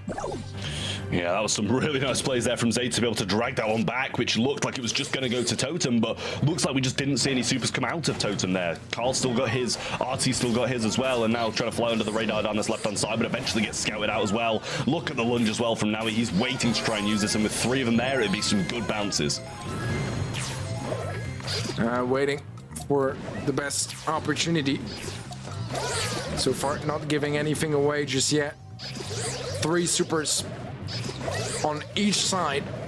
Everyone has super, but who is going to try to initiate something? So far, control-wise, it's all Zeta. They have control of the mid, reply totem locked into their spawn area. Super will connect from Meow, but not really much of an opportunity to follow up in that position. And Joker is in a tricky spot. Surely he's going to be going down, gets his super off, but it's going to miss anyways. Now he is getting taken quite low HP, but not committing just yet. Maori left in a 1 versus 3, and a stun is going to be settling it. How did Zeta pick up this game? How are they contesting this set? I mean, what an incredible match so far. I mean, that was just a great comeback, to be honest. Like, absolutely out of nowhere, Zeta managed to win that second round, and that looked like Reply Totem were just going to sweep it, take the set straight away, and make it 2-1. But now it looks like Zeta might be the ones doing that, as they're 1-1 in this set, and it's 1-1 overall as well, obviously. So Totem need to rethink their strategy again, because it worked a couple of times, but now Zeta seem to have their number. It's all even in this match, and as you said, grand final worthy so far. The quality certainly is, but this game is going to decide who takes the upper hand into set number 4. An attacking game has already begun. Some good tanks from Maori, but again, no follow-up, as both teams are playing very respectfully, making sure to not give too much away and not feed too many supers. Now, we would very much like his. We did see quite a difference between the rounds where he had his in the end game and the rounds where he didn't. Gadget plays down by Joker. Interesting. Now he's going to be quite low HP. Maru is going to be able to shut him down. It's a 2 versus 3. And surely, oh, super actually from Meow. Interesting. He tried. He tried. Used all he had. But it is still going to be Reply Totem to pick up the first round. Yeah, I think he was just maybe hoping that Joker wasn't going to be connecting those shots, and he just did. He didn't miss in that position, and with a marked-up shot from RT there, it was just pretty much a done deal for Joker to be able to finish that one off, and now 1 round is between Reply Totem and the second set. Only 2 rounds for Zeta Division, so still so close, but 3 supers on the side of Reply Totem, none on the side of Zeta. But it did make a difference last time. That is very true. All they needed was the Gus super. Just getting the super onto, it was a squeak earlier, and he got a 2-piece pretty much just on his own. So if they can replicate that sort of success here, that could be massive for Zeta Division, but it's their backs against the wall now as Reply Totem are in the driver's seat and do need to be careful with how they will proceed. As we do see a sticky residue plays down. There's still another one available from Meow as well. Might have to use both in this final stage. As Maru is going down to the gas. Meow quite low HP as well. It's a 3-on-1, and yet again, it seems like the amount of supers does not matter to Zeta Division as they bring this one back. And it's going to be the final round of knockout to decide who picks up a second set. It couldn't be any closer than this, and I don't think we could be asking for a better game either. It's just back and forward, back and forward. See who does manage to take this one and take the set along with it. Still, 2 supers in the hands of Reply Totem, only 1 on the side of Zeta, but it is in the hands of Naui, and we know what he can do with this brawler. Now how aggressive he can play, but RT's hitting some shots. Now Joker's going to slot into this favored position once more, and it's going to be tough for Zeta to get out of this. Yeah, it's a strong place for him to stand. And now as well with the RT super, if he plays near enough to Joker, completely deflates any aggressive ideas that now he might have in mind. For the time being, it's still just a tagging game, but the gas is going to be coming in shortly, and that's going to be forcing in the action. Yeah, Meow's quite low, but Joker can't seem to find any follow-up shots, but Meow just still shooting, not healing up. And with that gas tagging him there, it's going to be difficult with the legs to drop. Mary TP's away from it. The gas takes down 1. Can Joker clutch this one up? He gets 1 shot, but not anymore. Zeta Division are going to take the set, and Reply Totem crumble in the tense moments. This has to be one of the best knockout sets of all time, really. I mean, there were some excellent ones at Worlds last year, don't get me wrong, but this one was very special as well. Zeta somehow turning out on top of this one, even though it really looked like Reply Totem had it in the bag multiple times. They were just not able to close it out. Some incredible card plays from Maru as well, still worth pointing out. But at the end of the day, it is just Zeta and their teamwork that managed to shine. Yeah, it really is. And I mean, it just looked like, as you say, Totem were going to take it so many times. They had so many opportunities, I feel, to win these with the amount of supers they had. But at the end of the day, Zeta just capitalized on the team play that they have and how well now he's playing. You know, he went in, and even more, he dropped his legs. I think it might have been in this round, or I think the next round, but dropped his legs, and he still managed to get those kills by going past him. It was really nice from Zeta Division to manage to take that one here. Here it is. The legs were dropped, but double stun came through and just managed to slice through him with the help of Gero as well. And Joker just couldn't do it alone. Stats-wise, it is going to be favoring Zeta Division a little bit, but I mean, what a close set overall. A very close match indeed. But now Zeta Division are back with the advantage. Let's see if Reply Totem can turn that around and push this to a set 5, or if Zeta can close it out in 4. Yeah, it's going to be a tense one, this. Set number 5 would definitely be what we'd want. We want to see these 2 teams battle it out, because this is, you know, this is a finals potential match. We've seen it multiple times throughout this year. Probably the 2 strongest teams in the region. Both of these have locked in 2 of the 3 world final spots, so definitely up there at the top of the region at the moment. But we'll see if Zeta Division are able to close it out in Pinball Dreams on Brawl Ball, or for Reply Totem drag it to a set number 5. We'll find out in just a moment, but I kind of feel like after that one, Totem have let that slip, and Zeta might just run away with it. It seemed like the momentum was in Reply Totem's favor in knockout, and yet somehow Zeta Division were able to remain ice cold, shut down any sort of hope that sparked on the Reply Totem front. First pick is going to be for Zeta. They ban out Grey, Primo, and Stu. Reply Totem banning out Shelly, Squeak, and Cordelius. Maybe some openings for a Barley, which has been one of the more threatening brawlers on this map. Some range is always good here as well, around the mid area. Squeak is a big threat, but it has been neutralized by the ban process. It's going to be a neat first pick, actually, from Zeta, which I think is a fairly interesting one. Yeah, I feel like you've had some pretty tough opinions on Nita in the past, especially on Brawl Ball, and I kind of like it on this map. I feel like it's going to deter a lot of things, but with Primo banned out of the way, it kind of narrows that down a little bit more. As Primo, you can see through those win rates here, is one of the big difference makers when it comes to winning on this map, and Nita would have shut that down a little bit more. Barley, another really solid pick, and that's actually not banned either, so definitely something that they might be leaning towards, especially with that Nita preventing him from the super. It is going to be quite a big thing to have, and they do choose to go with the Barley as their first pick on the side of Reply Totem. Yeah, it's kind of like, I mean, I'm obviously not a professional drafter, but it's kind of the sort of ideas I would have had in mind as well with this draft. I would have gone Barley instead of the Nita, but then again, there are probably a couple steps that I'm missing on this plan for Zeta Division. They'll mix that up with a Crow, which I don't mind either. Don't necessarily think it's his greatest map, but he can get some good work down. His slows are always going to be very valuable as well.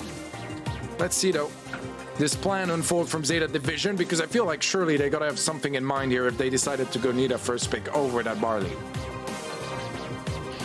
Well, we'll see what they do choose to pick in return, but I feel like that Barley's a great pick, and Crow, it's pretty solid. He's going to be able to scout out a lot of these bushes over the left and right hand sides and play that mid quite nicely, but Bonnie's going to be coming down from Zeta Division, and I like that pick as well. If you get the super, Barley's going to be in a bit of a tough place, and the same with Crow if the Crow doesn't have the jump away.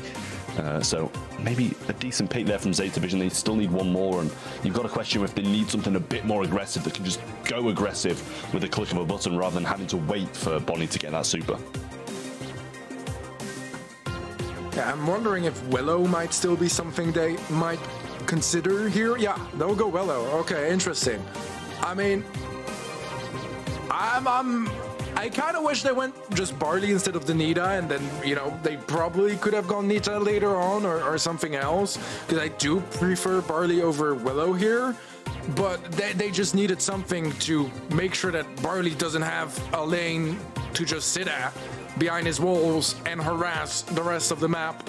So either the options are going to be get there by opening up the map, or have enough mobility to get up close, or just match his energy and have a thrower of your own.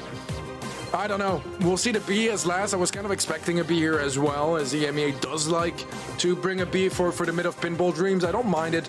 I think it can be good, quite strong, and it does have a decent matchup, of course, as well across the board. So I'm quite all right with both drafts. I'm really curious what the thrower battle is going to be like. Yeah, I feel like Barley is kind of favored as the best thrower, and we saw it in the win rates, right? The win rates of Barley was there and Willow just wasn't, so you kind of expect it to be the better thrower on this map, and with Willow it's going to be a bit difficult, I feel. But with Crow Lane, I'm not sure about that one. We're kind of just going to see surely the throwers win these out, but Crow's going very aggressive, but instantly dealt with by Naui and Gero pinching that one in, and now they move up even further. Now, low HP, Gero might try to go for mind control, and he gets it done. As soon as the respawn shield from Maru goes away, he gets mind controlled by Gero. What a beautiful pre-shot. I mean, that was down to the millisecond. Soup's there from Mori, pushing Gero back a little bit now, and the jump's available from Naui too, so just going to maybe want to hold on to that a little bit longer. Rasseltide getting some damage, but not that much. Now the jump comes in, Joker's going to be getting taken down, but traded out with that 3k beautiful shot from him. Meow trying to push up, and obviously Maru's going to get some damage in. He's going to be able to slow every now and again, but it's going to be tickling the Nita at the moment until he starts to get a bit lower. But Gero now pushing forward, finds the pathway through, but doesn't get the shot at all. Last call comes out, bit of a waste by Mori, but at the same time he got the side, so who cares? Maru is low after that kill onto Meow. Reply Totem have built up some nice control. Gero gonna get pushed down by Mari, and Mari is tagged up, but still gets away with it victorious. Zeta Division need to hold on for another minute, and so far it seems like that's gonna be a long minute considering how strong's positioning is for Reply Totem. Yeah, Gero now just trying to push onto this Crow, gets this big splash down with the gadget, but has the mind control but can't use it, wants to hold off a little bit longer. Jump comes in, now he needed to try and grab the ball there, not going to get it, and Totem are going to equalize this one out, burn down a bit of the clock as well, which is, surprising to me because they've got a much better comp for overtime if you think about it. Yeah, no, they certainly do. I mean, the Crow is going to be better than Anita, and I mean, Bonnie and B is barely even. So I'll agree with you there. 25 seconds left until overtime, and Reply Totem happy to play defensive until then. Let's see if now he's gonna go for a jump in here. He will indeed. He finds Joker, no trade. And a missed shot as well from Maori. We might not see it overtime here as they push up. Now he slots it in, and Zeta Division lock in a match point. I mean, what a turnaround considering they just conceded. We were like, right, they've got the better comp for overtime. We expect it to go to overtime. And Zeta know that as well, right? They know to go aggressive, so they don't have to go to overtime. And that's exactly what they do. They managed to secure that one nice and early on. We're going to a match point now for Zeta Division. And this is, definitely make or break for Reply Totem now, as Zeta Division will move on to the finals if they win this one. And then even if they do lose this game, they're still in a good spot. Garrow with some good connections onto Maori, but he's low HP himself and eventually forced to back off. Maori pushing up on that right-hand side as Meow went down, creating a big opening. But no ability to capitalize just yet. Garrow, low HP. Garrow gonna go down. Maori will lose some more HP, but will survive. And now is going to be doomed in that positioning. 3 versus 2 right now, as they are cycling through those respawns. Always going to be one player down here for Zeta Division. Reply Totem just looking to find a big enough opening to get a goal. Garrow's starting to slowly push Mori back here down this left-hand side, but Mori just connecting a few shots. Has his jump as well, so Joker needs to be a bit cautious, but with Maru at his side, he should be able to survive it anyway. Jump goes in, but the takedown was there on the left-hand side. Mori's trying to help this push through, but Meow's still alive. The jump comes through. The interception's beautiful there by Meow. Gets his bear as well and gets the trade. Can't complain about that. That was really good defense from Zeta Division, to be completely honest, because they managed to stop the respawn cycling and then get trade after trade, deflate the push slowly. Now, overtime, as we discussed previously, is probably not going to be in their favor, so they need to be a little bit careful with what the game plan is here. And with 50 seconds left, they have yet to really leave their side of the map this game. Yeah, Willow misses that super as well, tries to get a couple more connections onto Barley. Does survive it out, so needs to heal up, but this need to bear is still there, and it's going to be a big help in pushing this forward. But heals come through for Mori now, and he should be able to pick up this left-hand side. Super goes in, last call going to miss, but actually gets the shot thanks to the connection. Neesbear didn't do a lot at all, trying to find the pathway through, but the interception's there again, and they say no. Meow, the last one survived, but it's just Garrow, and I don't think he can do it alone. Oh. He mind controls him. He gets the ball away, and for now, they're still safe. Incredible plays again from Zeta in this defense. Overtime's going to be coming up, and even though they get the team wipe, they're not going to be able to score just yet. Overtime might be where we settle this one. He's surely going to be able to trade out Mori there as well, and if they can get a super, then they might have been able to make something happen, but now he actually pops himself back into that long-range form, and gets to kill them. The super shot was there from Meow, but can't do a lot with it. Burning down now, survives on 24. Crowburn doesn't get him down, and he has this bear. It's going to be a big help, but the slow onto Naui, and surely he falls. Gets the shot over to the left-hand side instead, and now the bear comes down, trying to walk up behind it. Shield pops as well. Faux fur being used, just wants this ball back. Trying to get a super there for Naui, but the shot is not going to go through, and the ball goes back in the corner, but Meow's still on a bit of a tear here, and Garrow pushing the left-hand side, not getting a lot done, and super available from him now, but it's just too little too late, I feel. 25 seconds left, and it's going to be Reply Totem with perhaps the last chance of this game to score. They're playing it safe so far, as now he actually jumps in. A pass back to Garrow. He has super. Is he going to mind control? Is he going to go for a charge shot? So far, it's going to be the mind control. Mari is going to be the one to slot it in, as Zeta Division take this 3-1 victory and lock in their spot for the grand finals one more time this year. I mean, they just won this finals again. They won 4 monthly final wins, and they made it all the way to be able to battle it out for that. Totem defeated, and they look defeated as well. Definitely not as happy as they usually are on those cameras, and understandably so after that loss. Mind control defeat by the Willow there. It's a difficult way to lose, but at the end of the day, what a defense it was from Garrow to keep them in that game to start with, and then to be able to finish it off in the end as well. He really was the MVP, especially through that Brawl Ball set. Yeah, absolutely. So, I mean, a fantastic performance overall, though, from Zeta. But I love how we criticized the Willow pick a little bit. And I think that for the most part, Boily is the stronger pick on this map. But Garo, I mean, played that Willow wonderfully well. Look at that one. Like, that was some gorgeous stuff from him in this set, and it's not the easiest to do, especially when you are facing a Barley yourself. Barley doesn't need to land his shot, he just needs to lock down the area. If you walk into it, you will take the damage. It doesn't work the same way for Willow. So the fact that he was able to shine so much is so impressive. And I mean, you know, the final nail in the coffin there as he mind controls Mari to score against his own team. Mari that had a wonderful set here as well, 222 damage, 11 kills, but it wasn't the kills that mattered the most here. It was getting those goals in, and Zeta were just able to find a couple more. I mean, Zeta just played that so well. They waited for the moment, and they were under a lot of scrutiny for pretty much the entire game, but in the end, they came out on top, and that's what really matters. Regardless of all the kills that Reply Totem managed to get, regardless of all the control they had, if they're not getting the goals, they're not winning, and that's what Zeta Division do best. Play the objective, and the objective is what gets you the wins.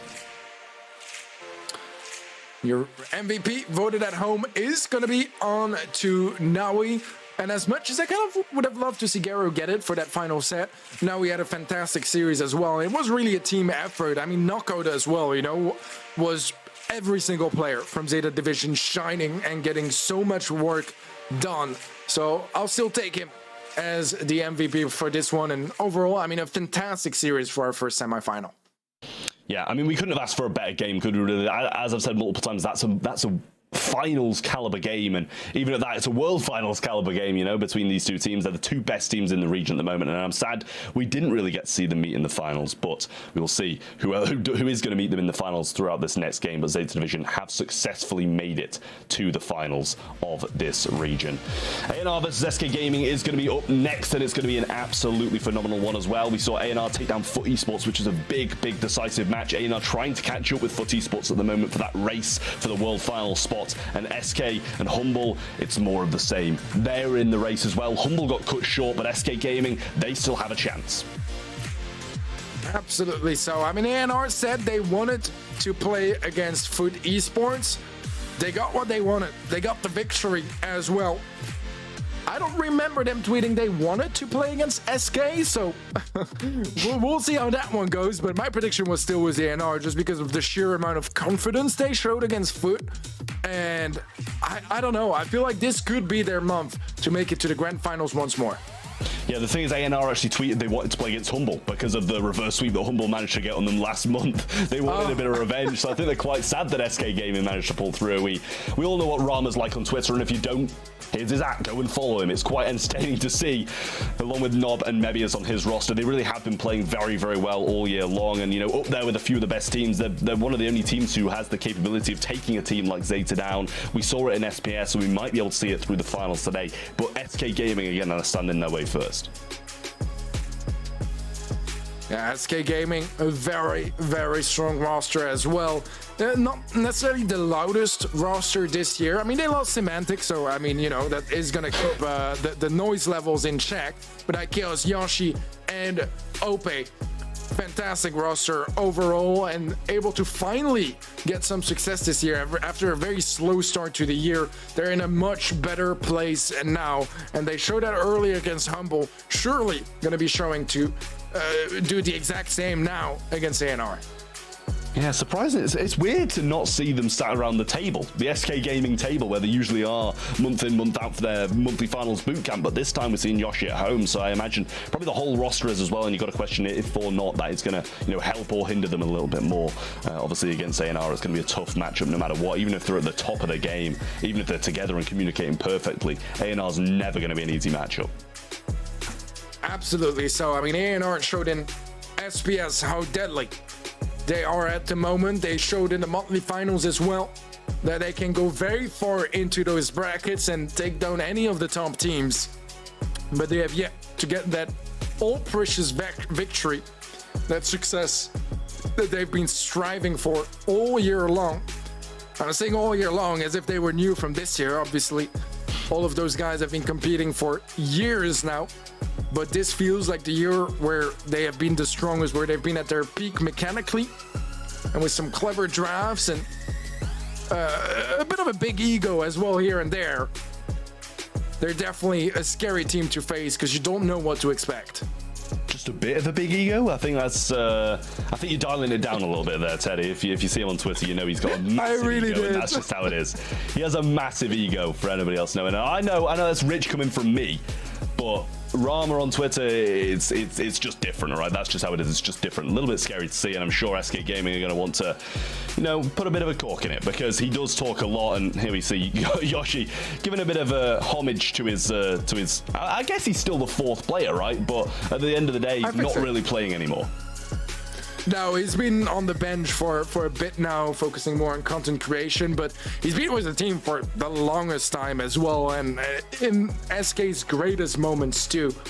But he's always there if they need him to sub in. Are not expecting to see him have any playtime tonight, as we should be getting into our draft soon enough.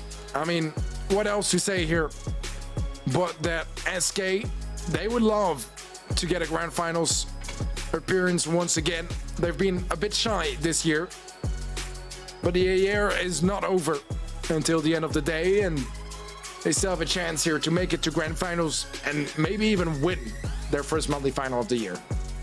Well, Teddy, we predicted a little bit differently this time. I went for SK, you went for ANR, and obviously you were right throughout the last one, and me and Ark were wrong, so I'll give you that. But at the same time, why do you think that ANR are kind of the top dogs coming into this one? Because I feel as of recent, SK Gaming have been looking pretty solid, and that's kind of why I sided with that.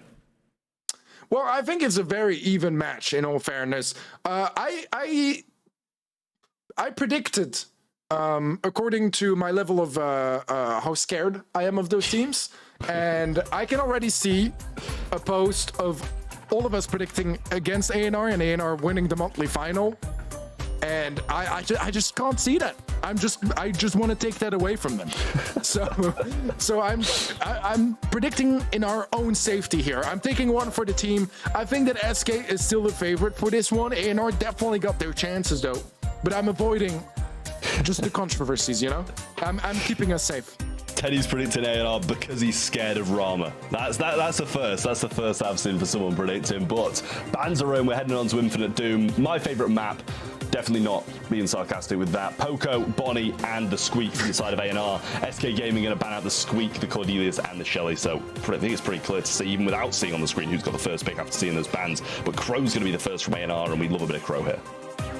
Yeah, you can give me 5 bounty quests. I'm still not going to be playing on Infinite Doom.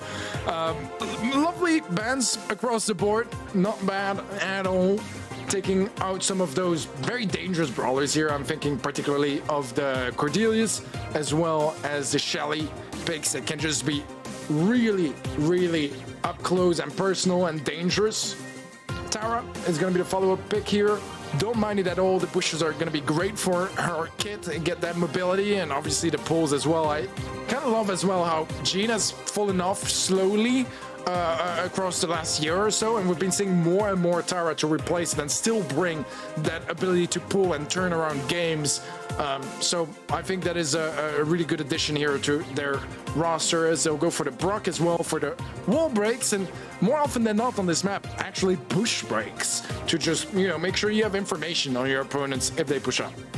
That's the thing, I feel like it's a little bit, contradicting. Going with the Tara who wants to fly under the radar in those bushes, get some pulls out of nowhere, and then Brock who's going to completely tear all the bush down. I suppose against the Crow, you don't really want the bushes to be there because of the scouting ability that Crow does have, and Amber obviously burning the bushes down as well. So ANR kind of adding to what Brock's already going to be doing and breaking up a lot of the map. I think that might help them out a bit if they can manage to duke this Brock out, and or if they do choose to take in something a little bit longer range. But at the same time, I love the Brock. I just think that the Amber return picks, it works quite often.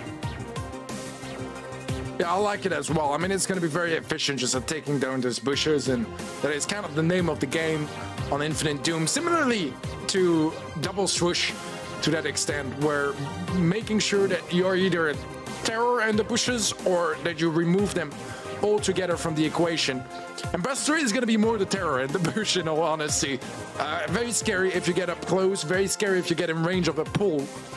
But besides that, gotta be careful himself about how he places himself and how he plays around the little cover that there is on the map. Yeah, we'll see if he does manage to do it, but The same with Amber. Like, you're going to be burning the bushes down. I don't know why we're kind of going something that needs the bushes. B going to be picked up by SK Gaming, and I think that's a great pick by them. Good counter into a lot of the ideas that A&R are bringing to the table. If they can break up this map now, they're going to be in a great spot because Crow's not going to be able to use his scouting. His range isn't as long as that, as long as the Brock or the B, and obviously the spawners can come in from the Tara as well.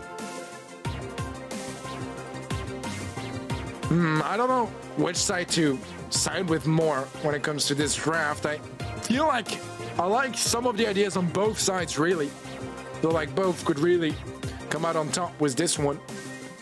I'm really looking forward to seeing the execution here on both sides.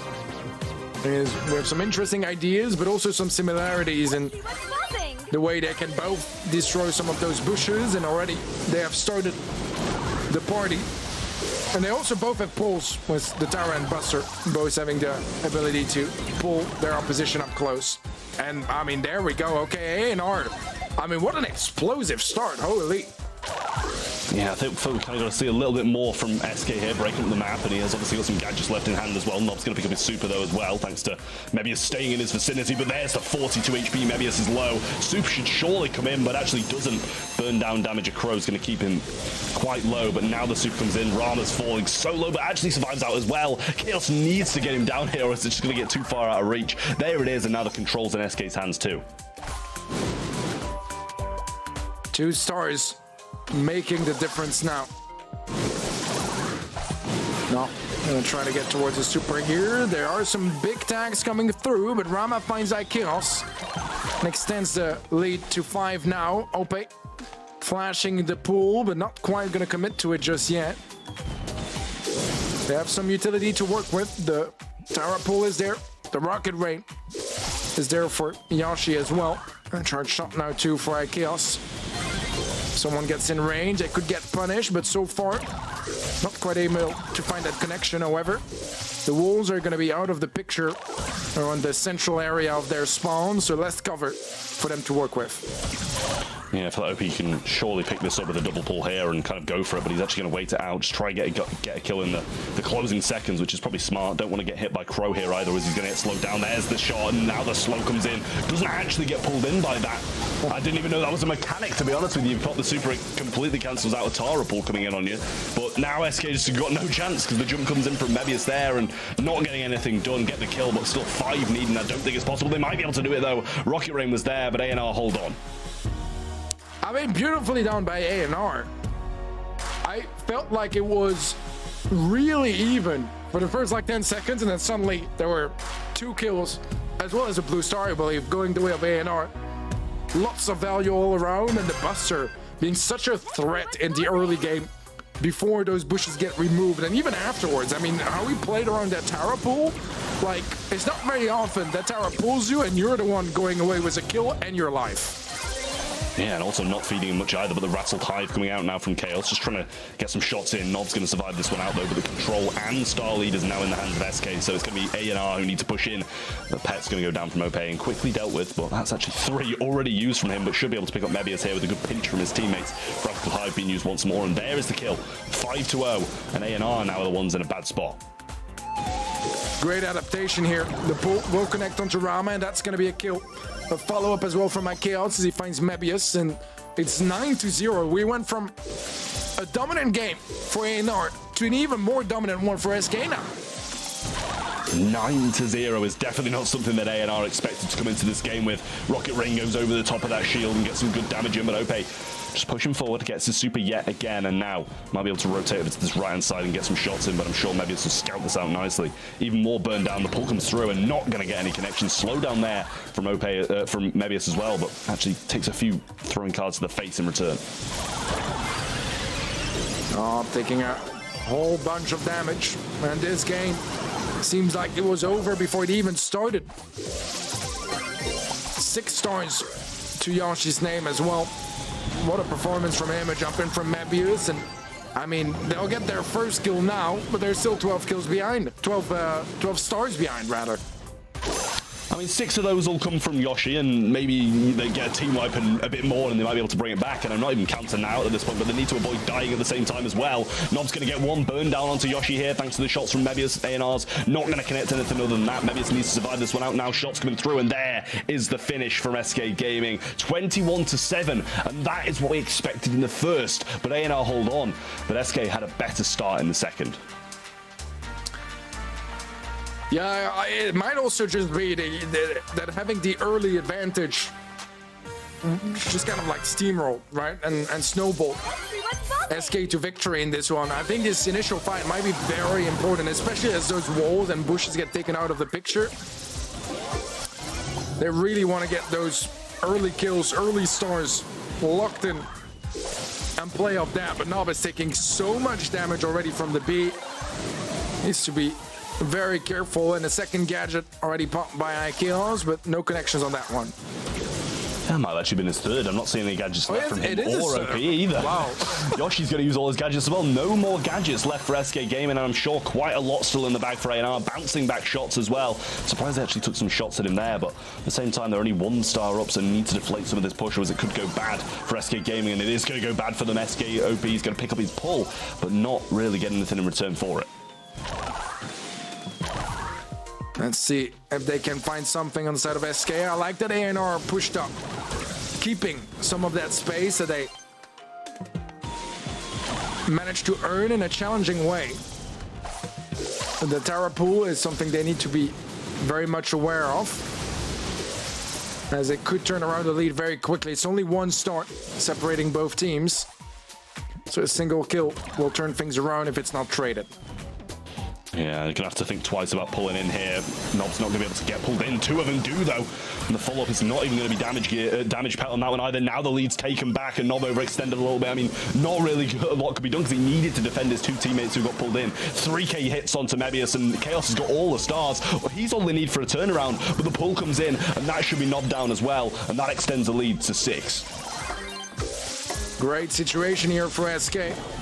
Rama gonna fall as well to the rocket rain from Yoshi. Nob up close, but still caught off guard by OP, and the pool is gonna settle it here. 15 stars to 3 in favor of SK Gaming. They'll take the opening set. I mean, I think deserved after that as well. They just played it a bit better. You know, A&R, they took a hefty lead in that first game early on, but from there, SK just looked better throughout the second too. So a big props to them for being able to take back this first set here as well. And A&R not going to be feeling too good about the start that they've just had there. But at the end of the day, still a long road for them ahead, and A&R can definitely pull this one back, because they still looked very strong throughout that anyway. They really did. I mean, the first game was very good from them. I was quite impressed, actually, by how dominant they looked.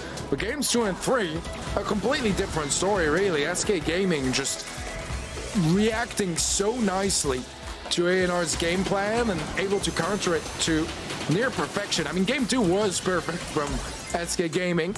Game 3, just a little bit close, but still, I mean, 15 stars to 3, not exactly close. Yeah, definitely not too close at all. And I mean, we saw some good stuff from the Buster, but I just don't know if that was the right pick. You know, they just picked it to counteract these Tara pulls, obviously, but at the same time, surely something else would have been a bit better, who could scout the bush and not get completely bullied for the majority of the game. Looking at the stats, so 9-7-3 for the side of SK Gaming, 2-4-1 for the side of A&R, so definitely SK sided on the old stats. Yeah, absolutely. So quite a statement in this opening set from SK Gaming. If we look past that first game, it was all SK, and that's going to be some nice momentum for them to carry on to set number 2. We'll have to see what A&R have in store for us to try to turn that around. Well, we'll see if they are able to turn this one round. A&R, you know, they didn't look bad at all, to be fair. They looked pretty convincing, considering, I think, the composition they had. I don't know if the Buster was really it. I think they looked pretty convincing, all things considered, but SK Gaming just drafted a little bit better in my eyes, and I think if they can carry on drafting like that going forward, they're going to be feeling pretty fine to be able to take down A&R here, especially if they keep on drafting the way they are as well. And Rama's starting to maybe look a little bit worried about his position right now, because, you know, they do want to go to the finals. They're still fighting out for this last world spot. SK, A&R, for all fighting out, and already defeating Foot today. If they can defeat another one of their opponents who are running for this position, they're going to be feeling good.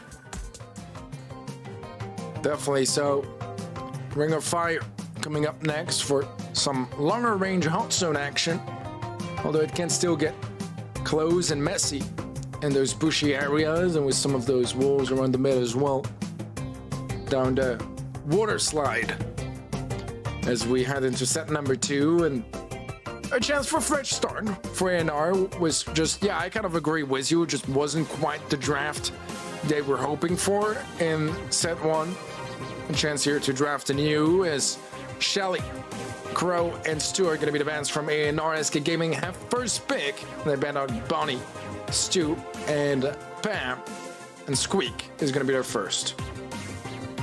Well, you know, it does a decent job of kind of zoning out, but I feel like Lou does something pretty similar. Looking at the top win rates, though, we got the Shelly band out, the Stu band out. Sam still remains, and he is up there as well. So wouldn't really mind him coming through, especially into a Squeak or something like that, who doesn't have the biggest amount of DPS. It wouldn't really go amiss here, but I feel like they've kind of got to take something a bit more controlling first, and it's definitely one of those kind of like last pick surprising brawlers to come out.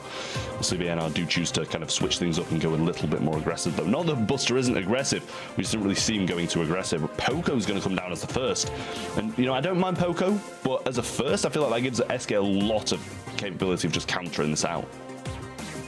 Yeah, it is an interesting approach. I mean, I don't necessarily hate it, but as you said, I kind of don't know how much I like it this early into the draft. Might be revealing ANR's hand a little bit, but it seems like they have a plan that they're going to go Lou paired with it. Not sure how I feel about that, as Lou is not necessarily bad, but it's not really something that like I would, you know, imagine being paired with an early Poco pick either. So I'm very curious about how SK are going to be dealing with this draft. Yeah, well, I'm liking the Lou pick a lot more than I'm liking the Poco, I'll tell you that, but we'll see if SK can bounce back. You know, it kind of prevents them from taking the tank or something like that out of their hands because of how good Lou is at kind of defending against those things. But Lola's going to come in, and obviously Ego and Freeze Frame can do a good job of tanking quite a lot of these Lou shots, and they're kind of playing the range game as well to stay out of having to just run in a straight line at this Lou and feeder. So I don't mind that pick from SK. It's been a bit of a while since we've seen some Lola, especially in a map like this, but I still don't hate it. I prefer the draft from SK so far, but we still have one pick left for each, and those could make quite a bit of a difference. They're gonna go for the Cordelius, which I think is a really, I mean, menacing pick. We did see it get shut down earlier today, but will they be able to shut that down? ANR, they have their final pick. They need something that has the most good matchups or counters that Cordelius particularly well. Is, I mean, if they were considering going for a tanky idea, it's going to be a lot tougher to heal up the tank if he's in the Shadow Realm. Yeah, it's a bit difficult now. Now I'm going to go with the Grey, a little bit of a TP in. I feel like that was kind of them who were lacking the DPS rather than anything else. Poco and Grey, not the most DPS, and you know, not that they're against anything tanky, but they've got some aggression coming in with the Cordelius, and if you can just take, you know, even a single one of these brawlers out of the equation, something like a Poco out of the equation, or a Lou when he's got that super, it can definitely make a big difference for the overall game. Yeah, this is a weird draft for me, and are really like just no synergy between the brawlers at all. It's a weird one for sure. I mean, I really want to side with SK with their comp, but I'm hoping that ANR have something to show with this comp, because I'm not overly convinced, at least not in the drafting stage. So well, it was a good residue early on. That's a great walking cane through, and now Chaos just trying to get some shots again. Thanks to that residue still being there. Medius quite low as well, but actually getting some good percentage on the zone. Not really got a lot of backup. Usually be the person in the back lines, not the front lines, but this time it's working quite well for him. Brahma's going to get a super early on, and Ope just trying to slot back into this mix, but actually gets caught on those breakable boxes. He's going to be placed down in the zone, which I kind of like. Quick access in, but also quick access out if things get out of hand. Not quick enough for Rama, though, as he goes down, and now will be TPing back in, getting some more percentages as well. Trying to take care of that Ego, but there's going to be another one placed down already. Shadow Realm now as well. And Ope is going to get out of it, jump around, and might even find a follow-up here onto Rama. Rama gets him to 1 HP, but they trade each other out. It's still a slim lead in favor of ANR. with both players low. That heal from Mebius is gonna have to come out eventually. And this would be the time for it. He is gonna pop it eventually. Rama has super, but can't use it because OP doesn't let him. And so far, I mean, ANR, they have the lead percentage-wise, but they've just lost every single bit of control they had. Yeah, but that TP still remains. Not really letting him get to it, though, and Ope's very close to being stunned, but manages to avoid really nicely thanks to the speed that he's getting from it. Maybe he's going to go in. Nob gets the TP in as well. Ope having to retreat and come back. Not going to reach him, though, and actually gets frozen out there as well. And now it's ANR in their backlines, but it's Yoshi on the zone. Nob's eventually going to come back, but the heal keeps him in it. The ego's placed down, but no freeze frame just yet. It's actually close, 20% in it, and Ope's going to drag Nob into that Shadow Realm. I am so confused by this ANR comp and so confused that it's working so well. Really, I mean, I didn't really think of the TPs being such a great way to just get towards that zone and then get healed up and just overstay your welcome, really. But they still need 5%, and SK have been catching up, not with a walking cane, not gonna connect. Mebius is in the zone though, has a heal as well, and that's gonna be settling it as ANR pick up the first game. But just like they did in Bounty, it was SK to get the 2 follow-up games. And I feel like they should, you know, after seeing that, it just, I didn't know what I was watching at that point. It was just so scrappy. It was running in over and over again, and it was just working for ANR. I mean, the Poco, it's not like he's got anybody in front who he can just heal, you know? It's like a Grey and a Lou. They should still be falling down, but at the same time, it just seemed like maybe the Otis wasn't doing his duties well enough. Mebius going to be taking very low HP, and Ope takes him down. Walking King connects, but Ope survives 400 HP, and for now it's going to be all SK in the zone. A sticky residue on the left side of the mid for ANR, and after they find a kill on that right-hand side, another Walking King, Nob going in and gets the kill, but is out of gadgets now. Yeah, well, it's a bit of a lead this time for SK. Nothing ANR can't come back from, though. They're just waiting this low super out and trying not to feed another in the meantime. Yoshi's going to use his super, not make any connections, but Ope just trying to make a push forward. Gets his super and surely going to be pushing towards. Maybe as here, 3 mushrooms picked up, jump over and say hello to these shots. Got another one as well. Drags Rama into the realm this time, and Nob's going to go down over the other side as well. Great stuff from Ope. Needs to cycle here and not let Rama place his super down. Does just that. And now it's Mebius' turn, surely. But this time, Ope might actually fall. Retreats nicely though and survives it. Ow. Mebius will fall eventually, and ANR is still a bit behind. As I said earlier, it's nothing they can't come back from. But as we get closer and closer to the finish line, they might not have the time to do so. As SK are still in the zone, are still a threat, and Mebius will get out of the Shadow Realm. Thankfully for him, he is behind cover, he is safe. Nope is chasing Rama now. Will eventually get the kill onto him as well. Mebius will fall to Yoshi. And it's looking like SK are in a really good position to take this game. Another super as well, and Ope's just cycling. This time he's played it so much better in the first at Question, but in this one it's so much better. Lou Super's just keeping him off for now. There's a little TP over to the right side there as well, but Ope's going to suck Mebius into this Shadow Realm now, and another Lou Super's placed down, but Ope just healing up nicely off these mushrooms and does get brought out of it, but can't be too far enough. A TP straight into the hands of Yoshi, who gets the takedown, but ANR are making a comeback. Yeah, I don't know if that TP was on like, I don't know if it was intentional, but regardless, SK Gaming running away with this one, even though ANR are not that far behind. They need a bit of a miracle here. Nob does FTP, goes for 1, and they might still stand a chance. But they need to keep SK off that zone. They're a couple percentage behind, and they might actually steal this one away. There's going to be a messy fight, a final fight, but one that ANR somehow will win and lock that game. And that's going to be a set for ANR with one of the wildest drafts I've seen in a hot minute. I mean, Rama seems surprised he's won it himself at this point. Like, I don't know how he's managed it. SK just looked so solid throughout both of those games and somehow didn't manage to win either of them.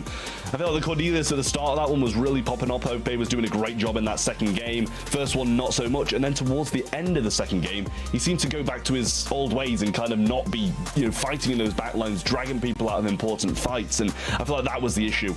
We do see NR even things out, though, and this is going to be a difficult one for SK to swallow now because I feel like they should have definitely won that one. And they just didn't.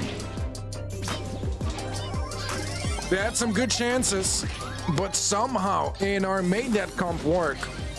And they did that with quite a bit of grace as well. Beautifully done. Good way to strike back as well and shut down that forward momentum that SK had built up after that opening set that was so favorable to them. A wild comp though, and I don't know if every risk like that is going to keep paying off for A&R. I mean, I'm saying keep. The Buster on Infinite Doom did not pay off, but their weird comp here did. So let's see what kind of approach they're going to have. I mean, holy Ope, 15 kills on his part. That wasn't enough apparently. But the thing is, right, that's what Cornelius should be doing. You know, that's exactly how it should be played. It's kind of just like 15 1v1s that he's managed to win that just don't really have an effect on the rest of the game at the right times. You know, it's definitely a great performance, but at the same time, it just wasn't enough for SK to be able to bring this game back. It's definitely a difficult one to swallow, as I said, but moving on from there, we're going on to Hard Rock Mine in Gem Grab, and, you know, they're not going to complain about this one. It's been in the game for the longest amount of time, rarely drops out of that competitive map pool, so should be pretty confident for both of these teams, and this one's got to be a decision maker. Let's see what they got in mind here for this draft. As we'll be seeing the first pick on the side of A&R, and they'll go for a tower immediately. The bans for A&R were Nita, Poco, and Carl. SK Gaming taking out Squeak, Cordelius, and Shelly. Across the board, like those bans, again, SK have been quite consistently banning out Cordelius and Shelly on those bushier maps, those maps where you tend to see more flanks, or Embrace It, as we saw in the previous set was the Cordelius, even though that didn't work out. I mean, I don't think the Cordelius was necessarily the problem. Let's say, as Ruffs is going to be their first pick, and I like it. I mean, Ruffs is one of my favorite brawlers, so I might be a little bit biased, but it can still get some good value and deal well with some of those, you know, very meta picks on these maps we see from the brawler win rates. Stu and Crow both have a pretty bad matchup against the Ruff, so I like it. We'll see the 8-bit as well. My favorite gem carry here, so far, I mean, SK Gaming is making me really happy. Yeah, I mean, if he can't play Rico, he's going to play something else that can bounce around the walls as well. I like the Ruffs pick, but Gray's going to come in next from A&R. Obviously, back to their last pick now. But we still need something in the mid. I don't think Gray's going to be much of a mid. Maybe just set up a TP to get them out of that position. It wouldn't be really that much of a bad thing, but something like a Gus, maybe something like that. They're going to go with the Sam and actually play that Gray through the mid. I don't mind the Sam, but it's going to feed Ruffs a lot of supers. They're just going to make sure that he doesn't get in those back lines as often as he'd like to. Well, that's going to be some good aggression. Where's that, Sam? Looking forward to watching that. And we have a final pick from SK Gaming to try to solidify their draft, make it as Sam-proof as they can. In a couple seconds, we'll see their decision on that. And there goes Spike, which has been a pretty traditional Sam counter. But even then, I mean, Sam has a lot of HP.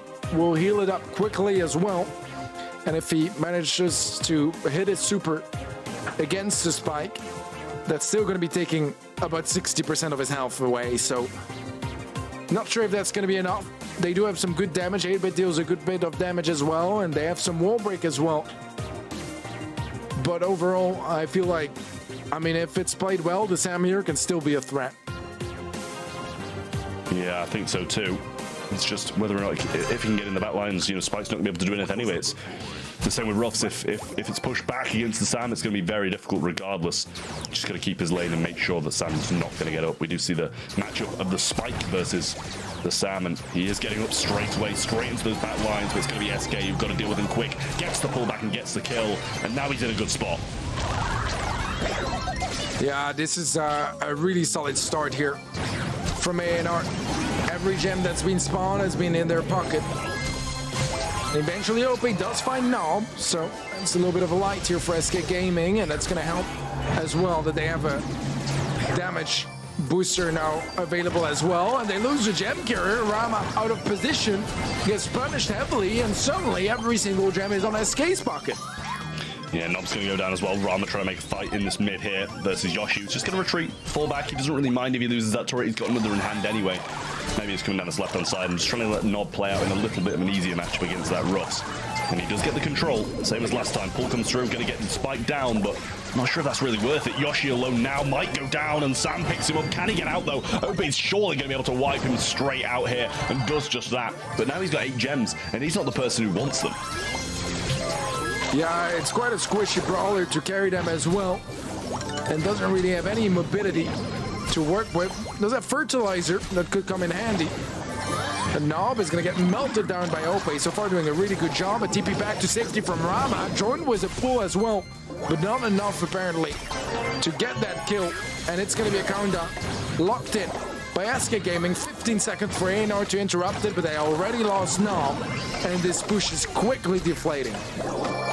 Yeah, Rama gets taken down as well there, and SK Gaming trying to answer back now after losing that last set, and after such a bad start to this game where Rama had so many gems, he dropped them all, and SK Gaming managed to claim them and claim the first game of Hard Rock Mine. Looked very solid towards the end, but if it's better off the start, then they're going to be absolutely fine. But if ANR can maintain those gems, then ANR might be able to pull something back here. Who's a good boy? Game 2. And a chance here for SK Gaming to double down, take back that set advantage, and put ANR in a threatening position once more. Early on, first 2 gems will be picked up by ANR. Makes sense. They don't have as long a setup time. They don't need a damage booster to really be that implicated in the mid fight. But now that it's available for SK, it's gonna be something very strong for them to play around with. Yeah, well, Noel gonna push down his left-hand side, make some great moves now. The turret's low, gets the takedown on both of them.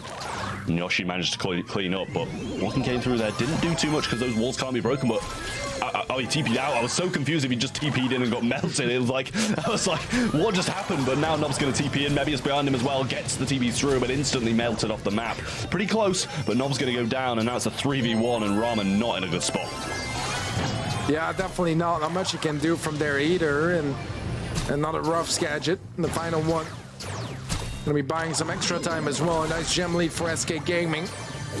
And so far, this round from ANR not paying off. They might be able still to change things around, not trying to stay alive, create some space for his teammates to catch up gem-wise, and eventually they're only a couple behind, but with 2 that spawned in the mid, now SK suddenly back at 9 and 1 away from a countdown. Chaos going to be able to drop this straight on Nob's face there, but doesn't actually get it off. And Mebius has got 1 gem, and that's all they need for them to start this countdown. But Nob's behind, maybe over-aggressing a little bit there. Steps out line and gets taken down, but Rama gets 7, needs a TP and gets a TP. Not now having to use it as he retreated fast. Oh, the TP comes in from Mebius, and the cheat cartridge away from Yoshi. Beautiful defense from him and a great bait out, but it's still as close as ever. 9-8, they've kind of got to stay in the mid. It was a good attempt, but they need the next 2 gems here. And they actually will be losing 2 players. That's just not possible anymore. The next one will spawn. Yoshi surely will pick it up. And this is a disaster for ANR as SK Gaming locking this game and set. They're 1 ahead now and 1 step closer to the grand finals. Well, I mean, SK just need 1 set. As you say, it's so close for them, and after feeling like they should have won the last, this should be tied away. So if they lose it now, I'll feel a little bit bad for SK, but at the same time, if ANR win 2 in a row, they'll have thoroughly deserved this spot in the finals as well. Pit stop is up next as well, so a bit of aggression for both these teams, and we know ANR like to play that aggressive game. But talking about that last set even more, SK just seems so in control after, you know, after the first, Rama started strong. He had so many gems, we saw him before there, just dies to Yoshi, goes down, drops all those gems, and from there, it was just all SK. I don't think we really saw much from ANR at all after that. Yeah, we really didn't. And a lot of ANR's drafts have been very risky. SK Gaming playing more responsive and trying to adapt, and so far doing a really good job at it as well. As ANR, they tried the Buster, it didn't work. They tried the Sam, it didn't work. Didn't manage to make the Poker work earlier. But I don't know if, you know, playing in such a coin toss way is going to be paying off if they do it again. Let's see in just a little bit what kind of direction they're going to go towards, if they want to try to play something a bit safer, a bit more traditional, because, I mean, even though Nob did get 7 kills, Mebius only got 1, Rama only 2. And even the 7 kills from Nob are lower than every single player kill count on the side of SK Gaming, with IKO sitting on 9, Yoshi and Ope sitting on 8 each. I mean, let's put it this way, if the mid gets 8 kills, then he's done something right, put it that way, because that is a great performance from him. Heading on to pit stop in Heist now. Very offensive mode, and I feel like that can help A&R out of this tough spot quite a fair amount, as they are usually quite an aggressive team, as we've just seen in that last one. Not playing the Sam, if you can play something similar, a tank or something like that, then they're going to be all right. But SK, if they can play their defensive game with a little hint of aggression in there, I think they'll be fine too. A&R first picking the Bonnie. It's an interesting one here. I mean, we've definitely seen it work, and it's not an unusual one either. But their bans were Carl Edgar as well, which is worth pointing out, and probably that we pretty much only see in pit stop at the moment. As well as, of course, the Rico, which has always been quite decent here. And we'll see the Dynamite, actually. Barley was banned, but Dyna is a really good option here as well. Can deal a lot of damage on safe, as both destruction and some mobility. So I definitely like it, and I want to see how SK Gaming play that one out. Yeah, we'll see if they manage to make something happen with it. I do like the Dynamite here. I think it's up there. We saw it played earlier. I think it was by Reply Totem, and maybe in their first game, and it worked an absolute treat for them. So we'll see if SK can do the same. M's going to come in after that as well, and I do kind of like that, preventing some tanks further on down the line. And with Bonnie as the first pick, I feel like they're going to need some tanks to go along with that. A little bit of aggression to go along with the range. I think that's not a bad first pick, but we'll see if A&R continue this on. M's to shut down any aggressive ideas. A super as well can definitely help keep some control around some areas of the map. Play around those walls nicely. Ooh. But tanks are not going to be shut down just yet, as we'll see another Sam brought in by A&R. And I mean, the Sam wasn't doing bad in Gem Grab. Let's see if it can do a better job now here in Heist. Maybe a Buzz might come down, something like that, a little double down on the tanks, or maybe SK will go for that on their side if it's not taken by A&R. Buzz is usually quite good on a map like this, or possibly another tank as well that can do well against that. Daryl going to come in from A&R, double down on the tanks and triple down on the aggression for when that Bonnie's got the super. SK Gaming need to find an answer to this kind of thing now, and you question whether they want to go for like a Primo or something like that, something that's going to be able to deal with quite a lot of tanks quite well. But Nob, if he gets the damage down on Primo, going to be absolutely fine, or if they'll just like kind of double down on the tank defenders. Yeah, I don't know what the right answer is here, really. They could go for a Primo or a Buzz, but I mean, yeah, they kind of are playing against their own Shelly band there, really. They took it out of the equation, but it would have been wonderful to have here. Colette is going to be their pick. Does good against tanks, not necessarily the easiest to use against the Sam that can just constantly heal up. But and the Daryl shield is still going to be somewhat of a problem. But they can put in some work. This is going to be a fun one for sure. Very dynamic, as to be expected with those comps. Yeah, I mean, I think we saw I think it was earlier in APAC we saw Colette come through, and it was played with push it back, and it just worked really well against some of the tanks that they managed to bring in. So we'll see if it's able to do more of the same in this one here. Now, Nob playing down this left-hand side. Ope's got this double down on tanks, and if Colette gets unsafe, it's not going to do too much, but Dynamite is. Stun comes through, he gets the shots in, and now it's down to a defense. Nob coming through, and Yoshi getting shots across here and trying to find Mebius, and just all-out defense for SK. I think, did they leave someone up unsafe, or did they clean it up? Great stuff from Yoshi to clean that, but Rama's going to go aggressive, not going to be able to do too much, gets taken down. A&R, they have the aggression now, but it's taken down too. They're leaving Chaos unsafe. Dyna unsafe is not something you can just ignore. Yeah, Dyna has so much damage available to him. A bit of a mistake, I think. I mean, if they manage to all survive... Oh, no, the miss jump as well from Mebius. That's going to be very annoying. I mean, he still manages to get some good damage on safe, in all fairness. But eventually, everyone gets cleared up, and it's only Rama left alive, and he's taking a lot of damage as well. Ikea taking him down and playing some really good Dynamite so far.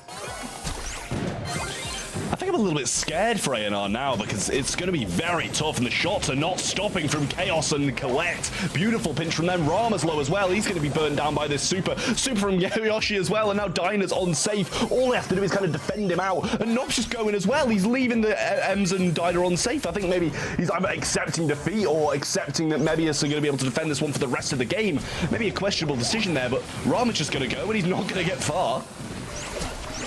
Yeah, interesting decisions all around from A&R, to be honest. SK Gaming, so far, looking really good to lock in that match point. Maybe it's going to jump onto the save, but they only have 3% left on their save. If the Dynamite gets anywhere close to it, it's going to be GG's, and the M's might even be able to settle it now. As they're getting some more damage on save, but OP eventually walks in and secures that game. It's match point coming in for SK Gaming. Well, I kind of feel like SK might have this now because they're looking exceptional throughout this one. I mean, they do have massive counters, right? They've got Ems and Colette against pretty much 3 tanks. Dynamite on top of that, and you're not really going to be too worried about winning the game. They just left Dyna on the save so much. I feel like they've kind of got to keep someone locked down on him. But the question is, who? Well, Nob is out of the equation already. And Rama just waiting a bit to get his super. Yoshi not waiting around anymore, takes him down. Chaos finds Nob. It's going to be a trade actually between them. And Yoshi was another one here. So far, wonderful stuff really from SK Gaming. They haven't managed to get any damage on safe yet. And actually Rama is going to be able to get some good damage now to give the lead to A&R. Just one roll on that save, 35%, that's brutal. But I mean, Chaos is playing the Dyna of his life, the game of his life. No matter what, Ope's helping him out, just defending him, and that's all they need to do now. The stun onto Rama as well. They can just defend Chaos for the rest of the game. Surely slows there, but a good pinch from Mebius. Ope's just going to surely accept death here and go down. The super's there, though, and the shot's coming through. Mebius going to jump straight out safe, but a defensive super from Chaos to push him into the grips of Ope. And now Chaos back in the same spot. Tricky situation, Rama falls. It's going to be a 1-for-1 trade as he got the Dyna just beforehand. Nob is able to get the M's before going down himself to Yoshi. Things are very even right now, 1% making up the difference. That would have been more in line with the previous game if they just didn't let the Dyna roam freely around their safe for the first 30 seconds. But Chaos and Rama trade each other out, and it's crazy how good Chaos is playing on that Dynamite. Even when he does get pushed, he still manages to at least make a trade out of it. Yeah, but I mean, if they just wait in this position, surely something can happen. All it takes is maybe it's just getting a jump and onto safe, and this is going to be an A&R game flipped, and it's already taking the lead now. They need damage themselves, SK Gamer, but can they get it? Mebius has jump as well. He might just go for it. Someone's got to go aggressive. Someone's got to stay defensive to stop Mebius, but can they do it? The jump comes in. They're maybe just going to have to leave him now, but Yoshi's back on the defense. Needs to take him down. Ope's got the slow, but Rama's going forward. Super available, but Chaos is down on safe. 10 seconds on the clock. Rama falls, but is someone still there? Mep's still there. He takes him down as well. Chaos still getting the damage. It's close. Who's going to take the win? Chaos still alive, but it's going to be A&R who take the win in this one. I had to double check it at the end there to make sure, but A&R stay alive. Yeah, I had to check it on both screens just for safe measure, but it was A&R to take this one and contesting a match point here for SK. SK is still a singular game away from taking this and going to the grand finals today, but A&R not out of business just yet. Still trying to contest it, still trying to fight it. The heal not coming through in time though for Nob, and Yoshi is a gadget and follow-up super is going to be easily able to get that kill. Mebius trying to still get some value on safe here, and he will get some. 22% lead in favor of A&R early on. Ope, oh my goodness, so much damage from Nob. I believe on every single player from SK, but he only manages to take one down. Yeah, Meb's getting some shots in now, but Chaos on safe, and this is what you've been doing, just trying to get up the map and focus on that safe. Super comes in from Yoshi, but a little bit too early on that one. Needed a couple more shots in. There's the shots though, and he does get a kill on that one. Nob's going to be slowed down, trying to stop him from getting his knuckle busters, but it doesn't matter because Ope stops him in his tracks, and Chaos going forward for some damage now. Maybe it's surely going to be doing the same, but actually quite low. Doesn't really want to risk it. Chaos going to get some damage on safe and make a little bit of a lead, but it's not much. And those Dynamax Supers are a bit of a double-edged sword, as it is going to be opening up the map. Ope goes down, and that means a couple extra attacks from Mebius. He's willing to go down here. Just wants to empty his ammo. Rama goes in onto the safe as well, but Yoshi is able to take him off it. 10% damage in favor of ANR, but not for long, as SK Gaming have the Dyna on the safe, getting a 14% lead of their own. Rama stunned for what seemed to be forever. And right now, SK Gaming in control of their game. Rama being melted down, and Ikeo's now free to get some more shots on safe. Gets his super down as well. 15% left. And Ope does go down. Mebius jumps into the safe. Nob is sticking around as well, looking to get some good value there too. 11% differential. But is that going to be enough here for SK? Or can they find a final push? What's going to happen here, Trav? Rama's trying to go through. Chaos gets the takedowns. Rama's going to fall too. That's beautiful from SK. Chaos surely able to push up and just finish this one off. Now slow from Ope as well. They can't even get up the map in time. There it goes. SK's going to the finals. ANR are going home in the semis. And what a game by SK there as well. It was a quiet start of the year for SK Gaming and an inconsistent year as well. But what's been consistent is their growth and how they've been playing better and better. And today, they are going to the grand finals against Zeta Division to try to win their first monthly final of the year. Incredible stuff from SK Gaming. ANR not playing bad either. I think some of the drafts being a little bit out there, a little bit too much for me at least. And too much for the victory as well, it seems like today. Yeah, I mean, ANR, they looked good through quite a lot of that, right? Considering the matchup they had, I think they played it quite well, all things considered. But at the end of the day, it might just be a bit too much for them to overcome. Colette, Ems, even Dyna, they were just playing Protect the President with Chaos. They're just keeping him alive, letting him get the damage on safe. And I think that's kind of the uprise of SK in this one here, because they just did that so well. And you see, there was a chance of an ANR comeback here, even towards the end. They got the kills, got the roll off, stayed alive, but then we just saw Ope just walk past and get that finish off. They even managed to take a game, but even that one game just wasn't enough to be able to bring anything else back. SK take the win, and ANR sadly going to be shut down in third, fourth. Still a good month here for ANR. With a victory over Foot, they can be happy with their results. But SK Gaming, I mean, they are going to be thrilled right now to be back around the top. 15, 19, 17 kills. Their kills were definitely on top, and a staggering 526 DPS from Yoshi. Is that right? I mean, it was Colette against tanks, so I'd imagine so. That is a lot, though. And I mean, that is the most I've ever seen in Brawl Stars Championship and across all competitions, I think, as well. And that is just huge for him. 19 kills, 526 DPS is massive. That is impressive. I don't remember ever seeing more than that, but wouldn't be able to know for sure. Wow, I didn't even see it coming. I mean, in all fairness, Ikeo's played a phenomenal Dynamite as well. But let's see who the MVP is. It is going to be him. He played great, both in quarter and in semifinals, and I think worthy of this MVP as well.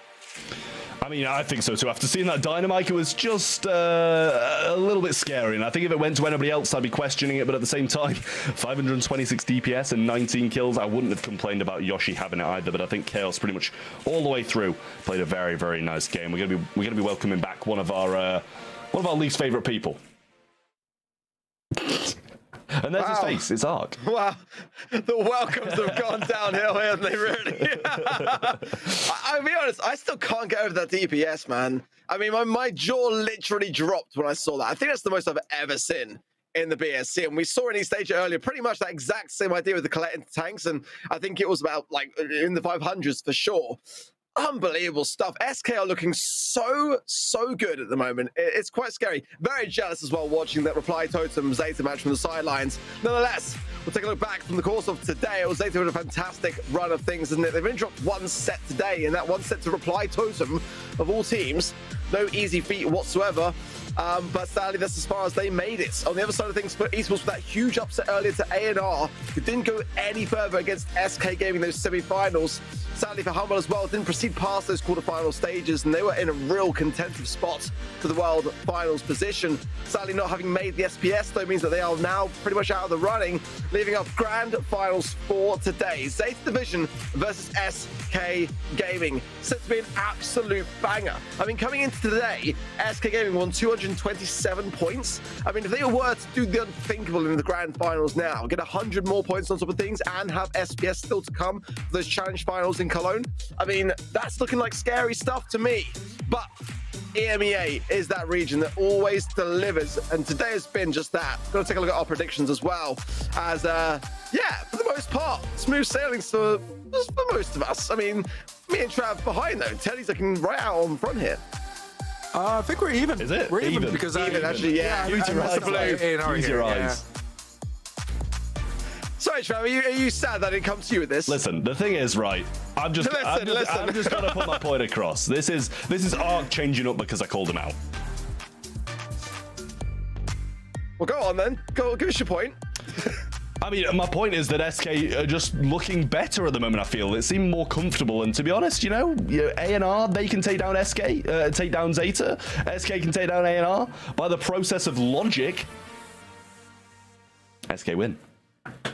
No, I think SK were going to win. I put this in our chat as well just a moment ago because I've gone with Zeta because I just want it to be different. Apparently I copy you too much, mate. So, you know, you got to mix things up and keep things interesting here. But I think that, honestly, SK have never looked better. And it's such a weird thing to look back at this year and having not seen SK be as dominant in those top spots positions. I mean, their only grand final appearance was to the Navi, you know, back in, I think it was April, and they came out, you know, not looking great there. I think this could be the time for them. And what better time than now to go into those later stages of the year looking as strong as they are. I mean, Teddy, I've got to say, you know, as far as what we've seen from Zeta today, some great stuff, especially against Reply Totem. But SK have just looked that little shred better. Let's start though with Zeta Division, Teddy. Talk us through their roster and what makes them so great. Well, they've been consistently on top so far this year. Garo, now EMEA, the best team in the EMEA for the BSC 2023, at least up until Worlds start, because we might change our minds then. But for now, they have been playing incredibly well. And it was a big surprise to so many people when Zeta Division picked up this Polish roster. But, I mean, I just want to appreciate, you know, how good Zeta Division as an org are at scouting talent, are at picking those rosters out and making them champions. Because this is what this team is right now. They are the champions of EMEA and SK. I mean, they're here to fight for that title now. 3 grand final wins under their belt and looking to make it a 4th. And you know, every time that they've not made the grand finals, they've exited in the quarterfinals. So this would be a first if they were to lose in the grand final stages. And they're looking so good today. But on the other side of things, Trav, SK Gaming, we just saw them. They looked so dominant as they were in the quarterfinal stages as well. It's hard not to feel like this could be a turn, a bit of a change in the wind for them. I mean, the thing is, after watching them play today, you wouldn't have thought they were fighting for their first monthly final win. That's the thing. After seeing, you know, Zeta Division with 3, you'd expect SK to have at least 1, but they're playing this game for their first monthly final win, and that would be coming in the last month if they do manage to win it as well, which is just not what we expected coming into this year. SK, they put forward such a great roster. They've had real tough times, roster changes left, right, and center time and time again, but this is the roster that's looked the best all year long, and I think they might be able to do it. It's going to take a great deal to take down the Titans of the EMEA region, which are Zeta Division, looking to make it their 4th monthly finals win this year. But SK Gaming today have looked so fierce. It's, you know, a thing as well when it comes to their drafts. Their drafts have looked better today. They've looked more sure of themselves today. But can they go all the way? That is the question on all of our minds. I'm very curious to see what this poll will be on event.brawlstars.com. By far the toughest decision that we would have made today, I'm sure. So if you are just a couple of points away from that pin, I don't envy you. I don't envy you on this decision. It's a bit of a 50-50 for me. Teddy, you started with SK. Before we say a short farewell to you and get you back in later on, why is SK going to take it? I think it's for the storyline as well, you know? Like, they've had a tough year. They've had to make some difficult choices with rosters as well, and things just didn't really go the way they wanted. But they have one chance now to make it right before we move on to LCQ and Worlds and show again that SK Gaming is one of the best teams of EMEA. Clearly, Zay's just taking a little bit of a toilet break before they get into the nitty-gritty. It's a tough matchup next to come, and clearly just getting prepared for it. But again, Trav, you know, SK on paper have had by far the more challenging road this year. I mean, for Zeta, they've pretty much been up on top the majority of the way through, and they faltered and came down and had those quarterfinals exits. They still bounced back, and who is that? I actually have no clue. No clue. It's just a random Donny. Being shown up by Yoshi there. Yeah, I mean, you know, SK have gone through so much this year, and the one thing that's missing from their mix is that grand finals win. And, you know, to get one to finalize the season, to finalize the year for them potentially before we get into the last chance qualifying stages, and of course, SPS Challenge Finals, where they are a huge contender for. I mean, you know, it takes a lot to bounce back from those kinds of defeats to get to this stage once again. Yeah, I mean, that's the thing with how many roster changes they've had. It's just been a real tough year for them, you know, like they started on roster, they changed it up again, and then changed it up again. You know, it's like so many different roster changes to bring it to the roster that they have now, and this is the roster that's fighting out for the world spot. And at the moment, how they're playing, they kind of deserve it. You know, if they're playing like this all year long, I don't doubt that they've probably already locked in a world spot. But this is the most solid roster we've seen from SK Gaming. They've had to change so many things. They've changed the play style, they've changed the players. And this just seems like a roster that can win a monthly final. And I feel like this, if any, obviously this is the last month, so they're going to have to if they want to win a monthly final this year. But I feel like this is just their month. Yeah, it feels like that is the way things are going. Of course, Zeta, you know, have got that experience this year of being in this position in those grand finals, Teddy. Time and time again, you know, we sometimes, you know, vote against them when it comes to the polls, as you guys have done today. But, you know, again, more often than not in the past, they come out on top. You know, it's one of those things that when you're so frequently in this position, you sometimes get underestimated by just constantly being able to turn things around. And we saw that earlier today against Reply Totem when Zeta looked down and out.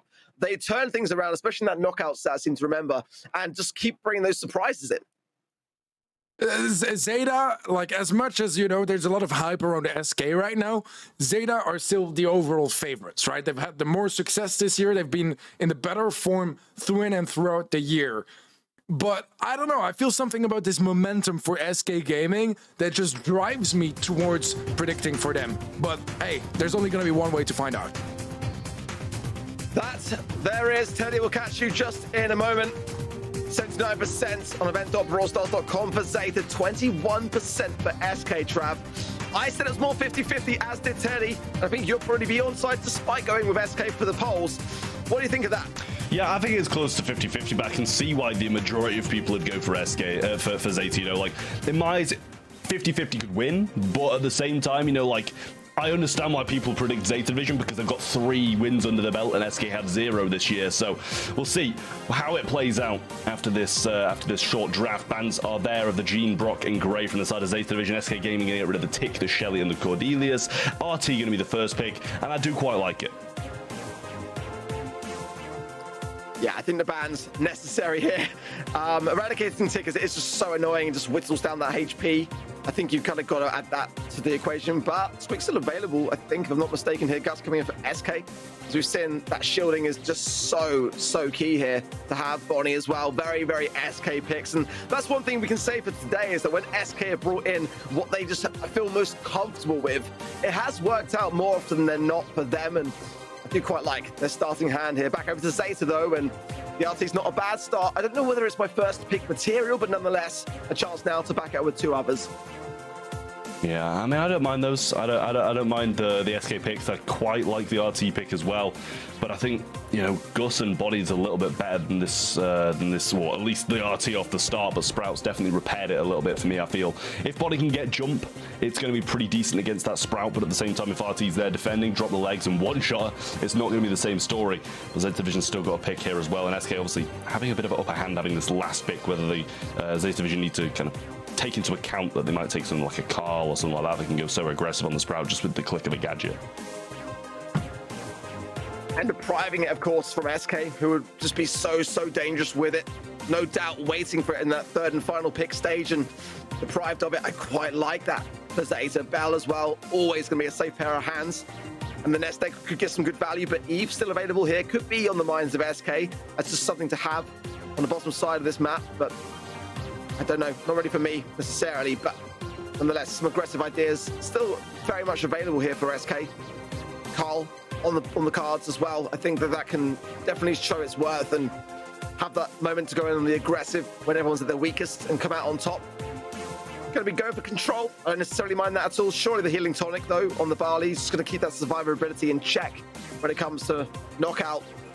And I think they've got to have an answer for that Sprout, and that's probably the best option. Brom, though, wouldn't have been a bad one either. I kind of prefer it, but I think for survivability, I think the Herbal Tonic does go quite a long way here, but relatively even draft, I would say, on the whole. Siding a bit more of SK, actually, just simply because of the Bonnie. I think that can just provide so much value in the later stages, and the Gus as well. Adding the shield to the Bonnie as well, I mean, that's just a good day all round.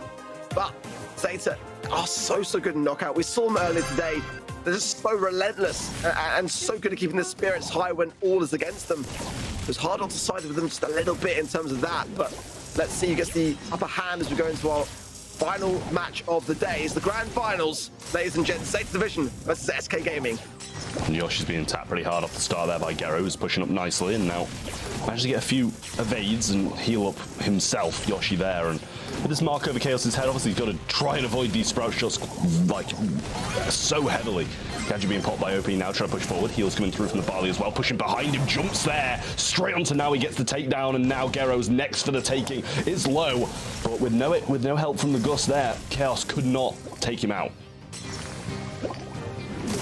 Yeah, a little hope realistically here for Zeta, unless they can just try to find something. Gary's so low on that right-hand side. He's got to heal if he's going to have any opportunity to try to claw this one back. But as the gas comes in, it's hard to feel like Zeta can really push back away from this. I think just go to the gas and just let it be. They've got super anyway, so they just deprived SK a little bit of that going into this next round. But that is one on the board for SK. Great opening hand, great start for them. Couldn't have asked for a better start, really. And Sprout with wall, it's going to be a bit difficult now as we see them push up, but Chaos is going to rotate over and take this side with the wall, whereas Yoshi's going to try and slot into that mid, but now Meow rotating back over, and Chaos is going to be moving straight to that right-hand lane once more. Sprout's got this advantage in terms of range, but Chaos has the burst potential a bit closer up. But at the moment, with no gas, he's not going to be getting close. Mark could prove costly. There's big taps onto OP. He's got to shoot these a little bit better. The Herbal Tonic comes in. The reverse polarity does not connect there from Gary, but it's a nice attempt, nice idea. But I'm surprised OP survived that scenario, but needs to get super now and focus on it. But even if he gets it, going to be much more vulnerable to being taken down swiftly. But doing a decent job now. Guess Gary actually picks him up a kill. 2 versus 3. Fantastic from him as he was literally about to go down. He might have to jump away here if he's not careful. Pops the gadget to get more maneuverability, more damage behind his shots, and that might be enough here. Meow's kind of boxed himself in, and Chaos can just easily shoot over the wall. Now he's the last one left alone, and he'll go down as well. What a start from SK. A game in the pocket. I mean, that was flawless. How OP managed to get up whilst marked and the Gus shield was missed onto him, I have no idea, but he managed to make the move, got the kill, got his super, and the super was what closed out the game as well. Huge moves from him coming in, and I mean, Yoshi was kind of just an anchor, didn't really do much, just stayed alive and missed a couple of shields, but at the end of the day, it doesn't really matter if you bring him the win. What an important time to bring a showing. Still a lot to be done here, but that was convincing for SKOP. Now he's got to be careful again to not get overzealous, but the heals will go a long way to keeping him in that left-hand side position. Meanwhile, Yoshi's on the top right, pushed back by now his shots. Just itching his way forwards now. Amplified mark above his head, so he's got to be cautious as well as Chaos and OP separate themselves from those bell shots. Do not want to be speeding damage over towards each other here. Meow's just holding things firm, but two supers on the side of Zeta, only the one on the side of SK. So the SK's side, they've got to start to get a bit more utilities behind this. There's more heals coming from my Chaos there. Yeah, Chaos just moving forward, not stopping either, walking the straight line. Shield available now, placed on OP, and he's going to be rotating over to this right-hand side, try and face off against the RT as he did in the last one, and it worked in the previous, so why can't it work again? Shield's gone though, heals are there though, and now the shots coming through. Chaos moving close into range of Meow, and he can't do a lot in that position. Now he's low as well, and Chaos walking all over him. It's a 1v1, but what's Gero going to do? Eat 2 shots to the face and go down is all he can, and the round goes to SK. A shame there for Gary because the reverse polarity was really nice there towards the end. But this is why that Barley pick was a good investment for SK. They had to have the heals to get the upper hand, to get the high ground, and the late stages as well. So good. A lot of value there. Chaos was able to achieve their Meow almost went down. The wall will be a saving grace there from the shots of Yoshi, but they still got to retreat back a little bit here as the jumping from OP is good. Clears up the lane on the left-hand side. Meow is forced out to then pop a gadget for a super, but it's still a 3 versus 2. I mean, realistically, how is this round not going the way of SK here? Great taps from Naui, but there's so much more work to be done. Yeah, a couple of supers in hand and the gadgets there. Yoshi finds it, even though the wall was placed. Naui is going to go forward, but he's going to be taken down. SK Gaming taking set number 1 in such a convincing fashion. I don't even know if they got a single kill on the side of Zeta Division. Never mind anything at all. I think maybe 2 kills across the board throughout the whole thing. Again, they're just looking very, very convincing. And we said it coming into it, it's hard not to feel like SK might be able to cause the unthinkable to happen in the last monthly final. I mean, you know, what better time for it? It's been a really rough year. That is just the first set. I mean, but considering that Zeta played knockout so well, and SK looked like that was so one-sided and methodical in the approach, most importantly, I've got to say. It did not look like... It did not look like they were nervous in any way, and that's something we've seen from SK sometimes when under pressure. They get a bit nervous, make some silly mistakes along the way, and just maybe overconfident in their approach when it comes to the aggressiveness, but it wasn't. It was all about control, and it was just so calculated, wasn't it? Yeah, I mean, it really was great from SK Gaming. I think the comp was maybe that little bit better, as you did say off the start. There was a nice reverse polarity there as well, but Gero just couldn't get the work done. Nice kills, but I mean, in this spot, you kind of, especially with that gas hitting you as well, taken down just by like trickle downs of Chaos's shots. And I mean, SK just looked so strong. If it carries on like that, if they get the drafts right, if they keep on playing this convincing, it could be a 3-0, never mind just to win to SK. That would be crazy, I'll be honest. I mean, look at that. I mean, just almost donuts all round on the side of Zeta. Meow didn't have any, nor did Naui, just Geru on that bell pick. And that's a rarity to see, isn't it? Let's be honest. How often do you ever see Zeta with stats like that? I mean, it's looking very, very good for SK, but they've got to keep this up. That's the thing now, and that is the best way to start things off. As we go into Canal grinding for bounty. New draft, a fresh one, and that a chance for Zeta to be able to claw things back and turn things around. And this is a very good map for them. We've seen some great things from them in the past here, some more aggressive ideas and some great area denial, but again, it's really a lot to say about SK's ability to handle the drafts today. They've just been on point every step of the way. Kind of need to see a bit of a squeak bound, which there is on the side of SK Tick and Eve to follow up with that. So a Sam, a Carl, I think, on the left-hand side for Zeta. Carl, a Sam, and a Grey. Barley first pick. Barley first pick. I mean, there's still Cordelius, there's still Shelly. I mean, not necessarily their best maps and modes, but nonetheless, you can't really count them out here. And they're not being banned. Let's see how the follow-up is on the side of SK. I mean, I imagine going with their kind of like champion ideas. Bonnie wouldn't be a bad shout here at all for me. But again, just surprised to not see either of those two brawlers banned. I mean, at the end of the day, just take all the throwers you can out of Chaos's hands at the moment. Dyna in the previous, Barley in that one. I'm taking it first at this point. Chaos is absolutely cooking today, but Cordelia is going to be the first brawler brought in by SK Gaming. And I mean, you know, Shelly's available as well, but I just don't know Shelly's worth really, especially against a Barley or something like that, especially on a map like this where, you know, if it comes to it, you can see a need to come in, something like that, something that's good against Shelly, tank it, throwers, everything kind of can go against her. But Cordelia, I think it's always going to have a bit of a show in, you know, in in any map it has. If you can drag him into the Shadow Realm, it can defeat you. We're actually going to see SK pick up the Nita, which is a little bit odd in my eyes into a Barley. A bit worrying after we saw Foot really struggle with it earlier today on this very map, and there's so little range on the side of SK at the moment, and I'm a bit worried. They need to add to that and just have that insurance policy when it comes down to things, because if they deprive a lot of these shots, of course the Cordelius has got a much better chance of being able to cycle off the back of these things, but they deprive the Nita and the Barley's able to get that constant value off the back of that. That could be smelling good news for Zeta. Shelly going to come out. I don't mind it. I mean, look at the range advantage it's going to have in this scenario. I mean, whatever the third pick is for SK, it's still going to have a pretty decent time to get rid of the bushes as well. But something that was a bit of a sharpshooter wouldn't go amiss for me on the side of SK, on the side of Zeta, well, and SK as well, let's be honest. But the first sign of things will come from Zeta here. And just to have a little bit more range to things, or double down, get the thrower in as well. Why not? Like you say, I mean, depriving Chaos, right? It's never going to be a bad thing. He might bring in Dynamite, who knows? I mean, it could work here, but I'm a bit worried for SK's comp. Yeah, no, I was thinking the same. Like, Nita was a little bit unusual as it was, but against a Barley, even more unusual, and then now it's against double thrower, it's going to be pretty hard. Gonna have to be pretty much against the Shelly, I feel, the whole time, and gonna need to be cycling bears against her so much. Cordelius the same. You know, if it can't get in range of the throwers, it's going, against a Shelly. I mean, it's against throwers. It's not what I was thinking. It's against throwers, yes, right? But Shelly is not really what I would like to play Mortis into. I mean, Zeta is surely just going to hunker down with the Shelly and just ensure that, you know, I mean, it can definitely cause a great deal of movement and shifting around the map when it comes to bringing the Mortis in, but I was expecting Dynamite, to be completely honest. I mean, under the circumstances, let's be honest, yeah, it's not your typical draft for Canal Grande. So, I mean, just considering how well they played it as well earlier, I thought it was absolutely coming, but Mortis coming out against the Shelly, we shall see. It's going to be OPE on it. I think he's probably the best pair of hands to have with that particular brawler. But will he bring out the goods? That's the question. Will he just feed stars?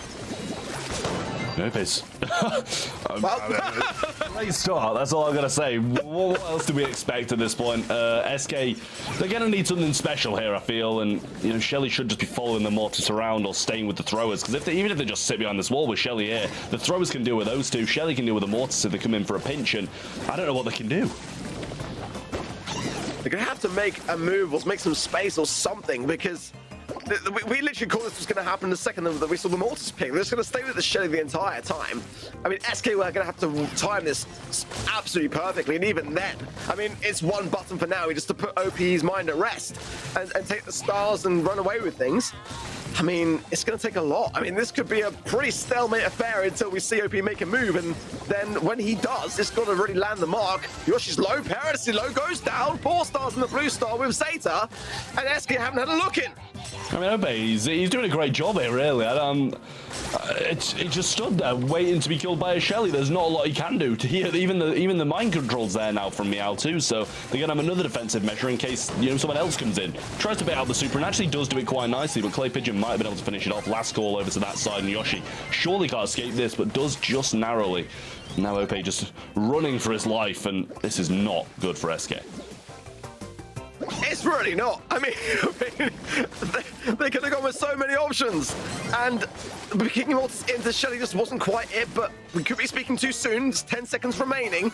Everyone between Zeta just hunkered down again. Mind control straight in for Yoshi. Get out of this spawn, mate. We don't want to see you here. But Chaos coming in, does get Meow. Oh, this could be it. This could be huge. No, now he shuts it down and will survive. Just the nick of time there again, and Zeta come out on top.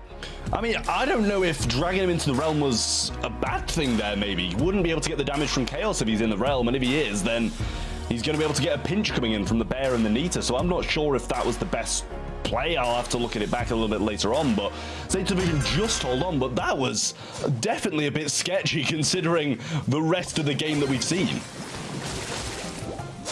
Well, OPE there made the decision just to just ignore the Shelly, go straight for the throwers, and it did not pay off. And look at this immediately.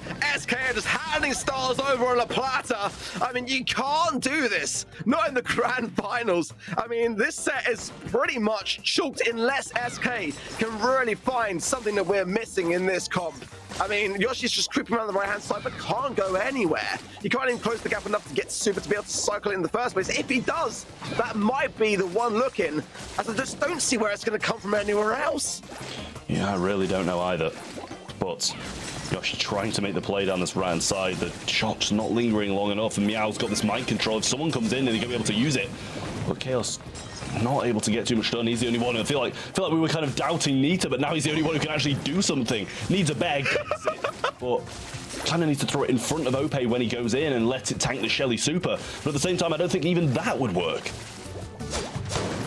I mean, they're just completely at the bay of Zeta right now. I mean, Ope just trying to bait out the shell shock there, but it's just going to come immediately back as soon as he closes the gap, and now he just taps a little bit away at things. It's going to be a mistake needed, actually, on the side of Zeta. Now the Bruce Bear comes in, and this could be a chance. Last call going out. The Bear's coming in, but look at that. Shut down immediately. And Yoshi's the last man standing, but for how long? He's baited things forward. It's going to be going in here. Gets the takedown. 8-6 now. Only 2 stars needed for SK, but can they even do that? 20 seconds on the clock.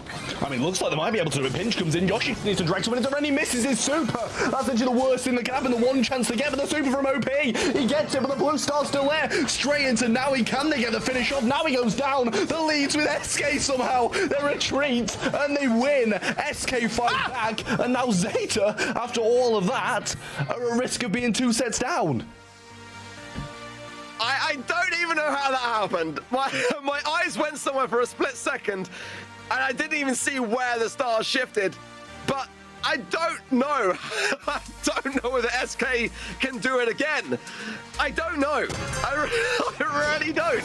I mean, like I said, it's taking more of a mistake on the side of Zeta than it is to make a play from SK here. OP goes straight in again. That's a pretty decent start. Gets a kill, gets the super off the back of things. If SK can hold this now, but this is going to be even tougher, I feel, against Double Thrower here, but they're going to try for it. They're going to go in the aggressive. This is the best hope they've had all set so far. I mean, what's going on? 9-3 up, and OP's got 4 stars against the Shelly. I mean, yes, he's going for the throwers, but why are the throwers staying with the Shelly? Another super and he might be able to survive another push, but why risk it at this point? If they can just play a little bit more defensive, then they might be able to win it. Oh! There's SK fans all over the world right now saying, yeah, we had no doubt. I mean, we never doubted this comp for a second. OPE is making it work, but I mean, it's taken 2 games to get there. On the retreat now, 1 minute on the clock might be a bit premature, but Yoshi's still in position on this right-hand side here, but he's got mind control there, and he should be just a sitting duck for the taking. Pushes into the realm now. He has probably the wrong person to push into the realm, and now OP is susceptible here for damage. I mean, he's not the guy you want with 6 stars against a Shelly, is he really? But if he goes down, then it's all going to crumble for SK after such a beautiful game. This could all be changed. Good. I think he jumped over that there. Yoshi, nice jump away from that Shelly super, but Ope's just, he's going on a bit of a loop around. He doesn't really mind what he's doing, but it's Meow being dragged into the realm here, and now Yoshi might be able to make something happen. But it's just going to be Ope running away here, and Yoshi and Chaos just trying to hold on.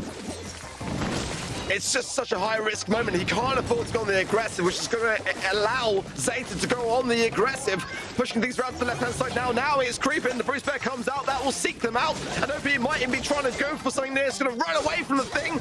SK, 15 stars to the 13 of Zeta. And somehow, some way, with that comp, come out on top. I don't know what I'm seeing, but what I do know is that I feel I've seen it all. The EMEA region in the final monthly final. It's going this way in the grand finals. Sure, why not? I'm all for it.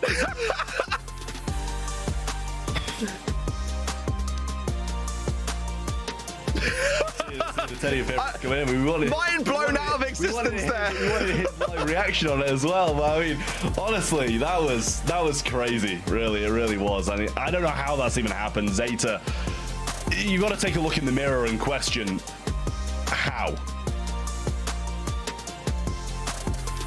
That's it. Just how. Your face is the picture, by the way. I mean, after that first game, if that wasn't enough to tell Zeta that they had this by comp, I don't really know what does, because, I mean, they were waiting on the side of SK for Zeta to make the mistake. It was as simple as that. But make the mistakes they did. I mean, OP's pop-off there was crazy in that third game. I mean, it shouldn't really have happened, but it did.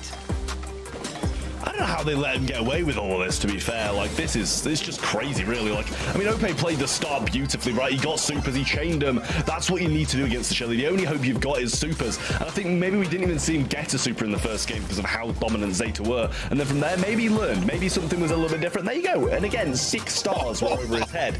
It really was nice from him. He made some great plays. I'm not taking anything away from him there. But I don't know how Zeta couldn't defend it. Shouldn't have worked, but it did. And just again, that small opening of a door really did open itself up for OP to come out on top. The MVP, in my opinion, which is not what I was expecting to say.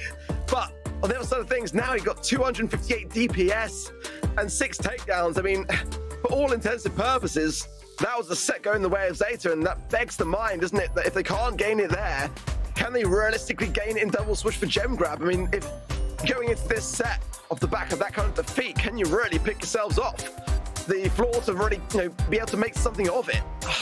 It's hard to see how SK don't take this set and sweep Zeta, and that is something that I just did not expect to say when I was waking up this morning. No, I was gonna say, I never thought I'd hear the day that was said, at least in this year, when these rosters remain the same. But we've got the bans in on double swoosh. Tara's going to be the first pick of Zeta Division, and we know I'm never going to say no to seeing a Tara, but I'm not sure about that first pick. Ems, Squeak, and Amber coming out of Zeta Division for the bans, and SK Gaming going to get rid of the Squeak, the Cordelius, and the Shelly. Obviously, after the last game, I don't think they want to ever see Shelly again, so I don't blame them for banning it. Yeah, I think the ban's solid here for SK.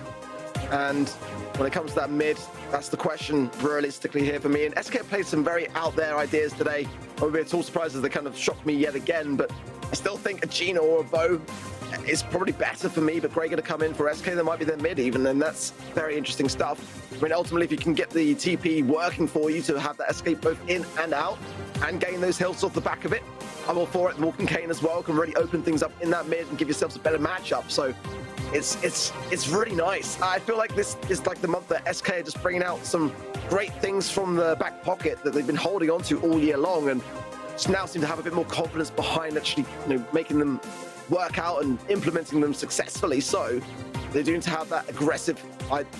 Jesse coming in. It didn't work out a foot earlier. I said that I'm not a big fan of it here on this particular map. It can work, it's okay, but I don't know. Yeah, no, I'm the same. It was Foot who played it right, and it didn't work out for them very well against A&R at all. So we'll see if SK Gaming can maybe play it a little bit better, but I don't know if it's just like good against the spawnables, the support from beyond that Tara's going to be bringing in or something like that, or whether they were just kind of that stuck for a mid-brawler. But if you're that stuck, you kind of maybe just pull in like a Gene or something like that, something a bit more versatile. We're going to see the Crow coming in from Zeta Division. I like that, and I like Zeta Division's comp a little bit more from this point of view. So far, I feel like Zeta's comp is a little bit better, but they still do have their last pick, and we've still got SK's last pick as well. So a question if maybe Crow's going to be played in the mid, or if it's going to be played down one of those lanes. We should find out just shortly. Jesse mid works really well here in North America, no doubt about it. And it has trickled its way through to EMEA. I'm all for it. You know me, I love Jesse. I just prefer it in hot zone. I think it has a bit of a better place. Mr. P going to come out then. The Zeta is their third and final pick. And I don't mind their comp, but this third pick from SK could be something which could throw a bit of a spanner in the works if they get this one right. And they have got it right so far in this series. That's the thing. And even without comps, like we just saw, somehow the mechanics do carry them forwards. This could be the final set even of the day, and that's honestly just insane. They can sweep Zeta. I mean, what a statement that makes to the rest of the world, coming into many of which are looking upon Zeta as being one of the favorites in the world finals. Poco is going to add things, and I don't necessarily mind it. It's not necessarily what I was expecting, though, I'll be completely honest. I can't say I was either. I don't know anymore between these two teams. I just don't know what to expect. I don't know if it's just SK Gaming playing some completely wild Brawl Stars today that's just working, and I'm here for it. But after seeing Jesse in the mid, I didn't expect to see Poco, I'll put it that way. But maybe it's just, burn through these Mr. P turrets, get going, and I honestly didn't expect to see Mr. P turrets being played into a Jesse either. So I'm not sure what's kind of going on, but we'll see who does come out on top. Obviously, it's SK Gaming playing this set for the win in the Grand Finals champions, or Zeta Division, with a dream trying to start a comeback. And this is the last person I expect to see in mid, I will say as well. I mean, I think the bans, though, on the side of Zeta kind of warranted a bit of an adaptation on the side of SK. I think they were really smart bans in that front, with the Amber there as well, and still options were available. Nonetheless, let's see how SK want to make this work, as they've definitely got the more out there of the two. I'm definitely starting with Zeta here with the Crow and the Tara alone. I mean, if Meow gets the portals as well, it's definitely going to be another thing that SK are going to have to consider. So far, there's the Walking Cane, pulls Meow in, but not going to follow up and get the takedown there. So, bit of a stalemate start, but for good reasons. Both sides do not want to feed anything to their opposition. Nah, you can't really blame them for this at the moment. Just so passive. And Chaos isn't going to want to see any of those portals coming in towards him, but Yoshi's going quite aggressive now. Now he hit once, but Yoshi slowed down and not able to do a lot after that. Mope pushing forwards with a little hill coming through now as well with the gadget there. The walking came through, and that's a great pinch from Chaos to find him there. The TP's available as well, and now the pinch comes in down the right-hand side. Yoshi just needs to make some plays as he's getting hardcore just dealt with here by the Crow, and that's a great pull by Gero. Yeah, great retake of that left-hand side. Now the portal's coming in to lend a helping hand. And it was great for Meow on the bottom there to find the players that he was searching for to ensure that he was safe in that moment of retake as well. So credit to him, as OP is getting really hassled by that portal on the right-hand side. Low HP for him, no super either to heal both his teammates and himself in the process. And now he's doing a great job of just keeping him at bay, keeping his distance, going in now aggressively as he can afford to do so, getting the double slow off there as well. And that's cleared up the right-hand side. OP will not be there for these initial seconds of this push coming in. He'll be there for the end. But Gero has found Yosh, connects, lovely stuff from him on the left-hand side. And this takedown is just OP versus the world. Nothing that he can do in this scenario. And Zeta show the first signs of life. I mean, I think it's just SK's comp. I don't get it, really. It's three mids being played at different parts of the map, and the person who I was expecting to be mid, or the two that I was expecting to be mid, are playing down the lanes, and the one that I'd have been like, okay, that's a solidified lane brawler, is playing down the mid. So we'll see how it plays out, or if the Zeta Division is just going to close this one out quite quickly and comfortably, as they did in that previous game. Yeah, you hit the nail on the head. Because when I saw the crowd, I thought that's got to be their mid, right? But then they brought in two other additional mids. So it's interesting, but it's not working at the moment unless SK can do something with it that we've not seen yet. And again, now on this right-hand side, it's getting a bit more of a tougher time. He was doing so well in the previous game, but now a few switch-ups along the way, and it has shifted as Meow gets a bit too close for my liking there. Somehow comes out and no harm done, but vision there will help him out massively. So this could be a retake of gems, and it is. Into the pocket of OPE, and two more from the mid. That's SK almost on a countdown already. They can afford to stay forwards now because all of Zeta coming off the spawn. Yeah, Chaos healing as well through that TP, so 8 gems to 0. They've got a lot to go with here, and if there's no big turnarounds, then surely SK take this one, but Zeta getting some great control back as well. The slow might be available. A good shot from OP over to that right to scout out Naui, and now it's down to Chaos to take over and try and make something happen, but it's going to be a tough matchup, especially when slow jump comes in, needs to get a couple of shots, and does go down, but it's still 8-3. They've got a lot of time to deal with this. Yeah, Zeta are definitely buying time, but that's an unfavorable spawn there on the gem, and they probably push their way forwards for it, but OP is very low here. He will get the gem for it, but now if he gets a jump here as well, can go on the aggressive, does so, but then uses it there, and he already got the kill, so it's a bit of a waste for me, but they can maybe focus their attention onto Yoshi a bit more now. The turret goes down, and I haven't really seen many of them. That's pretty much the first sign of life that we've already seen from that Jesse pick. But one gem away are SK from Countdown, and that cannot be ignored here. And that gem could be one for OP. He's going to go for it. It's got the heal to hand as well, so it's pretty safe to do so. And Gero has not got super. He has it now, but it's a bit too little too late, and SK should be able to run away with this. I mean, again, aggressive. Meow's trying to come in, gets the shots off, but a big TP from Chaos to get the kill. Now he's got jump, but he goes left, and OP goes right. Screeching solo to finish him off, and it's match point to SK Gaming. Yoshi looks incredibly chill. Maybe too incredibly chill for a team that are one game away potentially from their first monthly finals of the year in the final monthly final of the year. It's not over yet though, and Zeta have already proved and demonstrated that their comp has certainly got legs here. And if anything, it's SKs with the more questionable, but I mean, they're the ones on match point, so you know, you can't really grumble. Nice walking cane there from my Chaos on the right hand side, but there's a lot of clustering to be had here. Just trying to find the shots onto Garo, but Garo not giving an inch, and OP in the mid does get that gem. Both sides just looking for that early sign of utility, and Meow certainly needs this portal spawn, which now he has. Yeah, heals there from OP as well. Does get it off on Chaos and Screech and Solo into both Naui and Meow. Walking came through that wall to break that. That's really nice considering the Grey on this lane. And Tara pushing up maybe a little bit too aggressive, I feel, as a pinch from OP there would have gone quite a long way, but it never really played out like that. And 5-3 now, as SK managed to get one off Zeta's side. Zeta's got some great lane aggression control, but what they're really lacking is this DPS in the mid. Meow just realistically can't cause a dent into OP to keep him away from the gems, so every time they come, he's just basically straight into the pocket. Now on the left-hand side goes in the aggressive, but can't get the slow in time, and that might put Meow in a tough spot. The TP is there, the gems are picked up, and SK are so close to countdown. I mean, Garo's just used his pull on someone with one gem there instead of maybe holding it for someone like OP who's got 9-3, and they've got a long way to go now to bring this one back, but Chaos being pushed back, everybody in the spawn of SK Gaming, and they've gone back a little bit short in gems, 9-5, as Meow starts to claw things back, but it's still a long road.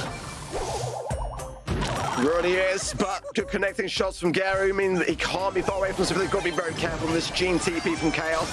That has always been a problem, but Meow is stunned into the mid, slow there. Chaos goes in, Garo will get the pick up, but nonetheless, OP's in a great spot, but maybe out of position too much, so that's a team wipe right there. Zeta can get the steal, they can run back with the gems, and they just got a bit overzealous. I mean, I don't know why he went for that, in honesty. He didn't have much to really sacrifice. There was no reason to go for it. OP now just walking the straight line, can't really do much else. 3v1, and Screech and Solo is not going to be able to do a lot. Garo gets the kill, and that is a little bit sad for SK Gaming. Could have closed out right there. And Zeta Division, the reverse sweeps alive. Certainly that is the beginning of one, and we'll see whether it continues on. Looks like bathroom breaks again for Zeta. Some weak bladders, it seems, today, as I think they went before the round started, but they're going again now. I mean, SK kind of had that. I mean, with a comp that I wasn't really expecting, just a few little mistakes here and there, and that proved to be very, very costly. I mean, that might be the start of something. Well, we'll have to see how it fares later on, but these drafts, Traveler, I mean, let's be honest, going back to the beginning of this series, I feel like we've seen it all so far. Yeah, I mean, I don't think we've seen a normal comp at all, to be honest with you, but I mean, it almost worked for SK, which is, you know, maybe the surprising thing, and kind of, I was expecting Zeta to walk over them, and SK, if they didn't step out of line so drastically like this, then maybe they'd have been able to take the win, and that would have been even more surprising than them playing the comp, actually managing to win with it. But in the end, Zeta Division start to answer back and make it 2-1. Obviously, it's still 2 sets they need in a row before SK get 1, but it's something. It's something.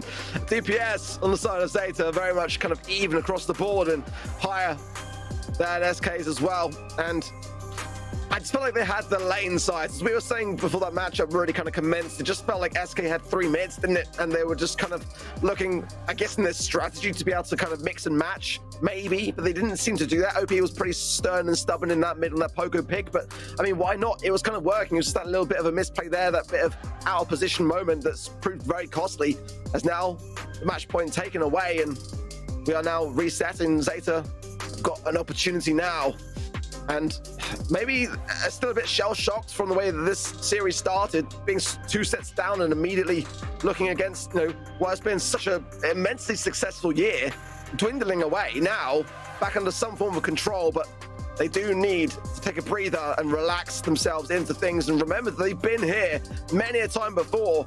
You know, that's the thing. It's very unusual to see Zeta Division in the grand finals looking this worse for wear. 3 grand final wins. Got to remember, this is, you know, they qualified every single month.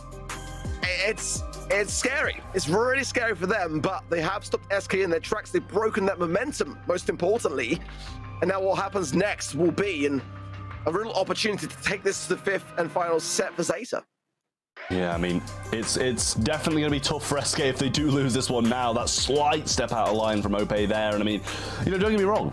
He was the reason, even on the Mortis, that they managed to win that set number 2. So I'm not completely slating him. He's played absolutely phenomenal today, but that little step out of line, it really is going to hurt if they do get reverse swept now. And honestly, if you think about it, it's not that far away. 2 sets in a row for a team like Zeta Division.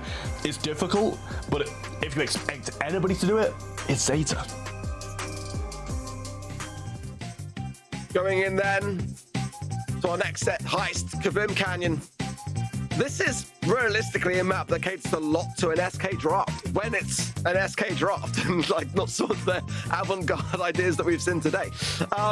Definitely going to be opening up to brawlers like Bonnie, which they're so prevalent with, and the long-range affair, that's where things can really work out well for them, but as they can also with Zeta, that's the thing.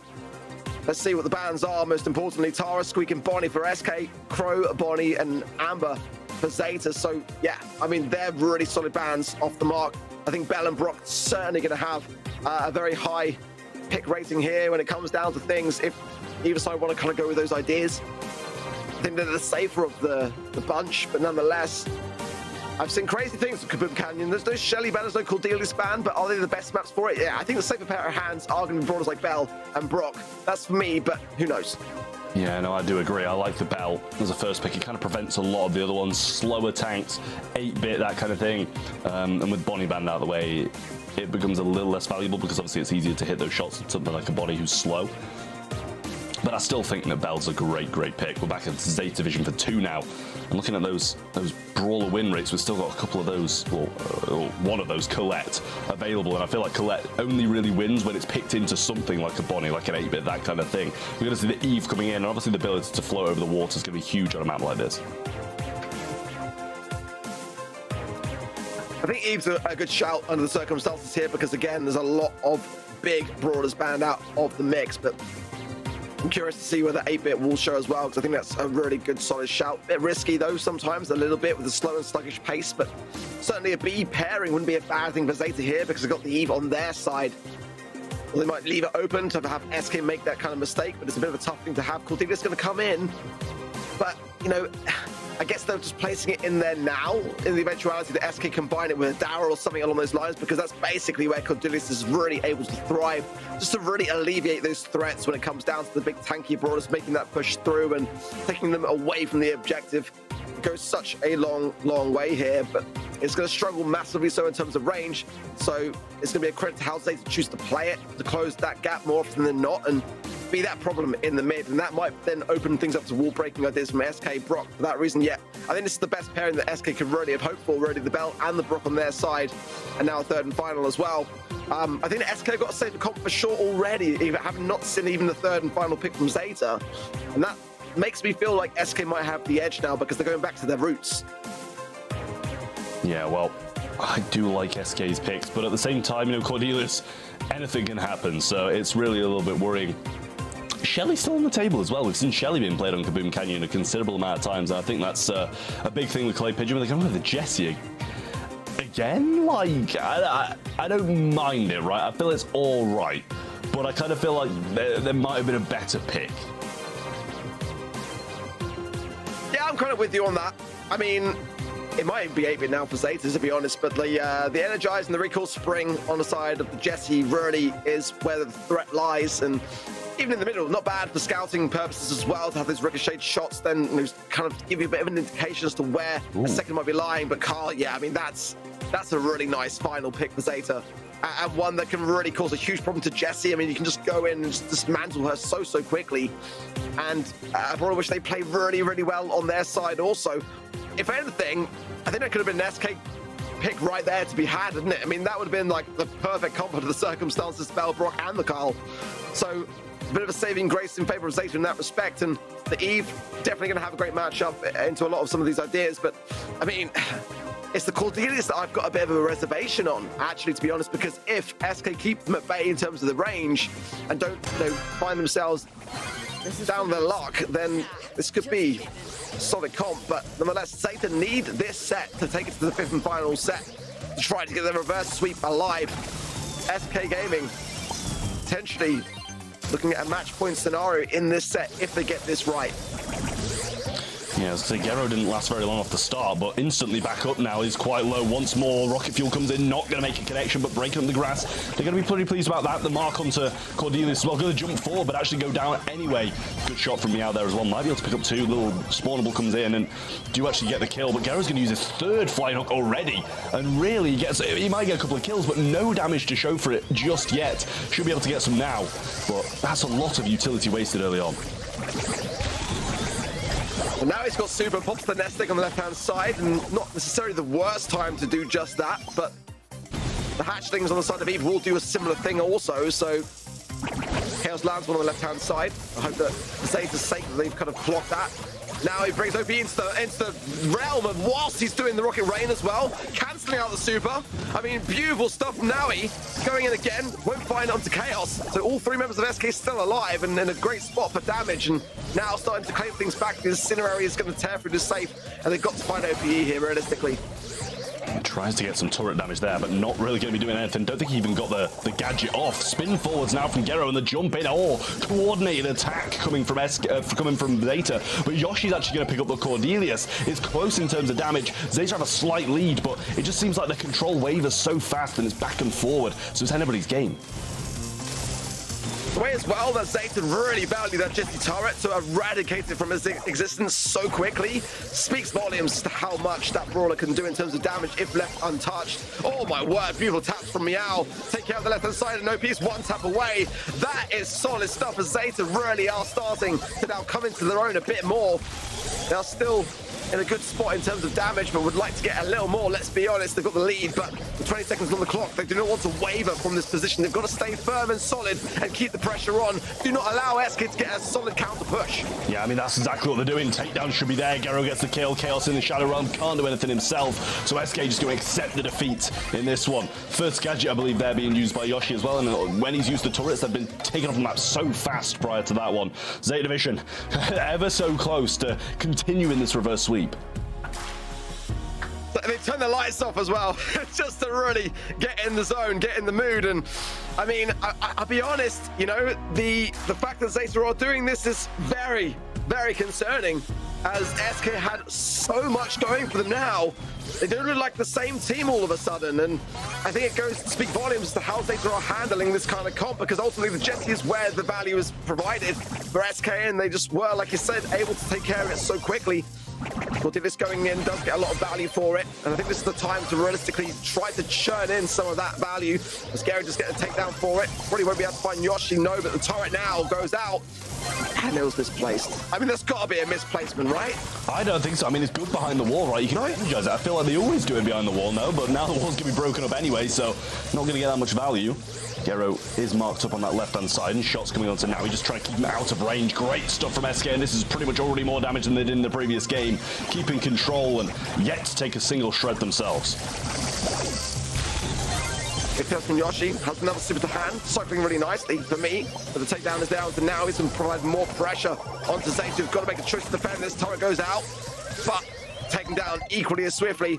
The damage remains. There's a quite considerable amount, 43% damage dealt by SK already, and not a scratch yet dealt by Zeta, as now he brings Chaos into the realm, jumps over, tries to evade a shock, gets a mushroom for his time, and will heal up, but pops the nest egg, and retaliation is going to be slowed, but able to juke around things for a little bit. They've got to start to get more damage on the side of Zeta, and they know it. It's the first sign of it from Garu, but there's 1 minute remaining. They've got to start to get more. Yeah, we'll see if they're able to do much here. Now Naui just getting the shots onto him. Shots coming through and Gero having to back up, and now that little spawnable place back there, and they do have a bit of time to bring this back, but it's going to be tough in itself. Okay, now has the super as well, Rocket Rain available, but pushed so heavily back because all of them single projectile. Spin comes in, now the takedowns are there. Beautiful stuff. Yoshi's low as well. Actually ate one of those mushrooms, I believe, but now we're just keeping him in the Shadow Realm and clawing ever so close to turning this one round. Oh, I was going to say, if now he stayed in that position, it would have been a serious problem for SK to have to deal with. But Chaos is low. OP is pretty low here as well, but Meow can't find the shots, and this could be a perfect time for a push to be able to inflict more damage onto the scenario. Taro's placed in time, but not much damage until OP lands the taps. Can now he get taken down? No! It's a solid defense for SK, and they should have the upper hand. Now, I don't think there's going to be enough time for Gary, even if he's left untouched on the save, to be able to do much about it. SK now surely moving on to match point, and they are. Well, that's just absolutely beautiful there in reality. Gorgeous stuff coming from those guys. Yoshi in a bit of a tough spot, but does manage to make it happen. Looking calm and composed as ever down there as well. So a little bit curious about if they're going to finish this one off, or if Zeta Division are going to be able to win this game and bring it to that 5th and final. It's definitely worrying for them. But SK, one game away from their first monthly final champions. Early flying hook there from Geru. Finally gets found here, but meanwhile now he's made a run for his right-hand side, and it's kind of where he wants to be right now, just forcing SK around and getting some damage for his time, but realistically, he'd much prefer to have the super. I mean, that's what he's going to be able to cycle off the back of. A lot of these pushes are already taken care of by OPE now, and nowhere to hide for Zeta. Chaos surviving on low, gets the takedown nonetheless, and now he's the problem realistically. He can't close the gap. He's got to utilize some of these gadgets early on. He needs to get that super. Without it, Zeta might be in trouble here, but a base of the rocket rain there from Geru opens up some space and opportunity potentially here as well. So if he goes down, Neste popped by Meow, jumps away, but not going to serve much avail nonetheless. Zeta are making moves. Well, Yoshi's still got his turret as well. Going to throw it forward. Geru pretty low, but spawnables coming through, and now he's still got a little bit of HP, but the mark's still available from Chaos, and gets a beautiful shot there onto Meow. The spawnables coming in, and that's going to push him back. The single projectiles not able to do too much yet again. And the mark straight onto Geru. Beautiful placement from him, but at the end of the day, still pushing forward now, and they are behind. Brought into the Shadow Realm, and all the heals coming forward, but Meow's under a lot of scrutiny. The takedown's there, but Ope's got the Rocket Rain straight onto safe. Beautiful stuff from him. Now he getting the heal once more, but comes out of the Shadow Realm to quite a lot of people ready to fight him. More damage tricking in there for Zeta. Missed mark there from Chaos. Keeps Geru in a solid spot to go on the aggressive, but no more flying hooks for him, and he'll have to get things back the hard way. She does immediately so as well. Yoshi's got turret, but needs to close the gap before he can realistically be in a position to use it. Throws it into the mid, and it's not going to provide any value realistically at all here, except maybe buying a little bit of time and stopping a little bit of healing on the side of Zeta, who are now advancing ever more forwards. Pest coming in. The hatchlings are going to go to town on this because everyone on the side of SK is already low, and the damage now raining down. SK have got a chance, one glimmer here for a final push, and Gary's going to try to slow the advance, and that he does. But SK cannot move from this position. They've got to stay firm. They cannot go down. Well, now 30% left on the SK safe, and I mean, they need all the damage. OP needs to get up, but so defensive from Zeta here. The mark goes forward, and he hits the Shadow Realm grab. Gorgeous stuff from him, and now Yoshi trying to go forwards, but he's not going to be able to do it. Zeta Division are going to drag this to a set number 5. Rocket Rain came down, but it just wasn't enough to be able to defend anything else, and set number 5 will decide it all. Bathroom break, potentially over Zeta. It's every set. Oh well, stay hydrated, guys. Stay hydrated. I mean, they're doing it. You know, if that's Zeta's plan for a comeback and the reverse sweep, and it lies in the lavatory, then I'm all for it. They're doing it. They're doing the unthinkable. SK had it in the bag. They had it. It was locked up and done. It was chalked in gem grab. But as you perfectly put it, Zeta are drawing this one out, dragging it to the 5th and final. And that's the perfect scenario for them, because they're deflating SK. They're just chipping away at things gradually so. And going to Brawl next, I mean, it's anyone's now for the taking. What was looking like a sweep, which was a crazy scenario, but that was the reality of the situation. No Dark Realms to be had there. I mean, that was literally our reality. And now SK are throwing it away, it seems, and it's going to come down to a draft, One draft now to determine whether they'll be able to get a monthly finals win of the year or not. I mean, it's just kind of crazy. Yeah, it's definitely a bit of a tough one for SK Gaming here. They just seem in such a good position, and then a little bit of a gem grab throw was really what kind of turned it around for Zeta Division. They realized they had a bit of a foot in the game, so it's difficult for them, but at the same time, if you're going to get reverse swept in the monthly finals, then you don't really deserve that win. I mean, look at the statistics here as well, though. 16, 15, 11 versus the 13, 8, and 9 of Zeta Division. It's tough for them considering they had so much more DPS, so many more kills, but just not playing the objective. Tough to watch, but SK, you know, great stats, just not playing the objective well enough to be able to come out with a set there, and the win ultimately would have been, but Zeta now are surely just building up themselves back to being where they're supposed to be. I mean, it was so strange to see them just like handing set after set over, especially in Bounty, for example, where they just absolutely had comp. Double thrower Shelly versus the Mortis. I mean, Nita, I mean, it's just never going to go the way 9 times out of 10 towards SK, but it did, and they are now responding. Better late than never. Let's put it that way.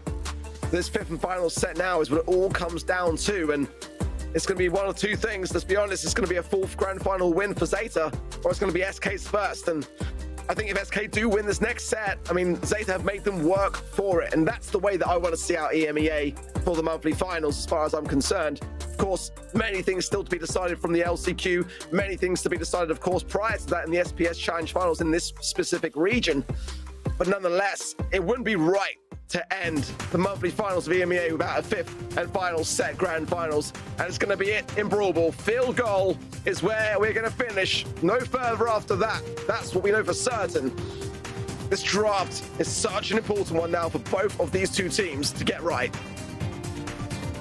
Well, field goal it is. You've got to expect some throwers, especially with these unbreakable walls here as well. We've seen it before. We saw it on Pinball Dreams where the Barley and Willow were brought in to fight against each other. I'd imagine something similar unless they get taken out during the ban phase, which we will find out right now. We got the Carl, the Ash, and the Squeak, so definitely don't want that aggression coming out of SK Gaming on that side. And SK, as I said, don't really want the throwers coming out of Zeta Division. They're going to have the Squeak to that as well, and then we're over to Zeta Division for their first pick.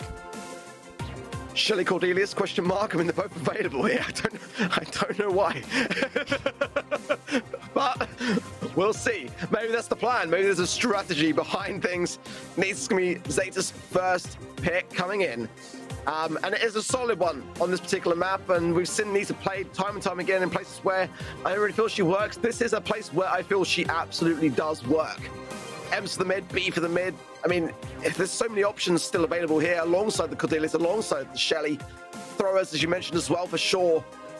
Sprout will be certainly on SK's mind in the later stages of this draft once they have these two first picks here. But I mean, Bonnie available. There's a great deal of options here for them if they want to explore. But Cordelius, yeah, I mean, why list all the number of brawlers that could potentially be viable when the most obvious ones are still there? And I mean, why not? You know, it really does make a lot of sense. The thing is, right, like if they go all the way, 2 sets coming back from being 2-0 down to bring it to a set number 5, almost reverse sweep, and then let it go because they've let Shelly and Cordelia slip through the draft. It's definitely going to be a bit disappointing, but they're actually going to go with the Crow, so maybe they'll get a chance to go and Shelly themselves, which obviously into Cordelius probably isn't the best of matchups, so maybe they'll kind of sway away from that a little bit. And 70% win rate on the Shelly as well, not as good as I'd probably expected, to be honest, out of probably the most broken brawler in the game at the moment. But Zeta Division have 2 picks in a row, then we're back over to SK for their last, and surely going to be expecting a mid and a lane coming out of Zeta Division, whereas SK only really searching for one more lane, and that can be, you know, with Chaos on the side, it can be the Dynamite. I mean, looking at that win rate, I mean, that wouldn't be the worst of ideas at all, would it, realistically here? But Bonnie going to be a safe pair of hands here for Zeta into the mid. It's going to have a tough matchup a little bit if the Crow's able to get the slow off. I mean, that's going to make her an absolute sitting duck. But nonetheless, I still feel like it's kind of crazy that Zeta have left open this Cordelius pick, you know? Even if they don't want to opt for the Shelly, which they didn't necessarily have to. I mean, it will open up a question mark in terms of breakability in the walls here. I mean, they are a bit more problematic, I would say, in field goal as a map. Grey, I love that from Zeta. Many teams saying that Grey is one of the best brawlers and often gets forgotten about in game modes outside of Hot Zone and Knockout, which I can understand. Coming in now for Brawl Ball, I quite like for Zeta. SK's third and final pick here coming in. They haven't got the DPS, they've got the ability to cycle the Cordelius, and that in itself is just such a dominant thing to have already as a starting hand. But having something else to add to the mix would definitely be a bit of a blessing. I wouldn't be surprised to see a Dynamite, to be honest, but Spike is going to be a much safer idea for them. But is it potentially a bit too safe? That's my thought here. I think that Zeta have got a more rounded comp. SK have got the more daring, the more dangerous on some level in some respects with the Cordelius, but I think the Spike now is a bit more rounded than what it was previously. But nonetheless, I mean, who are you siding with when it comes down to draft? I honestly kind of think SK just because they've got the Cordelius more than anything, but I think at the end of the day, Zeta can definitely win this. If they can just bring in a few Nita Bears, tank the Cordelia shots, and play it that way, then they'll be all right. But, you know, I kind of do like the safety that SK are bringing to it with the Spike and the Crow. I think it's pretty smart to be that safe, but at the same time, Crow down the mid against the Bonnie, it's going to be outranged. It's going to require a good few slows. Now he popping the gadget there, finds Yoshi on the right-hand side. Can't follow up though onto connections onto OPE, and that early life farm from Chaos allows him to stay more aggressive, and now quickly heal back into more or less full HP. But I do like this Cordelius for SK. I mean, how can you not realistically here? Going in now with a quick mute onto Meow. Somehow Meow actually comes out on top though. That could be a pass straight onto Meow, but OBCs are coming. I like that a lot. Bit of a miss there from Chaos, maybe some miscommunication or lack of confidence there in the ability to handle the situation, but ball is clear and SK just making a run for it now on the right-hand side.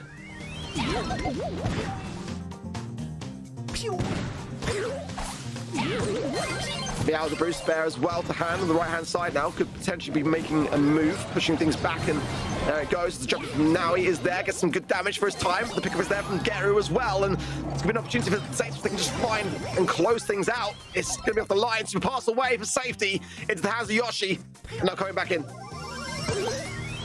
Well, ball passed back into the goal now. Chaos just trying to make this play forwards, but I mean, they haven't got a bad comp for overtime, really. I mean, Bonnie and the Grey are definitely going to be a bit better, but the slow comes in, and that's absolutely beautiful there. Curveball not going to be connecting there, and now ball being pushed forward. TP still available from Gero, but I think I quite like the placement that they've already got on the map. It can be quite useful, but Ope now got the jump in, and Yoshi just trying to get closer and closer, getting this radius to be able to get his super for free, and he's got it for free there. This could be very dangerous now. Gero's going to go aggressive, and that leaves him in a tough spot in the background. Super forwards, and that's a great pass, but they're all falling now, and this should be a pass forward and a goal by Yoshi, but he's in the realm. He just needs to time it perfectly when he comes out. He does get it, but Bonnie stops it. Beautiful stuff, and Ope can't get the ball in the goal. 30 seconds on the clock, and SK should have scored that. Tough times as we approach potentially overtime here, and Zeta pushing the ball forward for that very reason. I don't think it's necessarily the wisest thing to go for a goal until the boxes go down, but they might do. I mean, crazy things have happened. This Grey in overtime is going to be a blessing as well. And the Bonnie also, if they can get super to hand, but SK have done a decent job of starting to push back as they know that they do not have the high ground. That Bruce Bear, though, from Meow will alleviate things just a little bit. If now he gets super here, it could be devastating. Gero wins the trade on the left-hand side. Yoshi taking shots as well in the mid. Pushes Naui into the realm, leaving Naui, Meow available for it, and the goal is there. Zeta now on match point, and who would have thought that we would be saying that?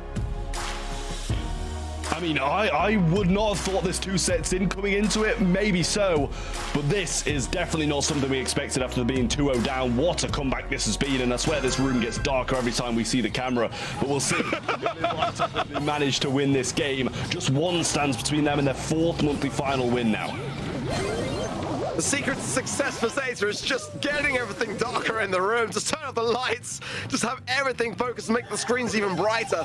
But hey, it's working. That's what matters. And Zeta right now have never looked like a more likely candidate to take this game. And let's not forget, you know, SK were on match point. They were literally 1 play away from taking it in a sweep. One little mistake and the walls will come crumbling down.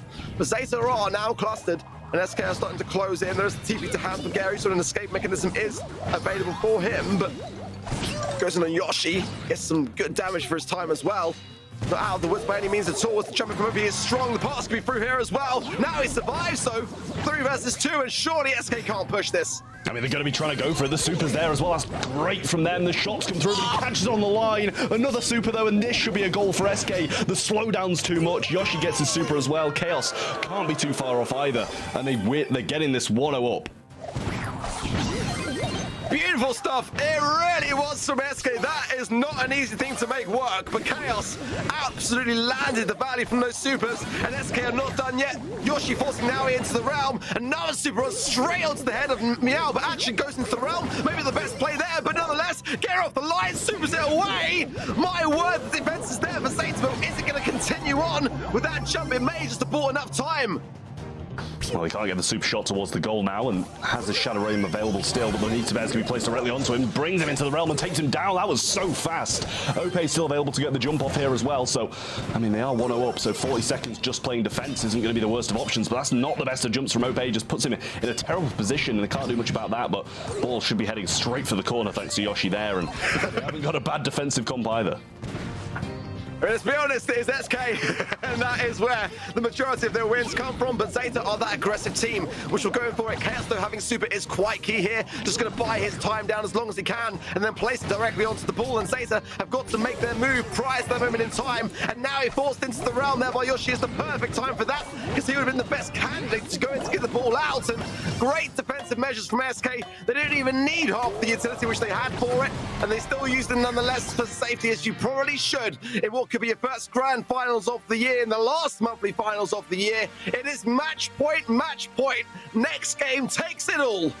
We wouldn't want it any other way. Whoever wins this takes everything, all the cash, all the points, and SK desperately in need of the points over the cash. And Zeta Division, they've already secured Worlds, so just trying to solidify themselves in that #1 spot even further. We'll see who comes out on top. Life plant being placed down by Chaos now, and some more follow-up shots. Curveball going to be connecting, but Gray in a great position, and Walking Cane going to be there, but actually missed it at that range. Trickling down as well from the poison. Will he survive? No. Goes down. That's a great opportunity for SK now to push.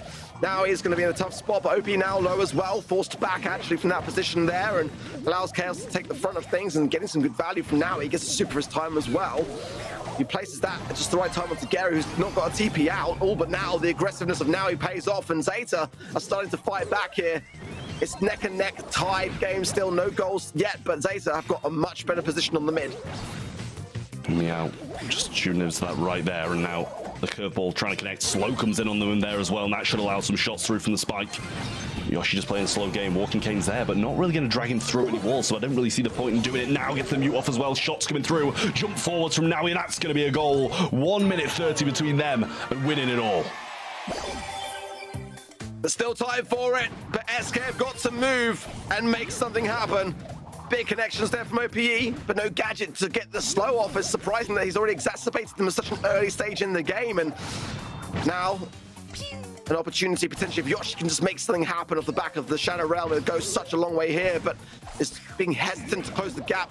Chaos Scott is found by Gary there as well, and we have to heal up there. Yoshi makes the play, gets now he's taken care of. The jump in is good from OPE onto then Meow, but he's out of position now. Got to get the ball, bring it back forwards to Yoshi. SK can score this thing out, so he can. They're being hesitant, they're going for it now, and it is defended. Zeta off the line, the T-wipe is there, and that might be the one chance that SK had to bring this back into tie. I mean, that's got to have been a goal there. The Shadow Realm's there as well, the mute, so he can't use anything else, but 35 seconds just isn't enough time. The jump forwards, the Shadow Realm grab there. That actually took him out of the spike super and out of the shot. OP gets the kill forwards, but 27 seconds. They need all three, and Chaos is going to fall. Only OP can get forward in this time. Yoshi going to be joining him now, but I just don't think that's enough. It's going to take a monumental effort, and there's only 15 seconds for it now. OPE has super. Something could happen, but he's taken out immediately. Zeta all hunkering together. There's a mute there from Yoshi, but he gets cleared up by Garu, and Zeta Division have done it. The reverse sweep is there, and SK Gaming deprived of a first monthly final win of the year. Zeta Division come out strong, 4 monthly final victories, and they see out the EMEA region with style. I mean, that is incredible. From 2-0 down to 3-2 win on the double match point. Zeta Division managed to do it, and that is incredible. 4th win of the year from them, and let's remind you, we've only had 6 monthly finals. 4 out of 6 is huge for Zeta Division. Crazy. Absolutely crazy. I mean, that was such a pinnacle moment for SK. I mean, a game away, a goal away potentially from having literally 100 points more to their name going into SPS, and I mean, that would be crazy. I mean, they would have ended the day on 327 points, and that would have put them in such a great spot. That might come back around to haunt them. It might do, and I mean, that's going to be tough for them because I think they're still going to be trailing for esports now, and it's all going to come down to that SPS LAN, so definitely need to show up to that and play some great Brawl Stars. But at the end of the day, look at this scoreline. From 2-0 up, SK Gaming, how close the rest of it was. 2-1, 2-1, 2-1 in that reverse sweep, but it's Zeta who do take it. Crazy, man. Absolutely crazy. What was starting out as an SK Gaming sweep just went from a bad day to a worse day, and just, oh my word. I mean, I just feel like they should have had that realistically there. I mean, there was just a couple of too many mistakes along the way, a couple of missed drafts as well, but I mean, they demonstrated even with a bad draft that they could come out on top. But Zeta are just that good, despite the stats. I mean, again, and SK had some great stats. Zeta still played that objective, and that's kind of what we've seen in this series time and time again. SK had some very, very strong stats on the board, but time and time again, Zeta were able to bring it back around. It was a slow start. It was unlike Zeta in a grand finals, to say the least. But it ended the way that I think if we hadn't have watched it play out, many of us would have expected. But SK, I feel, should have had it. I feel like they should have as well. I mean, statistics through this, the gem grab game that they should have won as well. That's got to hurt. It really does. OP dropping those gems when it was 9-7. And then from there, they had the dominant statistics in the last set, dominant statistics in this one. It just seems like they're not playing that objective as much as they should be. And Zeta Division just managed to snag it straight from underneath them. Well, we're going to be getting an interview lined up shortly. I believe that Inso's just trying to find the light switch in the room before we can actually see him. Now he is the MVP, as voted for you over at events.brawlstars.com. And what a day for Zeta. I mean, that is what you wanted to have happen, isn't it? Looking ahead into later things, into the World Finals, you do not want to be taking a sweep to SK Gaming. And they were able to turn things around. Wonderful stuff. I honestly didn't think it was going to be happening. Teddy, you were watching from the sidelines. Very curious to hear your thoughts on how that all went down. Yeah, I mean, they got reverse swept. They got reverse swept. It's a bit heartbreaking for them, for our prediction as well, for Trav and I. But regardless, I mean, phenomenal match. Phenomenal matches throughout today as well. I mean, just so much exciting stuff happening. And I'm excited also to crown a new prediction master after today. I was going to say the same. Thank you, Teddy. At least I've got someone batting from my side. Fantastic work from you. I love to see it, mate. Always been my favorite. Well, I mean, I was going to say it, but I didn't have to. Let's take a look back at the bracket for today. But swiftly moving on from that, we might have Inso on the line. Inso, are you there, buddy? Yeah, I am. Hi. You found the light switch, finally. We couldn't see you towards the end of those games. Yeah, I'm sorry. I didn't know you couldn't see us. We were just focused on the game. And yeah, I wasn't really paying attention to the lighting in the room, sorry. You were so in the zone. You were almost in the shadow realm, my friend. I've got to start first and foremost by starting with how we finished. Talk me through that final series of SK Gaming. What happened at the beginning, and how did you guys get back into your mentality? I mean, obviously the toilet breaks helped out a lot. We saw that. But what did you guys do in terms of, your practice, your scrims, and coming together when it mattered most? How did you manage that? I mean, I think we just practice a lot, like every week. So we are used to playing the game. And yeah, as you said, the toilet breaks kind of help us because the guys can play in the best condition.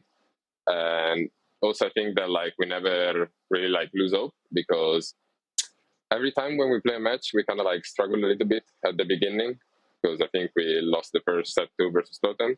But then we kind of warm up, and I think we played really well towards the end of the match. Yeah, how do you find things are when it comes to your ability to handle the pressure, being grounded? Obviously, when you're the team that are just at the very top of your region, does that stress, that kind of expectation come into the mix at all? How do you guys stay grounded when it comes to those expectations? I mean, last monthly final and this monthly final too, I think we're playing kind of relaxed because we were already qualified for World Finals. And I think it was kind of what happened to Totem in the match against us, because you relax a little bit too much, and when you have a hard match, you may lose. But this time we were very motivated. We wanted to finish the year as we started, and we had some really good scrims this week, and we were really confident coming into the tournament. It's very impressive, honestly, when you look at your statistics on the board on paper. You either won the grand finals or you exited in the quarterfinals. So let's bring it back around to the quarterfinals exits. What happened back in April with SK Gaming? What happened in July, just gone with Reply Totem? Those 3-2 score lines, which kind of dominated some of those like lower points for yourselves. But you guys always came back strong after those exits. So talk me through your mindsets when it happened and how you approach things moving forwards into the next month. Okay, so starting off from the like oldest one in April, I think we were playing really good at that point in the year, but we got a little bit overconfident after the first 2 sets. I think we were like thinking it was gonna be an easy win, and we choked a little bit in set 3. I think we went out the match point, and then like SK are really good at picking up momentum, and they reverse swept us. They played really insane.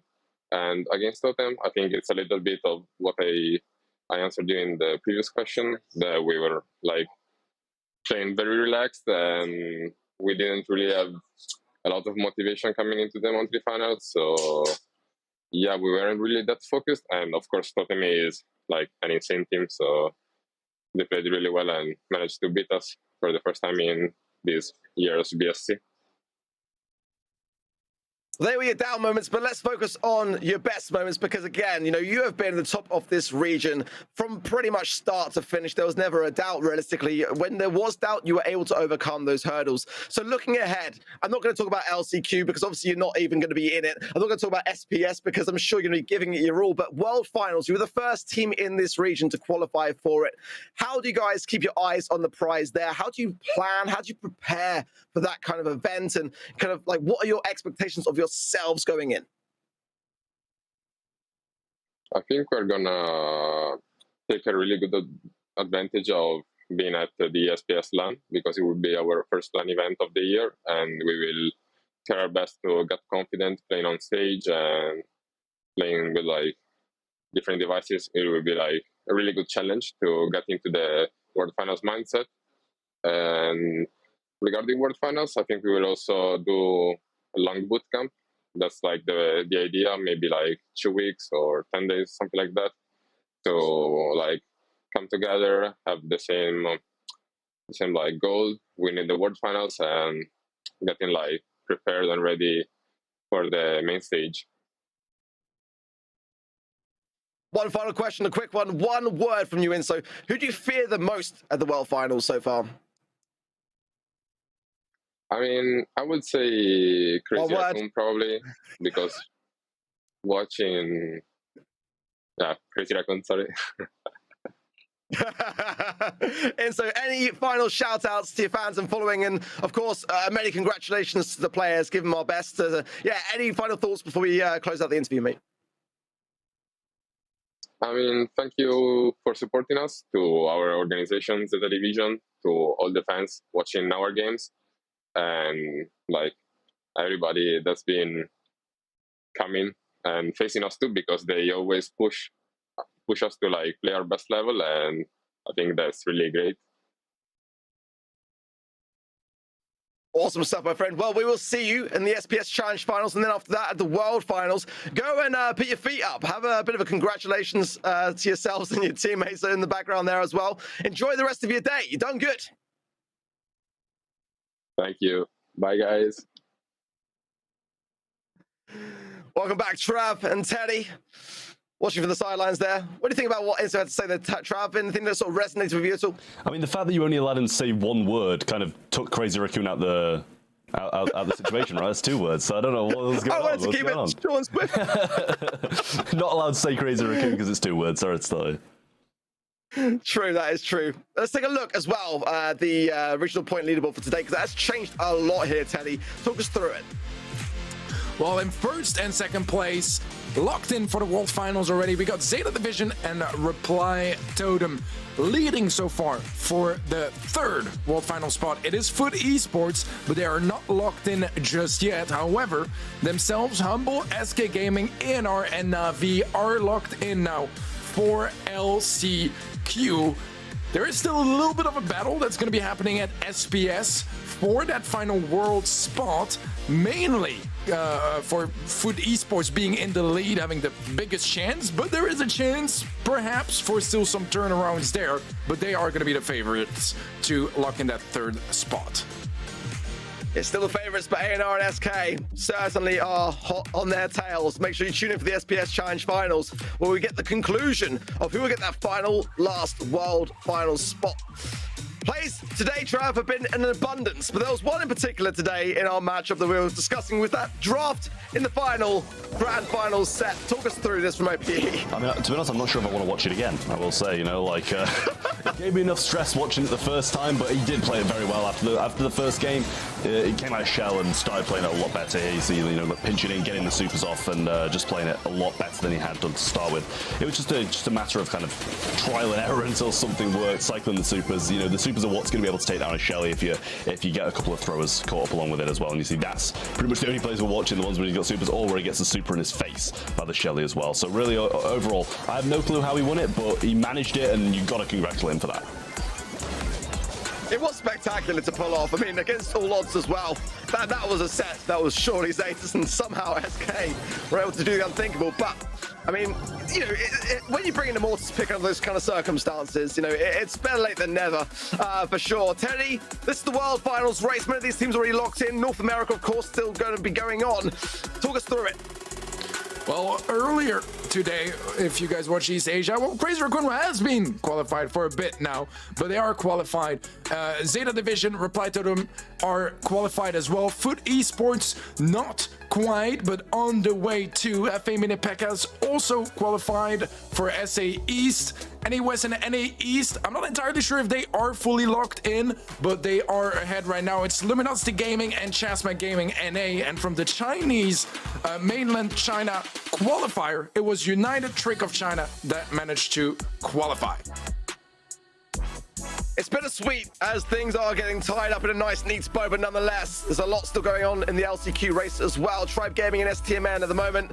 Tribe for certain are going to come down to the wire tomorrow. Make sure you tune in for that. In South America East as well, Clash. This is FA, Reconic Esports SA, especially in the South America West region. That is going to come down to the wire as well. Humble, of course, SK Gaming, A&R, Navi for EMEA. In East Asia, already locked up, done, sealed and dusted. Reject Chasma Gaming, Team Flash, Rising Sun SCA, and Revenant Esports 4-button as well. And Fennis there for the Chinese mainland region as well. All going to be in that LCQ. Some spots still going to be seeing things out tomorrow in North America and South America, but that is looking absolutely fierce, Trav. Yeah, I mean, all of these teams are just really incredible and all capable of beating each other. The LCQ is really going to be an incredible event, and obviously we saw earlier it's going to be a group stage as well. We couldn't have asked for a better event, could we really? We've been asking for group stage for so long, and finally we've got it. But so many of those teams locked in, so many of them still ready to fight out. You know, that North America region tomorrow is going to be so good, especially the East one. Yeah, you know, I think there's a possibility of 3 teams getting up there in the 2 spots for LCQ and Worlds. So it really is going to be a great show. Can't wait for LCQ, but first, before that, SPS Challenge Finals. That is where the EMEA region is going to be confirmed, locked down, and decided upon. Make sure that you tune in. August 26th to 27th, live, coming to you live with SPS. It's going to be such a banger. Going to come down to the wire. Obviously, Zeta Division all out in front, but for A&R, for SK Gaming, for Foot Esports, that is where things will be decided. BSC points on the line there, and that is honestly such an important one there, Teddy. Absolutely. So, I mean, you know, it's going to be the final chance for 3 of those teams to decide which one makes it directly to the World Finals. LCQ, I mean, we've seen the caliber of teams that will be there. If you can escape LCQ, that's going to be a W for sure. If you can come down, DreamHack Cologne as well is going to be a fantastic venue for it. Definitely going to be a great showing. But It's sad, guys, but that is going to tie up the monthly finals for the EMEA region. Very bittersweet, I know, but we'll be obviously following things forwards into the SBS Challenge finals. But for the monthly finals, it is done and dusted. I'm pleased to have done it with you guys. I'll be honest. Before we say our final farewells, make sure you tune in tomorrow from 3 p.m. UTC for the South America monthly finals, and then after that, of course, for the North America monthly finals, they are still to come. But Trav, I'm going to start with you, mate. Any final thoughts before we close out the final monthly final of the EMEA region? I'll keep it short and sweet just for you, because I know you like it a bit short and sweet, as you said with Enzo. Massive congratulations to Zeta. I feel quite sad for SK coming second, but I mean, it's still a big thing for them getting those points on the board. Is that all you got to say? Your Trav talks, mate. Never mind. Short and sweet. I get it. I dig it. Teddy, for yourself, mate, any final thoughts? Yeah, I mean, I'm just grateful for, all the spectacular matches we've had the chance to watch this year in EMEA, and all the great people we've had the chance to work with as well. It's just the best of the best in the industry, and it's always a pleasure to be by their side, to, have those wonderful shows put up, and working with you guys as well is always a great pleasure. It's been a journey, my friend. It's been a journey. It wouldn't be an event possible without Supercell, without Esports Engine as well in the background, doing all the things that they do. Honestly, the production this year has been absolutely on point. The players as well, giving it their all every single month. Those qualifiers are grueling 2 days of them to even get to the monthly finals. We've got to thank all the teams, coaches, the analysts, the orgs, and of course, all the viewers at home. We thank you so much for seeing us through this final month in the EMEA region, as you have been here from the start of the year. And we are done. Tune in tomorrow for the South America monthly finals from 3 p.m. UTC. And until then, we'll see you at SPS Challenge finals. Goodbye for now. Meow's winning this match on the right hand side, but gets hit by the poison. In comes those heals from Brawl, going to help out his teammates here as well. Stell's going to go down the soup from SQ Mido. Gets the dash, tries to get all three. The pulls there from Philip. Can he get it done?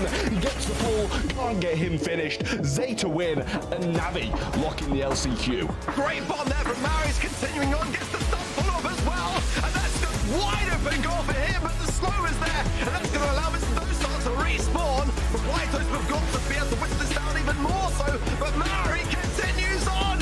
Follow-up shots again, and look at this. It's going to be a goal. Reply Toast has scored it, and there's not enough time for the response. But A&R are catching up, only a couple % behind now and about to overtake it.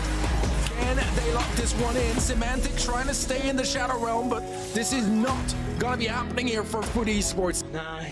It all seems fine for SK Gaming, as they have a very big lead, and Finkaluki has already given up as well, as he knows it is over for SK Gaming. The turret finally gonna be placed down, and SK lock in the 3-0 victory. Rama's trying to go through. Chaos gets the takedowns. Rama's going to fall too. That's beautiful from SK. Chaos surely able to push up and just finish this one off. Now slow from OP as well. They can't even get up the map in time. There it goes. SK's going to the final. Zeta all hunkering together. There's a mute there from Yoshi, but he gets cleared up by Garu. And Zeta Division have done it. The reverse sweep is there.